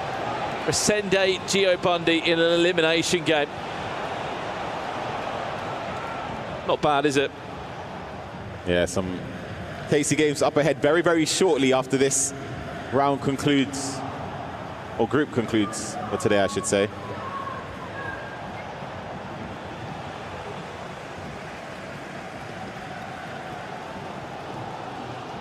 Again, as always, get involved in the conversation from home. We are here for 4 days in total. Someone will be winning $250,000, and I saw the trophy earlier today. Anders Vergen just signed at the bottom of his trophy. 2024 champion. There will be a new name, or maybe a defending champion's name on that trophy for a second time. Come the late hours of Sunday evening here from Riyadh. When he scores again, he is most definitely in dreamland. Diego Maradona. Yeah, I'm not sure about that pass. It still managed to work out. Oh, wow. What do we just say? The second goal for Johnny in extra time would be, quite honestly, a dream for him. He is cruising now towards around a 16, right? Yeah, this pass here, I don't even think it's on. It's very unfortunate. You saw the shake of the head from Facuko, and he's unhappy with that as well. After that, though, it's just decisive moves in the area with the driven passes, getting it all the way across for a finish. When Johnny stands up, trust me, you know about it. I was just about to say the face cam couldn't really follow him. Yeah, watch your head, Johnny. Might hit the ceiling, you know. Guy, you just know when he stands up. There was a piece of content yesterday on the EWC channels, and it was like, build your FC Pro 11 aside team. Guess where Johnny was? Guess what position? Goalkeeper. Goalkeeper. Of course. No one's getting past him, are they? Yeah.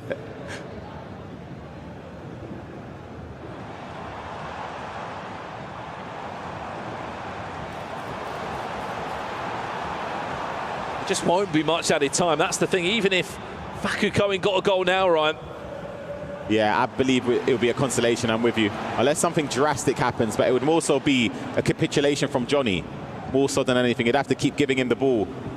But look how structured it is with the team press being activated. There is not a lot of space right here. He's managed to work it beautifully, though, actually. Fantastic from Facu Cohen, but there's not enough time to get back into this game, unfortunately. I mean, look. I just see a minute at most. You can see the shake of her head there.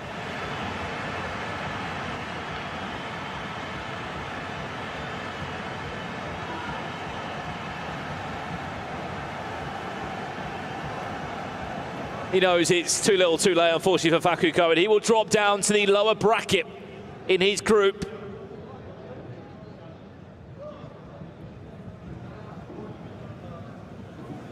And he will be playing against Samu Gamer for a spot in the round of 16. Boy. It's not a bad game, that, is it? Can't even call it. But Johnny, it'll be maximum... Oh, he's got two. I'd say maximum 1 minute. Never mind. Hold on. Just don't think that the players can push up the pitch fast enough to get the ball or even put him under enough pressure where it will force him to potentially be dispossessed. Unless... Oh, my. Facu Cohen, you score this, I'll be quiet. No way. Has to go forward, though. Time is not on his side at all, is it? There's the run. There's the bounce back for Eric Cantona, and that is job done for Johnny. He will be in the top 16 at least this year in the FC Pro World Championship. For Facu Cohen, he returns tomorrow to play Samu Gamer for a spot in the next stage of the knockouts. As we said, just one more round follows this one tonight, and by the end of play, we will find our final 8. But let's head down to Nicole now, who is joined by Levi David, who has done enough to keep himself in the competition for now. Yeah, thank you very much, guys. I'm here with Levi. A big win for you there, but I know that was difficult for you against someone who you know very well, Chris, right? Yeah, obviously one of my teammates. Unfortunately, before the group stage started, we knew one of the 3 was going to get knocked out, either Manu, Chris, or me. Yeah, unfortunately, I lost the first game today against Rampazzo, so one of us had to be knocked out already today. Yeah, quite cruel. Chris is a good friend of mine. We bootcamped together at the Team Liquid office, so it's hard to knock him out. Obviously, I'm feeling happy for myself to make it through to tomorrow. Talk to me a bit about the first game earlier on today, because it was a surprise that you lost that. What happened? I think I didn't play well at all. It was probably my worst game throughout the whole season. I think I struggled a bit today to feel comfortable here. A lot of people hate Liquid, of course, so it was quite a thing to get used to, but the second game I think I made it myself and I quite liked it. I heard some people chanting "We hate Liquid," and yeah, it gave me a good motivation.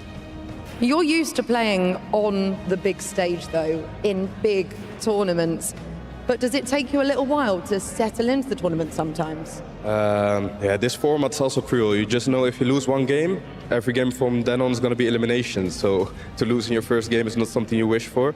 On the other hand, I have quite some experience. So after the first loss, I tried to wrap myself up again, and I think I played a phenomenal game against Chris. Still room for improvement, but I'm happy we play tomorrow and don't continue today. Well, let's go over and crush your opponent's key. I know you aren't going to enjoy this. And you know what I love? That you said to me, do I have to do this? Which is really lovely. You do have to do it. And you might even enjoy it. No, he won't. Okay.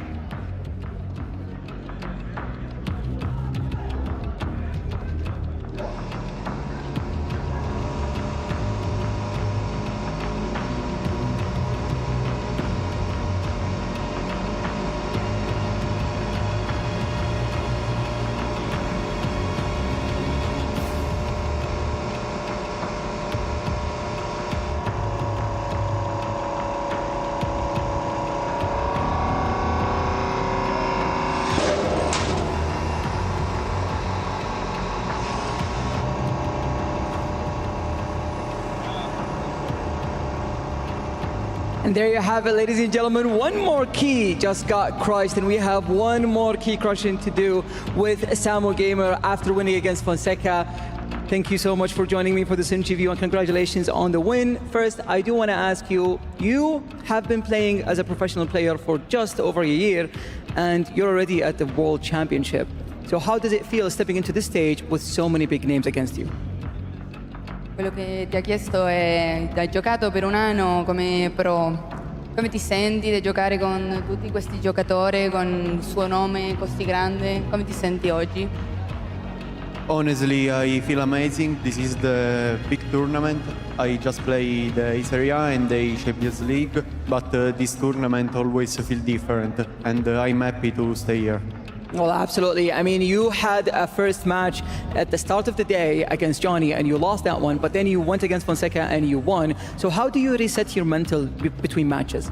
Hai avuto un primo incontro troppo complicato, il secondo che è stato benissimo. Come hai fatto per stare così troppo concentrato e stare così bene con la testa, il pensiero e vincere il secondo? I mean, I spoke with my coach and we reset my mindset, and we joined the match, and I say I have to win this, and I win, fortunately. Yeah, you absolutely did reset your mentality because we saw a stellar performance from you from that second match. But now that you won an elimination match, you know what to do. You get to crush your opponent's key. Shall we go and do it now? Andiamo? Yes. All right, let's go and do it now. Just over a year being a professional player, he's already at the World Championship, and he's already one step away from round of 16. Samu Gamer is heading into tomorrow's match as his group decider, and now he will crush his opponent's key. We'll let him enjoy this moment.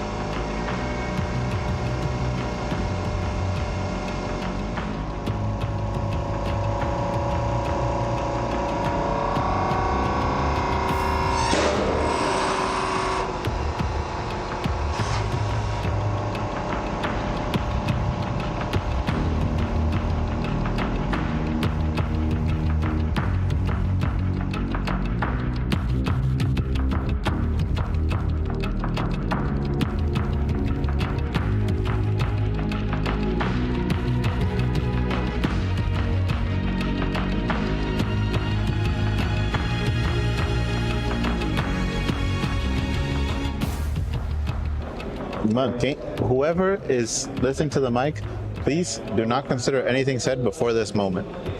From me or my coach. Thank you so much. Yeah. Yep. Yeah.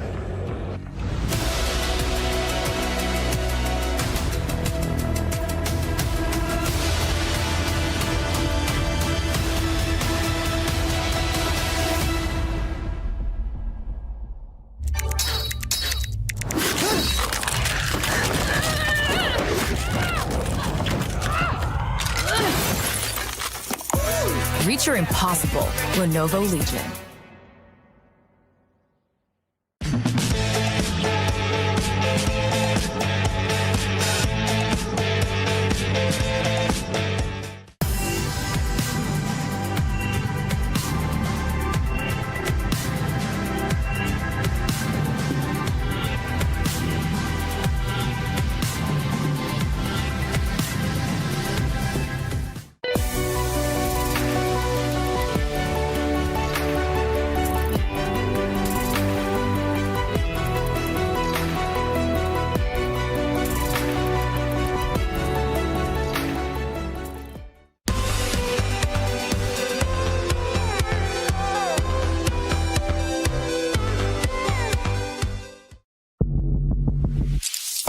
So representing Brazil is a really big thing for me. I was born in the US, but my whole family is Brazilian, and I have a really big attachment to the country and feel like a true representative of the country. So for me, it's really important to just out in these tournaments, have a good vibe, have a good energy. You know, we are a footballing country. We have 5 World Cups in real football, and that type of stuff, it sort of carries over to FC and to the way we play. So I just try to translate it the best I can to what I do. something Brazilian about my playstyle is definitely the skills. I use Ronaldinho most of the time I can. I use Neymar most of the time I can. Every chance possible, I'm trying to do a skill. I like to make the goal look pretty. I grew up playing football, just trying skills and try to incorporate that into my game. And then personality-wise, just a good vibe, man. Try to treat everybody nice, be welcoming to everyone. And I think that's what we as a country are known for. And just try to bring that out here.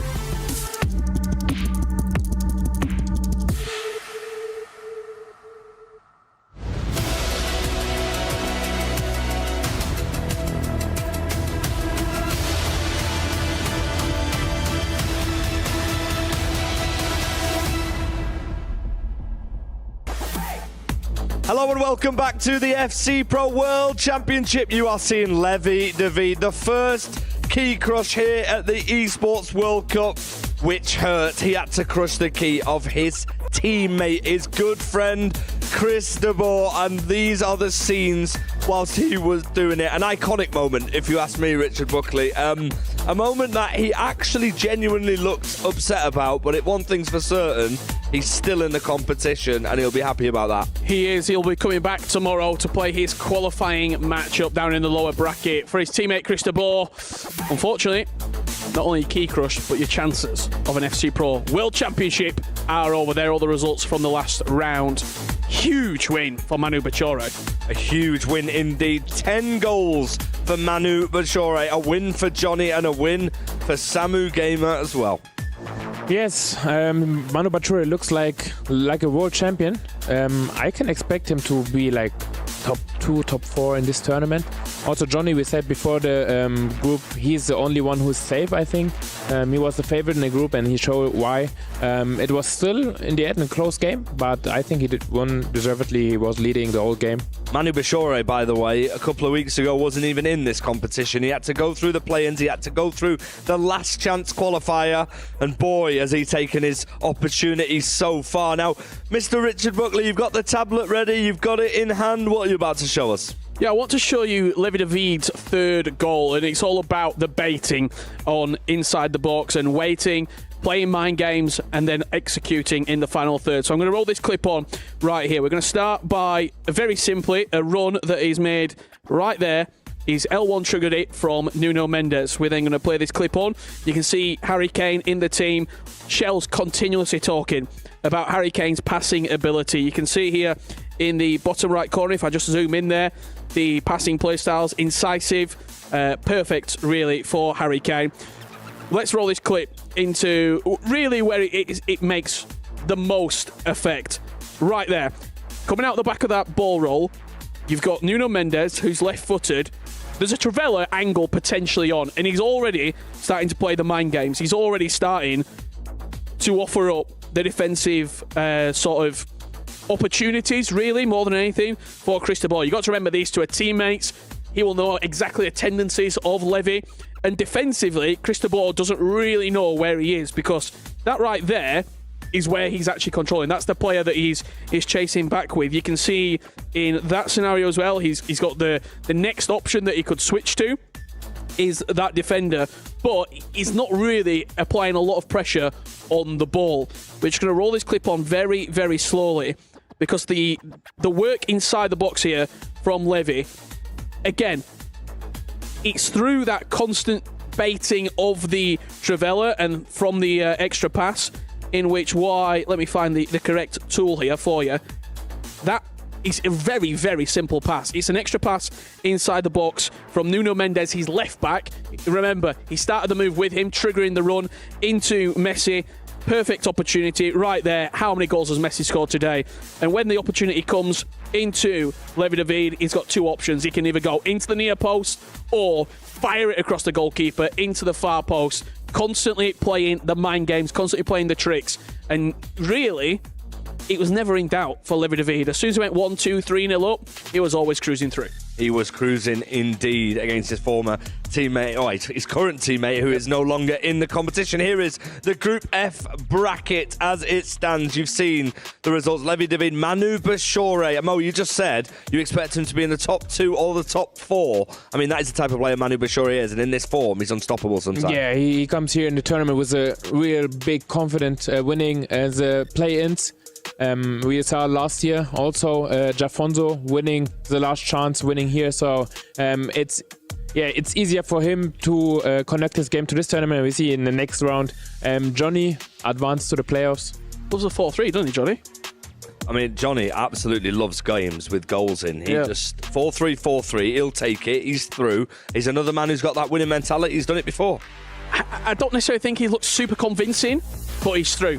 And that's all that matters. Exactly the same, really, for Jafonso in the previous round. We commentated this game. He didn't look really convincing against Resende. Resende was more angry at his own performance, but Jafonso always seems to get over the line in those tight games. And this is the game that is coming up for you next. It's Jafonso against Guibarros. Really quickly, Mo, how do you see this one going? Guibarros really convinced me that he is in his game 100%. He scored really nice goals, 6 goals. Against Gio Bundy, who was a really good defender normally. So Jafonso didn't convince me that he has found his game today. I would say Guibarros will win. It's a bold prediction, but listen, we've not got much time to go. Let's head over straight away for that fixture right now.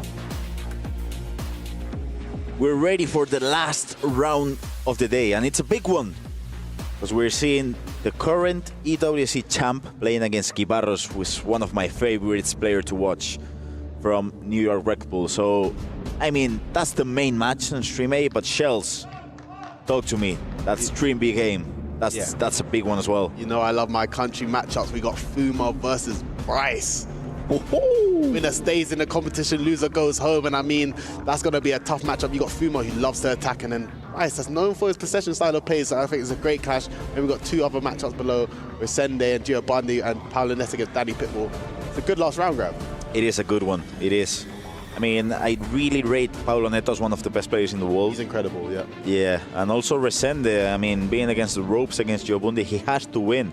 And I'm telling you, in the La Liga FC Pro this year, he was incredible. One of the best players we've seen. He did struggle in DCL, but I'm still backing him in this match against Gio Bundy.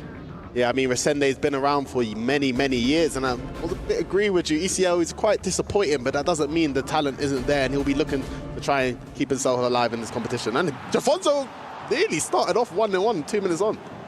Wow. I mean, he always starts really strong and fast. I don't think Jafonso is one of those slow starters. I mean, if we go back to the FC... Oh, that's great dribbling. Oh, come on!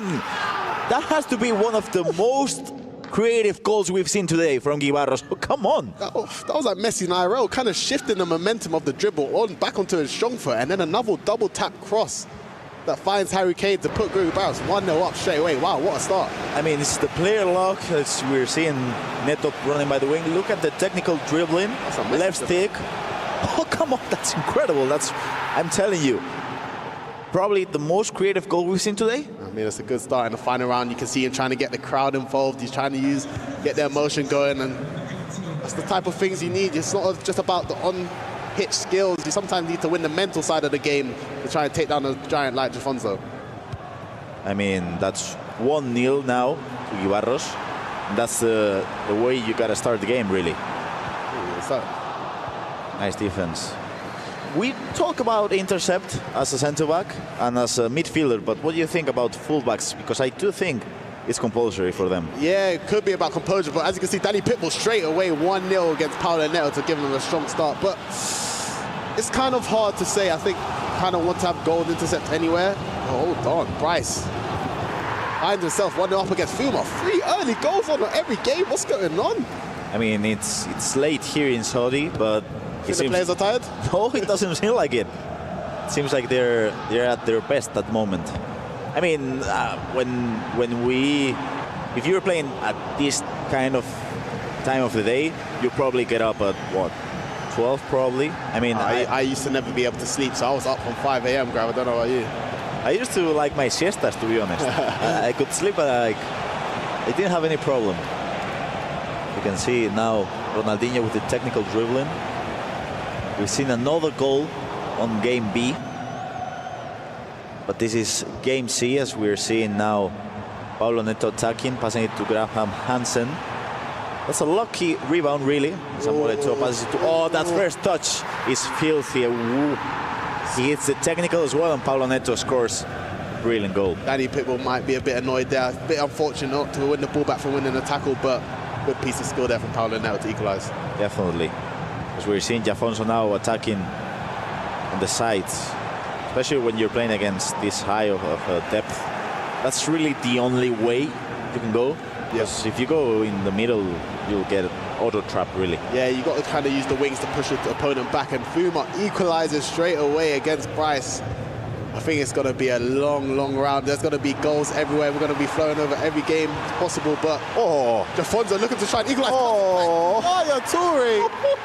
That's a great pass. I didn't even see that coming. I didn't see it coming. Beautiful goal by Jafonso, who, I mean, I didn't see the opening really. Of course, the keeper was out of position, so I thought that the opening was there, for just a shot, but little hit and hope, would you say? Yeah. Or maybe aim to Harry Kane. We don't know, but we don't know. But not complaining. No, not really, especially after scoring the draw. That's 1-1 to Jafonso now. And I mean, I do think we're going to see a lot of goals in this round, and especially in this match, because Guibarros is one of those players who will never back down. I feel like we always talk about Jafonso's defense, but his offense is great as well. Yeah, I think he scores goals, and he doesn't really score anything too crazy, but he knows what works for himself, and that's the main thing. Everyone's got their own style of play. Jafonso. Wow. Good block. Yeah. Just offside, but Jafonso looking to try and, I guess, people could still call him the champ. Yes. He is. And there's Jafonso and there's some people. Yeah, what a beautiful great player, lock. Antona breaks the deadlock for Ascende. Wow, what a ball. And we have another goal in the Paulo Neto against Danny Pitbull match. Oh, come on! Yeah. The shot cancellation with Lionel Messi, probably my favorite player. Your favorite? I would not like this weekend. I'm sure it will be. It's just the way he moves, the way. Oh, come on! It's just the way he moves, the way he passes the ball, the way he finesses. I think he's really, really, really fun to use, especially as a cam. Yeah, he's definitely one of the best cams in the game for sure. And that technical dribbling, sometimes he could just pull like Messi, and just with the momentum, and just the defender's a bit too slow to catch up. Yeah, it was a little pen shout there, wasn't it? I thought it was going to be a penalty. See the overlapping round from Alphonso Davis. What Jafonso looking to do here? He's got Harry Kane lately arriving into the box. He finds him though, low driven, great save from Ricardo, but in a corner for Jafonso. Look at the corner coming in from Mamardashvili. You know it's going to be dangerous, but Mamardashvili, the defensive one, wins. Now he's got a chance to try to recycle. This could be a chance for a finesse. No, he passes it back to Lucio. And now Harry Kane out of position. That's not where you want Harry Kane to be in. That's why he wins the tackle. And now Jafonso has another chance, misses it. So chance for a counter-attack now for Guibarros.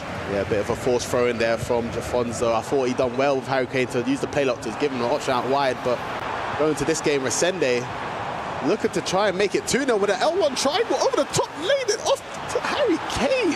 That's something I've been noticing, the little L1 triangles inside the box today. I think I haven't really done this here. Maybe we're looking at the late stage of SC. And Danny Pitbull looking to try and equalise against Paulo Neto, which he does. Great finish there. And it's 2-2 in that game as well. Now another chance for attack, but that's well defended by Guibarros again, who's defending well inside the box, which is not easy at all against Jafonso, because he always takes his time. Yeah. I mean, when he sees the opening, you'll probably go for a tackle or something when you're defending, but he always takes an extra touch, maybe an extra pass, and I mean, you gotta be careful out there. You can see now Guibarros attacking with Bobby Charlton. That's a beautiful pass into Neto. This could be a chance for what a save. Great save. I definitely thought it was a tough opportunity to score, but maybe a green time finish could have maybe found the back of the net. But it's one of those shots you've got to try and get corners. I think set pieces are a very big part of the game, especially in the highest level of FC. You can get a free goal from it and change the outcome very, very quickly. Like you see Alphonso Davis on the little overlap around the left-hand side. You see what Jafonso loves to do. He was doing that last season as well. As we are seeing the Twitch chat going strong, the Spanish King, that might be me. Vamos, Guibarro! You can go all the way. I mean, he could, especially with the way he's playing, but he has to defend this chance. Matuidi just twisting, turning, recycling it back. So many players in the box. Yes, this could be a dangerous one. You can find a reset to the CDMs. It'll most likely end up being a goal. Oh, that's a great tackle. Great tackle. But again, now Davis is out of position. This could be a great chance for a counter-attack. You can see he tried to play lock to get the right player to run through for a goal, but he might have got the up there. He got the timing right, but good defending from Jafonso as well. Now a chance for a counter-attack as we're seeing just a Van de Ven goal. Oh, what a save! No reaction from Paulo. The Iceman, really. This is a chance now for Greece with Lionel Messi. Pulu! An easy tap in to make it 2-1. That's why Lionel Messi is starting for Greece at the moment. And yeah, Resende looking like he's about to be 3-0 up against Giovanni. Vitinha taking it past the keeper and finds the back of the net. And as we go back to this game, Rui Barros makes it 2-1 against Jafonso. Wow, the goals going in everywhere. Yes, yes they are. Seems like, especially now, because I feel like it's really hard to keep the possession on the midfield. You gotta go and try to just counter and look for those transitions. So that's why we've seen FC end-to-end FC, really. I mean, the way he triggered the run with Nuno Mendes. Pretty sure Nuno, great finish. Nuno has low-driven Silva as well. So, yeah, That's not a bad player to be finding through 1v1. Especially because if you go with the technical, you open up the space with the Trivela. As soon as, if you're not moving the keeper, I'm scoring the goal. But as soon as you take that first pass into any direction, it's just an easy finish into the near post. So, as you can see, it's the last round of the day. Do you think, I guess the players are a bit tired now, Gravison? Do you think that's letting them affect the way how they play, maybe a little bit more mistakes in their gameplay, or mentally they're a bit checked out or things aren't going well? Do you think that's affecting them so far, or do you think they're locked in? I don't think so. I think they're locked in. We have to remind people at home that locally here in Riyadh, now it's 11:08, so it's kind of late. But I do feel like they've adapted to the timeline. I mean, for sure they went to sleep late, or even if they woke up early, for sure they hit the gym and then went for a nap or something, because if not, I mean, this is late for the players if they woke up at around 6, 7, 8, 9. Jafonso looking to try and equalize here. Pele, talk about the dribbling, it's like a pro club's character. Oh! Top pass, and Pele just can't see to find the back of net with his head, but a corner for Jafonso. Now a chance for Mamardashvili. No, he goes short. Matuidi passes it back to Eusebio. Player lock, fakes it. Thinking about those angles for the finesse as well. Remember, Eusebio has the finesse plus 5 playstyles in total.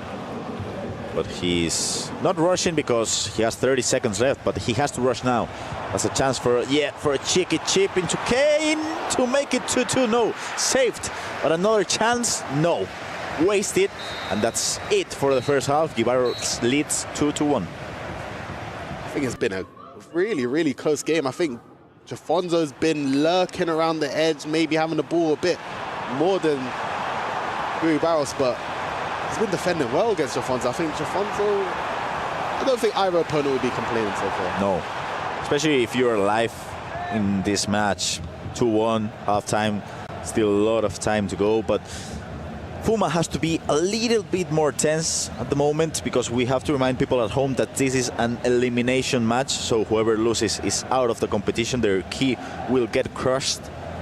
So we'll just jump onto match C, because we've seen a couple of goals. This is the first one from Danny Pitbull with Rafa Leao. It was just a ball roll. Just a ball roll, and sometimes that's all you need, but Rafa Leao, sometimes the physical side of the game can outstrength the, as you can see, Pedro Neto. Samuel Eto'o fighting as well. You see the physical side of the game. You don't really see much. Especially with the control, accelerate, combined with the quick step. I think it's a really weak combination. You can see the celebration from Brice. He's happy with the result, because, I mean, especially if you're playing against Fuma, I don't think it's the same playing against Fuma in the E-League than in an international event. I do agree with that, obviously, in E-League. Oh la la, what a pronunciation! I'm quite bad, but go back to that league. Obviously, you got Mbappe playing against maybe items that are not as good as Mbappe in the game. So, of course, now at this stage especially, most of these items can keep up with Mbappe, but still, he is one of the fastest. And Fuma's Mbappe, for everyone that doesn't know, is just a little bit faster than everyone. Yeah. I remember playing against JRA in Spain. I would usually lose again. No way. No way. Oh, wait. Jobondi makes it 3-1. Yes, it went in. Resende tried to go with the directional pass with the keeper. This is why I don't do that, though. This is why I don't do that.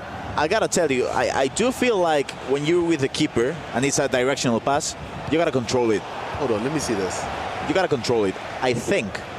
Do you know what I mean? Do you know what I mean? I think you gotta control it. I do agree with you there. Oh my! But sorry, I'll be fuming if I'm Resende. Yeah, we can all agree on that. It's a tough one because I mean Resende is just one game away from being eliminated in the tournament, and he was winning 3-0, so it was a comfortable result for him. Now you concede that goal, and if you let that slip, you're going to be fuming for ages. But Jafonzo with a red time finish. You don't really see that from Jafonzo, but yeah, if Resende lets that game come back, he will definitely be thinking about that for a long, long time. Now Messi open up the pitch to Neto, who's just running. Passing to Kane, and this could be a good one. Harry Kane, maybe a pass. Whoa. That's another cross. What a save! But now a chance for a corner, Mamardashvili. Against its opponent's Mamardashvili, but no. Build up there from Guri Braus was perfect. Hit Jafonzo on the break. And wow, I'm so surprised that it was not Guri 1 to Guri Barros. But what a save for Konate. And I mean, I'm not the biggest fan of Konate. I wasn't. I'm De Gea's #1 fan on this game. But yes. Wow, he just maybe proved his worth right there. I'll probably go with De Gea. That's the best keeper as well. Especially Konate. I don't know. I'm not really into this shapeshifter promo with, especially with the field players being keepers. Yeah. I'm not into that. But they're good, to be honest. I mean, Konate is... That save I just seen there, you're worth it. You're decent. You can make it. I mean, if the hair hits you, man.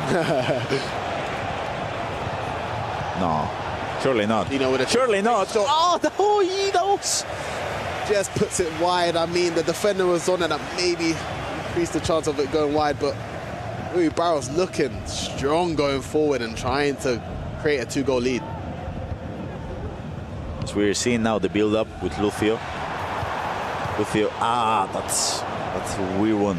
Maybe a through pass into the open space could have been better, but he went for the bullet pass, which was not the right option in there. You can see now Resende making it 4-1. What's going on? Nah. I mean, to be fair, the goal he did concede, he gets one back because that was a gift. But Fuma finds a through ball into Marquinhos. Cribella. Back in the net, green time finish. We'll break it 2-2 in that game. If we go back to our main game, Guri Barros makes it 3-1. The 2-goal lead that he's been looking for all this time. We need to see the replay to see what happened. But wow, Jafonzo here struggling. I'll just spoiler you in a second because we've just gone to Trivella Town. We've seen a Trivella with Fuma and a Trivella with Neto now to make it 3-1 to Gibarros. I'm happy here in Trivella Town. I'm sure Ryan Pessoa is happy as well. I'm sure he would be happy with that one as well. That was... As you can see now, Greece against Fuma. Remember, for the people at home, whoever loses will be out of the competition. Same as Jobundi against Resende. And that's a beautiful pass into Lucio. Maybe a chance for a pass, yes. James goes for a low-driven shot. Deflected. Yeah, Bryce managed to get a corner from it though, taken quickly, and then find Mamardashvili. Konate making another big save. I didn't even know it was a corner, but he gets another try here. Bryce might be disappointed not to be converting one of those headers just because set pieces are very important. As we go to match C, Pedro Neto and Danny Pitbull. Danny Pitbull on the edge. Sabio finding his way through and finding the back of the net 4-3. No celebration of Danny Pitbull. Knows the job ain't finished, but Sabio making the Danny Pitbull gain the lead. I mean, it's still 20 20-something minutes left, so a bit early to celebrate as big as he did in the previous round, but still seems to be on the leading side of things now. But oh no, come on, what a pass. Puma finds James open. Maybe a chance for a cross. No, he goes for the shot. Goes to the post. Wow. And that's the thing when two, I mean, you called it the nation derby. When this happens, they gotta play differently. Yeah, and I think for me, it's playing against Fuma and Bryce. They're two complete different players. Fuma's like playing against a racing driver, whereas Bryce is more slow possession gameplay and kind of makes you work for your chances. So to slow down Fuma, and I guess to counter Bryce, they kind of both know their strengths and weaknesses. Yeah. So it's kind of to play your own game and also try to slow them down as well. But you can tell it's a tough game, 2-2 in the 70th minute. It's going to go down to the wire. As we're jumping into game A, because we have 25 minutes left, and Jafonso seems to be struggling. Maybe a chance for a pause. No, it doesn't come in. And I think Gibarros is happy with the pace of this match. I mean, he'll be happy attacking. He'll be happy with no pauses, no tactical changes. I feel like when he's playing on a good rhythm, he's happy being one-dimensional. Yeah, and I think he's looked quite comfortable against Jafonso. Jafonso going forward, we know he likes to use the wings to take a lot of space. This could be a good one. This could be a deadly one, especially Ronaldinho. I think he has silver deadboard. Yes, yes, he has. So this is practically a pen in a way. We're going to see what... That's going to keep his... Yeah, he's moved to keep... This is a good one. Finesse. Oh, Davies, what are you doing? That was going in. That was a great play from Gary Barros there, because you see the keeper moved. He played it short and tried to finesse, but Jafonso trying to hit him on the counter, but not got many people forward. He finds a pass to Vitinha, though. Gary Barros slows him down, and now great defending, yeah. Slows the tradition with us. All you want in this scenario, so. Especially the second man press there with the midfielders. That was incredible. Great defense by Gibarros, yeah. That's one thing I like to say. He's been defending really well. Jafonso has a lot of players going forward every time, but the pass coming in seems to be comfortable every time. I gotta tell you, of course, we always talk about the way Gibarros attacks those transitions. He's deadly. You can see the triveling here with Neto, but he's been defending really, really well, especially with the second man press, the way his players switching. And we can see the big celebration for Brice. That's 3-2. Foma is against the ropes now because Mamardashvili has scored probably corner. We don't know, but it's probably a corner. And Brice is leading the game now. Fuma seems to be struggling at the moment because right now his key will be crushed. Oh, Mamardashvili winning the header there, like you said for Gravison. But yeah, don't you think for Fuma it could be a bit of a tough one that you go to his league in his home country, he's the 5-time champion. He's winning every single year. But now you're losing to your fellow countrymen and the world champion. That's a tough. It's a bit of a. It's a tough pill scenario. Yeah, it's a tough pill to swallow, really. I mean, if you look at the Iligan, he's the best French player there is, right? That's no discussion.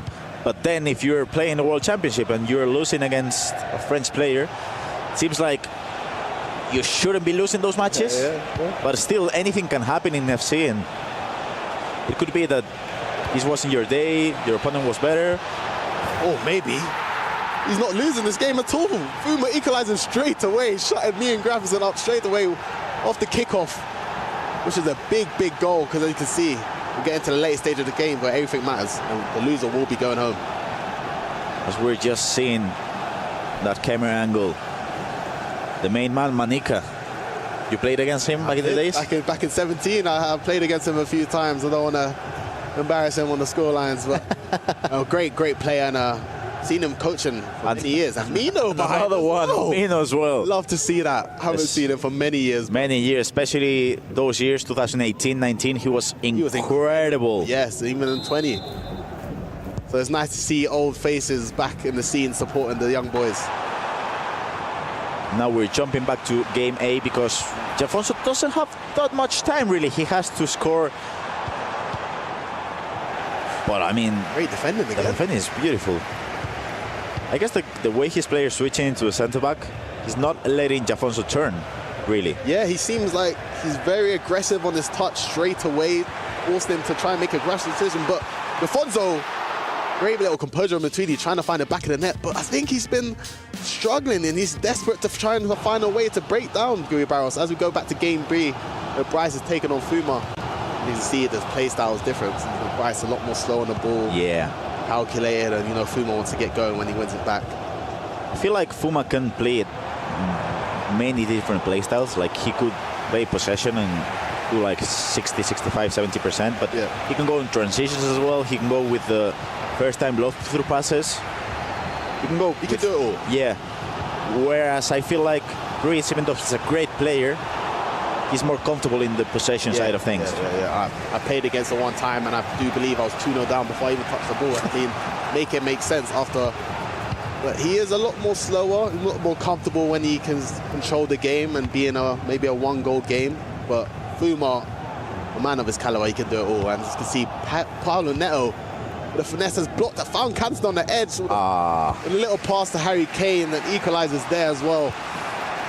Going to go down to the wide, I think, Immobile. Yes, it does look like it. That was a lucky reflection by Paulo Neto, but I mean, that's why the tiki-taka play style is there. It was just a normal X pass, and it was an easy finish to equalize the game. That's the reason why Danny Pitbull wasn't celebrating as much, because, I mean, your opponent can score a goal easily in this FC 25 World Championship. It seems like Resende is really comfortable in that game D. It seems like Gibarros is comfortable as well in the game A, but games B and C are tough ones to call. Tough ones to call, but Sesko with a green time Travella from there. What a cheeky one. I don't think anyone was expecting that. But Fuma's leading here in the 85th minute. Wow. Could be. I didn't see the angle, if I'm honest. It was a bit of a cheeky one. I'm not going to lie to you. I think it wasn't outlandish, but I just don't know anyone expected it from Sesko there. But wow, what a finish. I think it's one of those, if you hit the green, goes in. So we're going to see the replay. You're seeing Sesko in there. He's trying to cover the cutbacks, but it's a weird angle, we could agree. As we jump over to game A, because it seems like Jafonso is run out of options. He has 6 minutes left plus added time, and Gibarros is comfortable just passing the ball back and forth. And this could be it. That's a weird turn, and now Jafonso needs to score in this counter-attack. Yeah, he definitely needs to try and bring the game closer here as he... great ball from Saliba. The block play style. But once again, I feel it was a little bit desperate from Jafonso. I think he could have took an extra touch to try and make a better chance, but Danny Pitbull looking to try and give himself a lead, but a little bit too early, and Danny Pitbull finds the back of the net, and it's 5-4 over there as well. We might not be going to extra time anywhere. It might happen. As we're seeing now, Gibarros just comfortably keeping the ball. They'll pass it back probably to the keeper or even the fullback. And it seems like if he's able to hold the ball for just for a bit of time, that might be it. This is great game management. Yeah, I think it might be a little bit too late for Jafonso to try and get anything back, but he still has a chance tomorrow to stay in the tournament. But Gui Barros, what a performance, and I'd like to say what a defensive performance, but there's been a goal in the B game as well. Yes, there is. We'll jump over there in just a second, because Gibarros will qualify to the round of 16 after this last chance by Cantona. Maybe a chance for a pass. No, it's twisting, turning, and that's gonna be it. Gibarros is a round of 16 player here in the World Championships in Riyadh, and Jafonso will have another chance to qualify to the round of 16 tomorrow. Impressive performance by Gibarros. Yeah, Gui Barros, I mean, what a performance. And defensively, once again, I think he was fantastic. And I mean, the EWC champion, Jafonso, still is alive in the competition, but it is the first loss of the tournament so far. And going back to Bryce with a Travella from deep to keep his dream alive in the tournament. And going back to this game as well, Danny Pitbull looking like he's just trying to see it out. Or is he going to try and get another one? It's another one to make it 6-4, and Danny Pitbull as well. You can see the celebration. You can see the celebration. You can see the emotion coming in from the Italian. A big roar That's bellissimo, as Brandon Smith would say, because as well, Danny Pitbull is a player qualified to the round of 16. Incredible performance by the Napoli player. Yeah, and taking down Paolo Neto should give him some confidence because he's a great player as well. But Danny Pitbull, he's actually really, really good. I was really impressed with him at ECL as well, but he'll be really buzzing about making the top 16, and it brings him one step closer. And now there's just one game left, because we have to remind people at home that Resende beat Giobundi 5-1. So he's still alive. He's playing tomorrow, and Giobundi will be out of the competition. You can see how now Brice is probably talking now with his coach. He's not in a rush, because after these few seconds, we have 3 minutes. 3 minutes is a long time in FC. It is a very long time indeed, but as we know, Bryce, he likes to take his time on the ball. We'll try to get the last attack for himself. You don't want to give Fuma an opportunity, but with a speed with Hansen, a bit too fast for Lukaku. He's on a lot of yards, but he's looking for the reset, but can't find anything. I think Fuma might be on a team press here. It could be, yeah, but on a high line. Yes, but now we have just 40 seconds left, and this is going to be the chance for Greece to make it into round of... Oh, no, that was a poor pass, and now extra time is needed, Shells.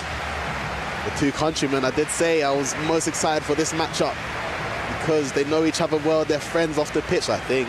Unless there's some hidden rivalry, because Fuma is the 5-time champion over there. Someone does need to try and knock him down, but it's a bit of a tough one because I think Bryce was comfortable, but Fuma was very close to winning it all, so it's a tough one to call in this extra time, but we're very excited to see what happens next. I don't know, I didn't see the Trivela angle from Matuidi.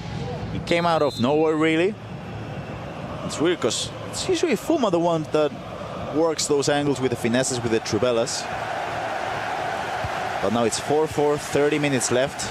And we have to remind people at home, whoever loses will be out of the competition.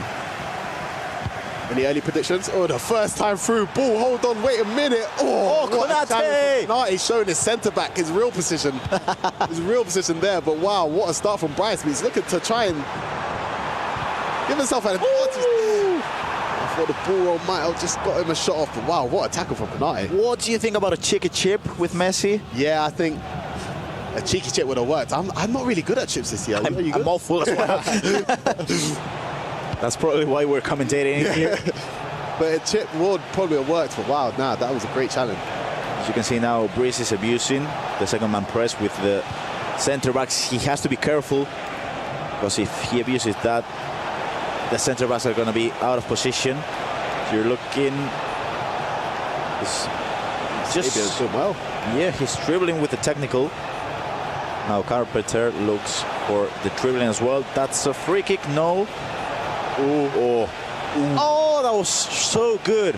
That was so close for me in the penalty. Yeah, Bryce seemed like he couldn't really get close to Fuma there, and Fuma just trying to wiggle his way into finding an opportunity. But any predictions, Grab? Who do you think is going to come out top here? I don't know. I just think it's going to go to penalties, if I'm honest. Really? Yeah, and the penalties are 50-50. So that's my prediction, penalties. What's yours, Shells? I'm a big Fuma fan, but I think Bryce might be the one to knock down the French giant. Just because I think he's been playing really well, and I think sometimes the king of your nation is meant to be defeated. So it's going to be a close one, nevertheless. This is a good build-up now by Brice. You can see Hansen, that's a really good pass into Vieira. Pass into Messi, this could be a chance for... Oh, low driven to the post! Saw the build-up there from Bryce, that was fantastic. He got Fuma to switch onto the fullback to give him the space in the middle. He'll be disappointed to not convert that chance there, but he's looking to try and capitalize on Fuma here. No chance for another attack. Recycles to the fullback. Matuidi now. Player lock is quick. The driven passes are quick as well. Vieira to Matuidi as well. Now he has time to think for a bit. He's looking for that space on the wing, especially look at the right back as well. He doesn't trigger it. The team press is triggered. Cantona can just twist and turn here because he's not in a rush. But look, those corners are dangerous. Mamardashvili might come in. Yeah, it's a Mamardashvili against Mamardashvili. Now a chance for a counter-attack for Fuma. Does he take it? No, Fuma, he loves to go forward, and he's definitely taking it. He wants to try and get one chance just before the second half extra time. And he's found Marquinhos on the left-hand side here. Early pay a lot. Oh. The speed of Vinny Jr. What? Fuma makes it 5-4 just before half-time, but he got the ISO he wanted with Vinny Jr. And he got his chance just before half-time, like you said. Wow, I mean, the speed was with Vinny. I didn't see it coming. I thought it was going to be maybe a ball into a Trivela, maybe a space for, as you can see now, he's just passing it ball to Vinny. I thought it was time for a Trivela, finesse maybe, but he went for the speed boost. I gotta tell you, the use of the L1 to first stop, then go for the speed boost is not an easy thing to do at all, but he managed it perfectly with the mechanics and also the timings of the goal. Oh. Yeah, Fuma on transitions, like I said, he is so hard to stop, and you give him Vinny that type of space, you just got to leave him with too much options, and Fuma just hits him with a simple speed boost to get the shot off. Wow, great goal. Great goal indeed. Now Manica and Brice. You have 15 minutes left, in-game minutes, so it's still great time, but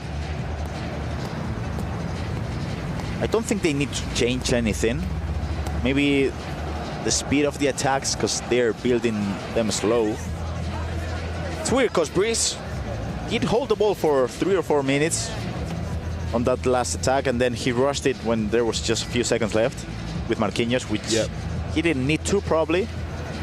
But that's easy to say, of course, then when you can see it on the counter-attack.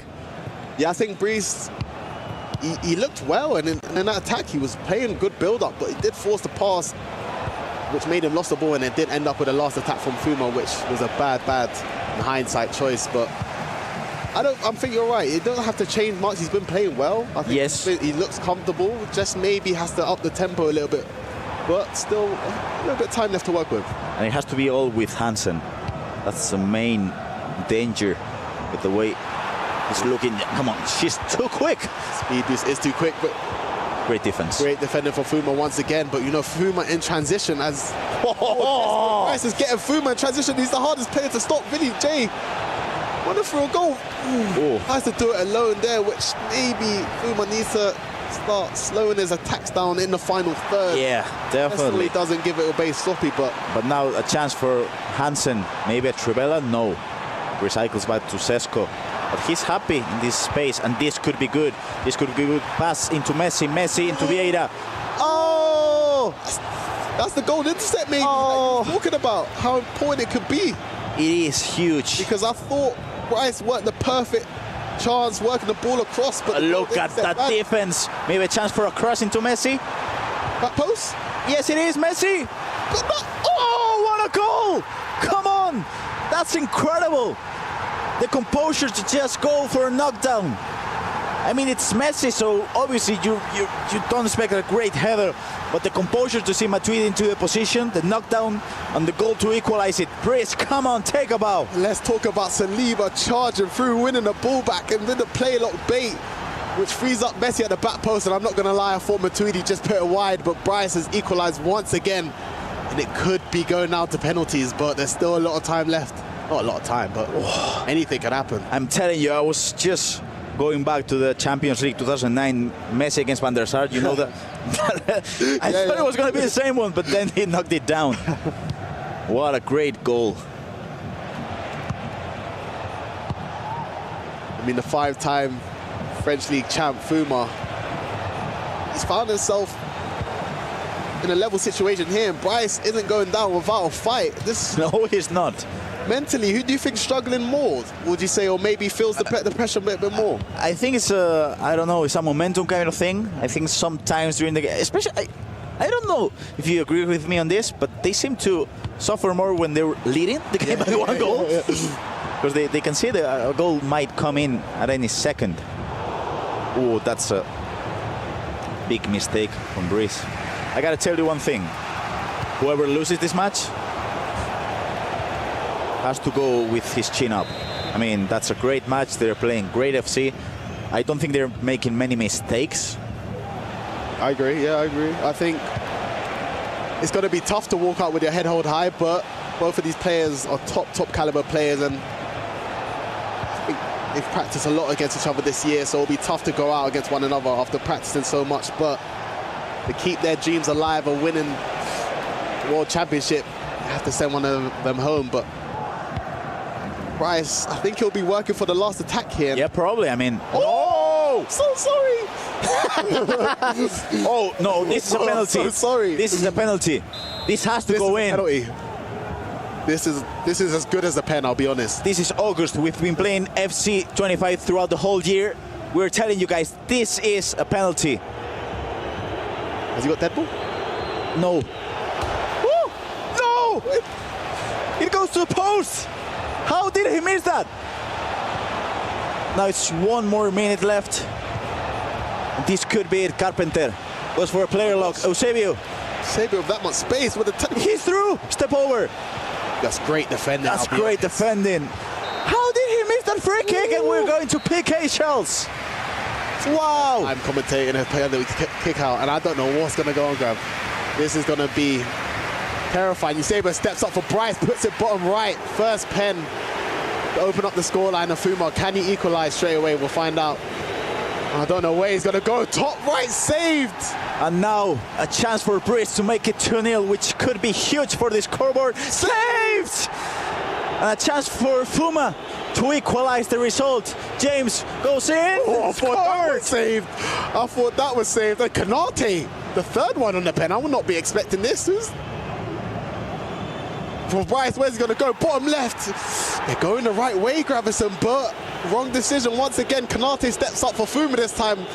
Is Bryce going to go the same way, but he sends the keeper. Fuma sends the keeper the wrong way. And now, with all to play, Messi, who might go for a cheeky Panenka. No. Bottom right to make it 3-2 to Brice. Fuma cannot miss if he wants to at least equalize this PK. Vitinha goes to the bottom left to make it 3-3. Now it's all about mind games, trying to predict where they're going to go. I don't know if they practice pens against each other, but Vitinha steps off for Bryce. Fuma goes the same way, but has gone top right instead. And this is where, for Fuma, I wouldn't want to take this pen, but he sends it the wrong way. Once again, it's going to go down to the wire. Down to the wire, because if Brice is able to score with Vieira, he's going to put himself in front. Bottom right, and Fuma has to score to be alive in this competition. Pini Jr. takes his time. Is it going to be bottom right again? We don't know. Bottom left. And I don't know about you guys. I never like the little stutter step. It just throws me off a little bit. But Bryce stepping up with Matuidi. He's going to send Fuma the wrong way, but no, down the middle. And Fuma, once again, has to score, or he will be going out here. Save! Bryce knocks down the 5-time French League champion. Bryce sending Fuma home. What a great comeback. Finding himself down twice in normal time and in extra time. But wow, Fuma is going home. What a way to finish the day. I just simply cannot believe the match we've just seen. We've seen it equalizes in the last minute of the normal time. We've seen equalizes also in the last minute of the extra time. And Carpenter missed that penalty. You can see the celebration from Brice because he knows he's alive. He still has one more game left to play on the group stage. And I mean, Fuma and Mino, they seem to be devastated. Yeah, he'll definitely be devastated. And I mean, commiserations to Fuma, but Bryce, wow, great victory. And Nicole is now joined by Resende, the La Liga FC Pro vice champion of this year. Wow, I mean, Nicole, I don't know what to say. Resende, are you alive? Thank you so much, guys. Resende is alive. He's next to me, and we actually enjoyed watching that penalty shootout, didn't we? But let's chat about your game. You just got the win, an important win. You made it look quite comfortable. Talk us through that game. Yeah, I think I played very well the second game. I think if you look for the first one, I also played good. But of course, 50-50 games against Afonso was a little tough game. But yeah, I'm really confident right now. So you play Jafonso again tomorrow. How are you feeling heading into that one? I'm feeling okay. If you are in tournaments like that, you need to play like against players that have like a really high level. So yeah, I'm ready. Will you be looking for revenge? Of course, I need. We are going to let you crush your opponent's key right now. So if you walk alongside me, I've already warned Resende that this machine is loud. It is powerful, but I think you're going to enjoy this moment. This is what we love to see here at the Esports World Cup. So take your place and crush your opponent's key.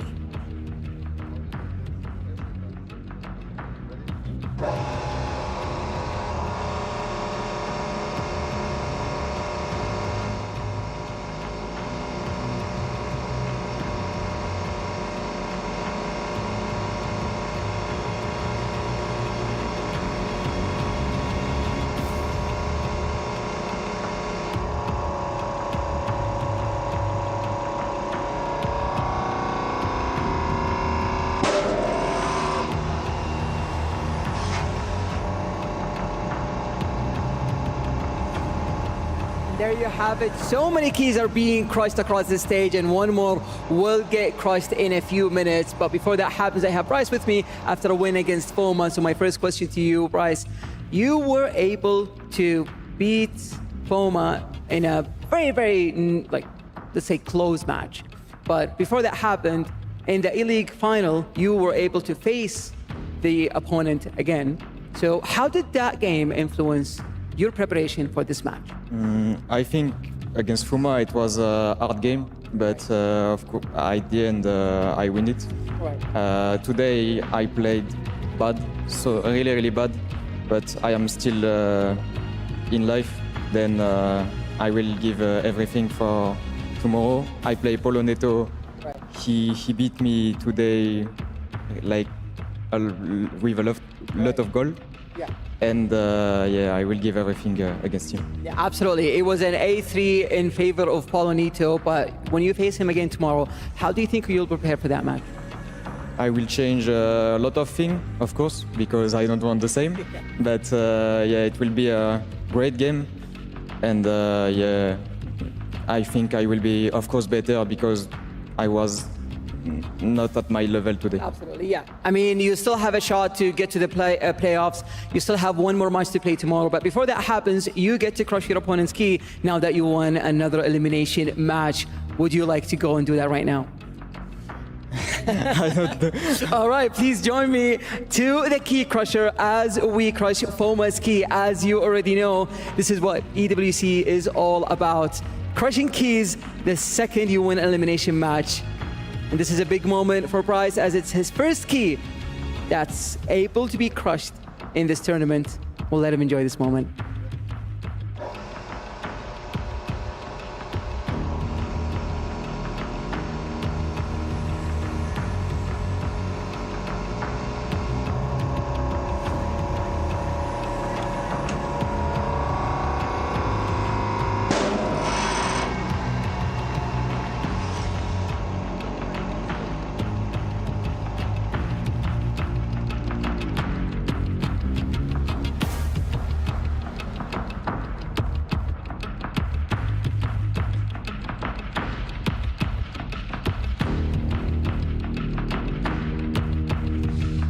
Yeah, welcome back to Riyadh. I mean, listen, we are down. We've got 8 players qualified.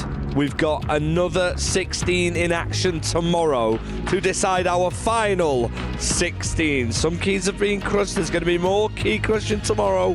What a day of action. We've had extra time, we've had late drawing, we've had huge score lines, we've had penalties. That game right there, that meant a little bit more for Brees. They matched in the E-League and it was a match 7 all the way back in April. I was there in Paris in the theatre and it was just so heartbreaking for Los Khalil. That is an outpour of emotion. That is revenge against the man who has dominated your region for the last 5 years.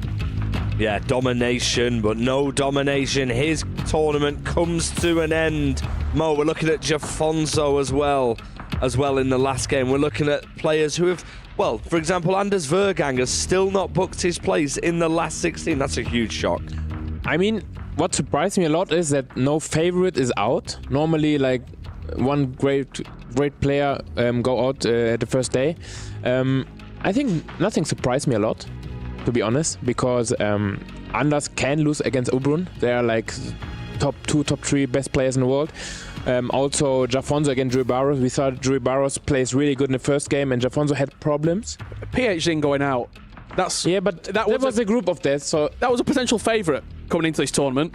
Yeah, that group was hard. That's the with shock. Stingray That and is them. the shock. Yeah, but everyone is a shock when you lose in that group.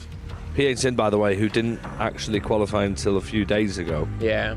In the last chance qualifier. I mean, another man who made it through is Manu Bashore from that last chance qualifier. Has he got a chance to go all the way? I think he does. I really think he does. I mean, this group right here, I don't think if you're coming into today, you have Danny Pitbull going through the winner's bracket. Maybe Paolo Neto, people looking towards Fuma as well, but that is the unpredictability when you have the 32 best players on the planet. That match right there, Paolo Neto versus Brees, is going to be fireworks tomorrow. Yeah, absolute fireworks indeed, Mo. How do you see that one going as we take a look at Group H as well? Yeah, it's a revenge game. He lost the first game 8-3. Now we say Drew Barrows. He's like he developed to me as a favorite because he plays really nice EAFC. Plays 2 good games. Offensive really good. So he's one of the dark horses for the next days. I mean, we're looking at this qualification game tomorrow, going into tomorrow, and some of these matchups are absolutely incredible. And then we are going to lose in the first session of the day so many big names. Yeah, we certainly are. I really like that it's a fresh day. I think in the past we've played all the groups on one day, and you get to that point where you play your match, you win your opening game, you then lose a qualifying game, you're then feeling down, you're feeling like you're not really playing that well, you then play against someone who's just won a game, and the momentum's against you. There's no excuse now for any of the 16 players left. This is a brand new day. You're coming in well rested. Tomorrow is the day to save your tournament. I mean, how about this man for a life coach, by the way? You'd like to have Richard Buckley. I would book him when he's great. You've but definitely got a future in that. To be honest, he's right. That revenge games are the hardest games ever because in your head you think, I will beat him easily. I beat him yesterday 10-0. And then when the game started, he feels better because he won his game and you lost, so he feels like a little bit better than you. So the most of the time I would say you will lose your second game when you win it. Oh, as long as your mentality is correct, well, it has to be correct tomorrow. 8 players have made it through already to the last 16. 8 of the biggest names. A little bit surprising to not see some players in here, Rich. No Anders. That's the big surprise, really.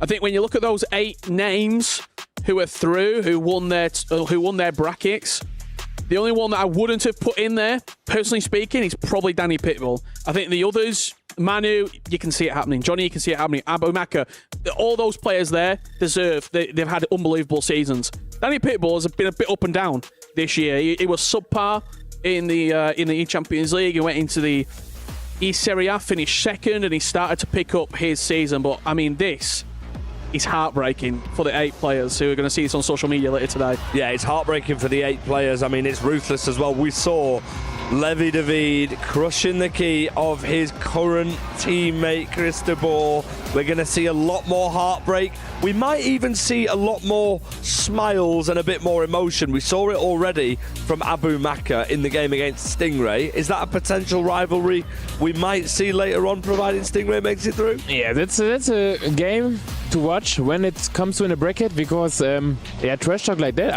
I don't remember I saw it, like, pushing away from the stage. Like, I actually got the story on that. I found out there was a piece of social media content that went out. Stingray was asked who he thinks is an overrated player, and he said Abu Maka is overrated. Oh, well, shout out to EA Sports FC Pro for their incredible social media work. We love that rivalry. As a pro player, Mo, you either love it or do you just try and stay out of it? I mean, me personally, I'd love to be involved in that. I love it. I was always like provocate my opponents, but in a friendly way. Like I remember Maestro, I did his Mbappe celebration against him. Something like that. I like it. I mean, Rich, we all like it. Ryan Pessoa absolutely loved it. One player that we are massive fans on and is our Sony Daily MVP. Mr. Italian Stallion Oberon 2002, representing Team Exceed. It had to be the Sony Daily MVP. He beat Anders in a qualifying match. In a revenge match as well from the FC Pro final. A massive result for him, a massive day for him. Just how far do you think he can go in this tournament? Yeah, I said today, when he plays like today, I would say there are like 4 people who I would say have the potential of, when they play 100%, they're not beatable. It's like Oberon, Emery Yilmaz, Anders, and Manuel Bachora. Manu Bachora, who was absolutely sensational today as well. This man, Anders Vergang, the man who lost to Oberon, has put him down into a position where he must win tomorrow or his journey here is over. I mean, it would be silly to back against him in situations like this. Yeah, absolutely. And I think when you look at Anders Vergang, he don't get grouped. He just doesn't get grouped. Like, it's not going to happen. Is it? I think he have a good matchup tomorrow because he won, like, he scored 10 goals against him and he feels really confident, and maybe the play style von Facher suits him. So some player suits other game style, and I will lose every game against Anders because I can't play against him with my play style. 24 players are remaining in the tournament. We will whittle that down to the last 16. Guys, thank you for your incredible coverage. Day 1 done. 3 more days of action here to come in Riyadh for the FC Pro World Championship. Stick with us. We're going to finish things off with our thank yous, our goodbyes, and our Qiddiya top plays of the day. See you tomorrow.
The best 32 players in the world fighting for the right to sit on the throne on top of FC. I cannot believe what I have just seen. This means so much more than you think. We could be watching something special here. It's all come down to this one. Your FC Pro World Champion.